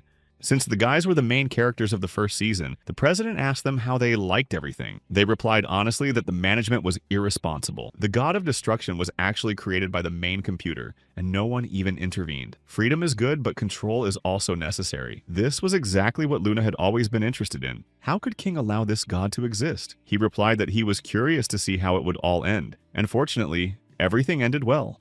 The president said that he greatly appreciated that Luna's sacrifice had saved the game, and he understood why she was now going to quit the game. Then Moon said that she wasn't quitting the game because of that. She was doing it for herself. She had destroyed many innocent users and almost lost herself. After these words, the president moved on to the reason he had called the meeting. The servers would be unavailable for the foreseeable future, as some improvements were being made to the game. The work will take 3 months. Then the second season will be launched. However, not all game data can be obtained through the observation room. Therefore, President King decided to offer Lee and Moon the opportunity to become testers for the second season of the game. Lee Ji-woo immediately agreed to these conditions. The excitement had already taken hold of him. Luna was about to refuse, but Lee suddenly decided to persuade her. He even promised to help her develop a new character since hers had been deleted. This was what Luna had been longing for. Who would have thought that after everything that had happened, Luna would get another chance? And she agreed. Moreover, King decided to make an exception for Luna. They began testing. This time, everything was reversed. Luna was now the loser with nothing. The event was hosted by Falcon Eye, or Kim Hong-gu in real life. This was the opening of the game's second season. About 100,000 spectators gathered.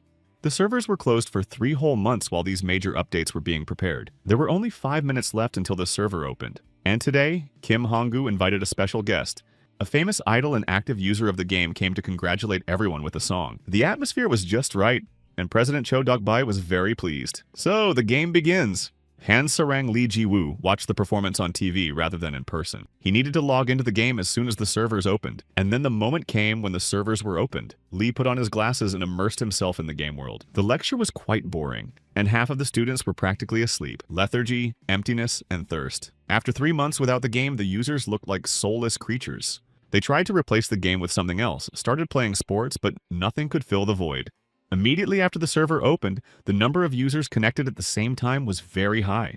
There were too many people, it was maddening. There was nowhere to even walk. And then he saw Urus. They hadn't seen each other in a long time and missed each other very much. Unfortunately, Urus couldn't participate in the testing. And then people started to recognize Lee's hero, the warrior in Pissa's underwear, and Urus. There was too much attention. After finishing her performance, Han Sarang entered the dressing room. She wanted to get home as soon as possible and get back into the game. But a surprise awaited her in the dressing room.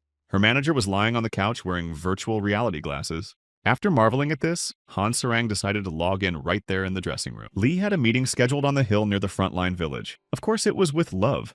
They arrived at the meeting place almost simultaneously. As Lee said, one more person was supposed to come. An unpleasant surprise for Love was that they were waiting for Luna. Love was shocked. After all, Luna's character had been deleted in the first season. Then Luna told them about the beta testing and that the director had given her a gift by not deleting her character. Love didn't know about the testing, and Lee broke out in a cold sweat, knowing what awaited him for keeping quiet about it.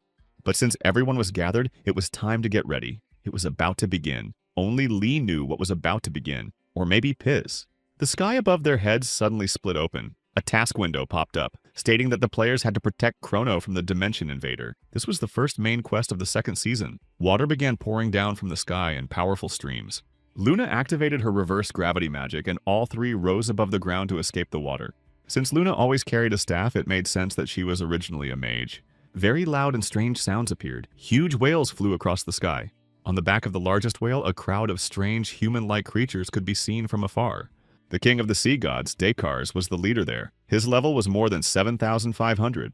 Dekars considered humans to be inferior creatures incapable of anything and ordered them all to be destroyed, until a blow from below by Pissa knocked him off his feet and stunned him completely. The second season turned out to be the mainland from another dimension. Each of these dimensions was much larger than the continent of Chrono. In the closed beta version, Lee cleared a total of 30 dimensions. By the way, these guys were from the dimension of the sea gods, as everyone already understood. It took about 10 minutes to wipe them out. In her apartment, Luna was also waiting for the season to begin. She remembered the 3 months she spent with Lee in the beta version. It was the best time of her life. Luna jumped up, undressed, and opened the closet. It was time to get ready to go to Lee. A latex suit hung in the closet.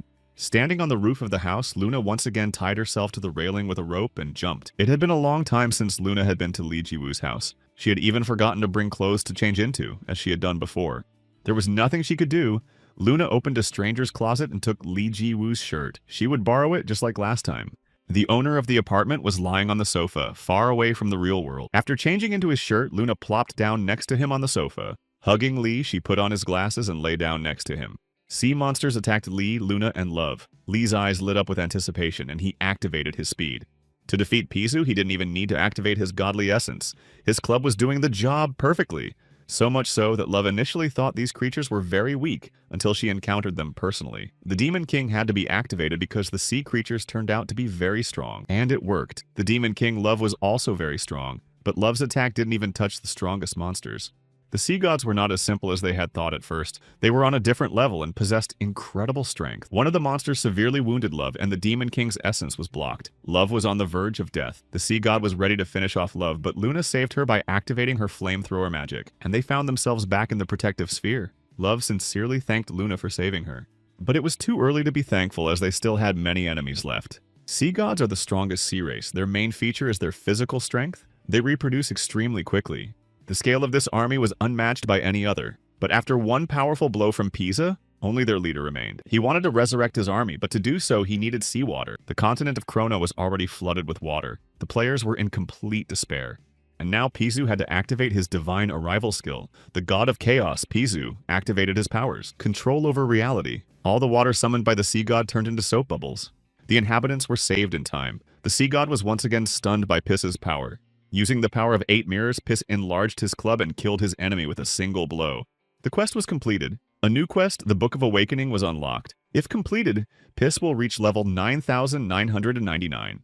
As mentioned at the end of the first season, the world has become multi-dimensional in the second season. A huge map with no end in sight, incredibly powerful enemies. Users set off for new worlds in search of adventure and new rivals. And the first thing Piss did was gather his team members. There must be 4 people in the team. He has not yet revealed his reasons. The girls began to guess who would become the 4th member of their team. Lee had already made his choice. On the northern continent, in the Forest of Eternal Frost, Sentry finally found him, the thief Raikon.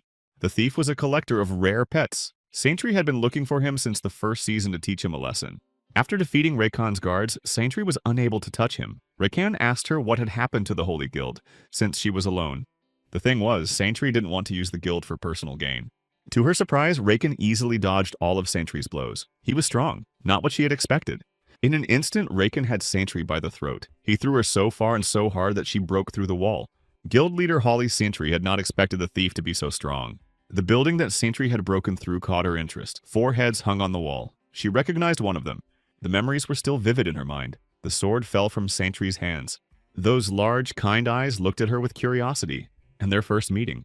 At first there was awkwardness, but then they quickly became friends. That collar suited him so well. Sentry stood there and cried bitterly. The hope that he was still alive, which had been lingering in Sentry, collapsed in an instant. At that moment, Rakan approached from behind and stabbed Sentry with his sword. His poaching team had returned. One of them was holding a cage with some kind of creature inside. They had found a new specimen in the forest. In the cage sat a wild creature, either a cat or a dog, blue in color, growling at Raycon. It looked like a wolf cub.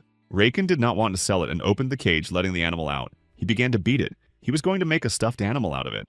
The thief continued to torture the animal until Piss suddenly interrupted him and hit him. Piss apologized to the animal. He would have come earlier if he had known what was going to happen.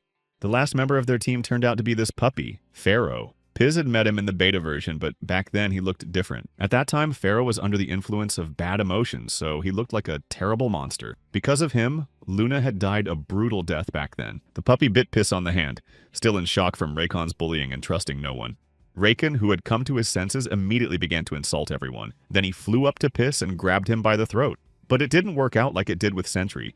Piss quickly put Raycon in his place. The puppy Pharaoh, who saw how Piss avenged him, approached with much more trust than before. A message indicated that Piss had managed to win Pharaoh's sympathy. The room lit up blue. As it turned out, Piss had completed a hidden quest he didn't even know about. Instead of a puppy, a boy with a tail and ears was sitting in front of him. He immediately clung to Piss with his arms. Pharaoh was grateful for his rescue.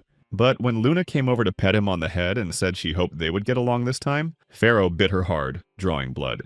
Then Love decided to show Luna how to treat dogs properly, but she also failed, and ended up with a couple of broken fingers. President Cho Dok-bae was in the game observation room as usual. According to reports for the second season, they had broken the record for the number of simultaneous user connections. When the president asked how Pies was doing, he was told that he had completed his first quest in just 7 minutes. Moreover, Piss had found the Dimension Eater. It turned out to be Pharaoh who joined his team. The developers were concerned that Peas was using his experience in the beta version to complete the game in the shortest possible time, and then the company would go bankrupt. President King agreed but could do nothing about it. The place where Peas' team ended up was stunning and very beautiful. The city was completely covered in snow. Everyone was curious as to why they were there. Peas replied that the entrance was located in this city. Their goal was a tavern, which Piss found quite easily. There they could discuss everything calmly and quietly. At the table, Piss officially introduced Pharaoh to everyone as the one who devours dimensions. Of course, Luna wasn't very surprised because she had also taken part in the testing, but Love was shocked by the 4th member of their team. In the 2nd month of testing, when Piss and Luna were clearing the 8th dimension, they heard that Chrono was in danger. But when they returned, everything had already turned to ash. Now Luna wasn't sure if it was worth taking this kid with them and how safe it would be. Hearing about Pharaoh's strength, Urus became curious if he was really that strong. He wanted to arrange a small competition. No one was against a little spectacle. But Pharaoh was so scared that he turned back into a puppy from the shock, and so the hierarchy was established. Urus was now more important than Pharaoh. However, the rest of the internal ranking was unclear. Then Luna had an idea. The first fight was between Love and Pharaoh. This had to be done because Pharaoh was intimidated by Urus and didn't want to fight. As it turned out, Pharaoh was quite fast and agile. He had a good fighting spirit, but he was still just a little wolf cub, so Love won. And then Pharaoh lost his fighting spirit even more. Love even thought that maybe she should have let him win. Just then, a girl in a dress approached them. It was Islero, the priestess of dimensions. She was there to lead the team to the next dimension. This wasn't in the beta test, and Piss was surprised. Islero thanked him for taking care of her younger brother. He turned out to be the polar dragon Adventador, who was now Piss's underwear. Long ago, in primitive times, Islero was born and given the task of protecting this place. And now, Islero was ready to lead the team to the place she had protected, the Altar of Dimensions. The place inside was huge, majestic, and beautiful. There were huge statues of beast people everywhere. Suddenly, Zvezdochka ran out to meet them and threw herself into their arms, greeting everyone. When Zvezdochka began to get acquainted with Pharaoh, everyone was worried. But he didn't bite her. This girl had an amazing ability to find common ground with anyone. There were more surprises. Zvezdochka was not alone here. Habek Riot Riol was here too. They gathered a team. It turned out that Piss wasn't the only one who knew that teams of 4 people needed to be assembled, even though Ryo was not in the beta version. But he was the ruler of the Heavenly Kingdom, and he knew a lot about other dimensions too. The manuscripts of the Heavenly Kingdom contained some information about Cheonmen. The priestess of the Islero dimension began her final mission. She was curious to see if these pathetic warriors could overcome the wall in front of them and earn the right to enter other dimensions. Now it became clear to Pizu why Islero had been added to the game. It was to test the strength of the players before they could move to another dimension. And so Islero began with Pizu. He walked past her and stopped near the statues. The club sliced through the air, producing such an explosive wave that it blew the roof off the altar. The group quest to destroy 30 statues was completed in a matter of seconds. Islero was speechless. The priestess's trial was passed. Unlocked regions opened up before Pisu. Only one could be chosen. President King was throwing in surprises. Now Pisu wouldn't be able to get through the game so quickly. The team waited for Piss's choice, and he chose Galanvader, the land of dragons. According to ancient texts, the Dragon's Edge was a place imbued with life energy. It was also home to the last of the 3 great dragons, Gallardo. Finally, Islero decided to ask Piss for a favor. It was a quest. In the farthest Glukbin of the Dragon's Edge, there was a slab that held the truth. Islero asked her to bring it back. In return, Piss would receive a Philosopher's Stone. Adventador was shocked that Islero had decided to give it away. This stone, which belonged to the dragons, contained incredible power. It heals and grants wishes. Intrigued, Piss accepted Islero's quest and agreed to search for the slab. It was time to set off. Rayat's team left for the planet and said goodbye to Piss's team. A smile slipped from Piss's face. Could this gloomy, empty place really be Galanvader, the land of dragons? It felt as if the entire dimension had been destroyed. Piss turned to Love. She was wounded. No one even understood how it had happened. A piece of summer was simply gone. Piss picked her up in his arms. When Piss wanted to heal Love, Luna told him it was too late. Love was dead. And she was a unique boss. Her character had to be deleted. Piss activated the Divine Arrival. Then he activated his power, the Time Particle. But when he turned back time, nothing changed. The wound was still there. Some kind of dark slime fell near Piss. He turned around and saw people. One of them said he had hit another. And Piss understood what he meant when he looked at the moon. It was also wounded. It was impossible to heal it, and it fell. The leader of the strange gang pointed his hand toward the rest of the team. A dark beam was his skill, but he didn't have time to do anything and was hit in the face with Piss's club. However, he survived.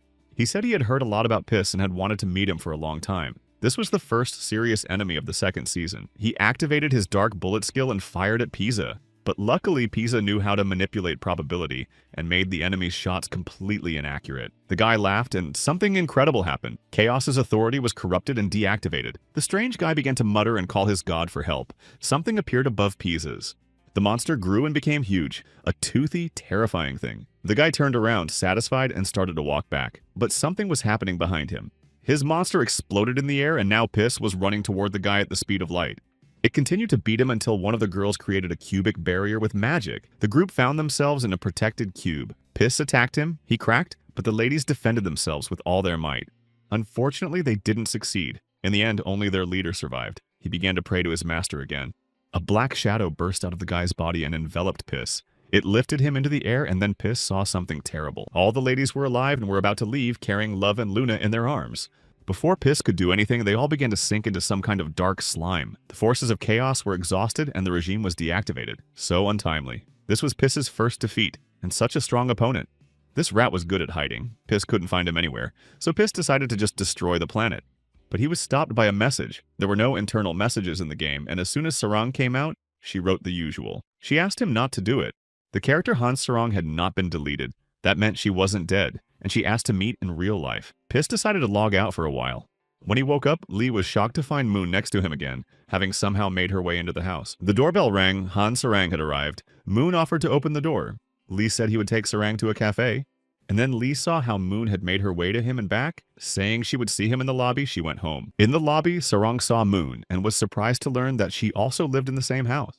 At the cafe, they ordered food and started talking. As soon as Luna and Love died, they both ended up in the resurrection zone. No one understood how this was possible. Then President King sat down at their table. Luna called him over to clarify the situation. He explained that Love's return was not a system error. The unique boss system had simply been removed from the game. This news stunned Lee Ji-woo, but as it turned out, it wasn't the president who did it, but the main computer, Mom.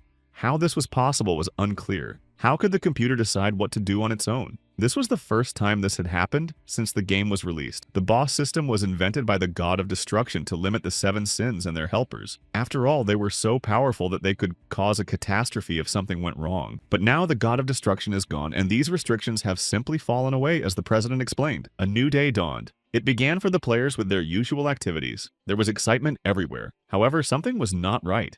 They appeared in the middle of a village near the front line. Piss's group had made a serious mistake. They did not pay attention to the approaching threat.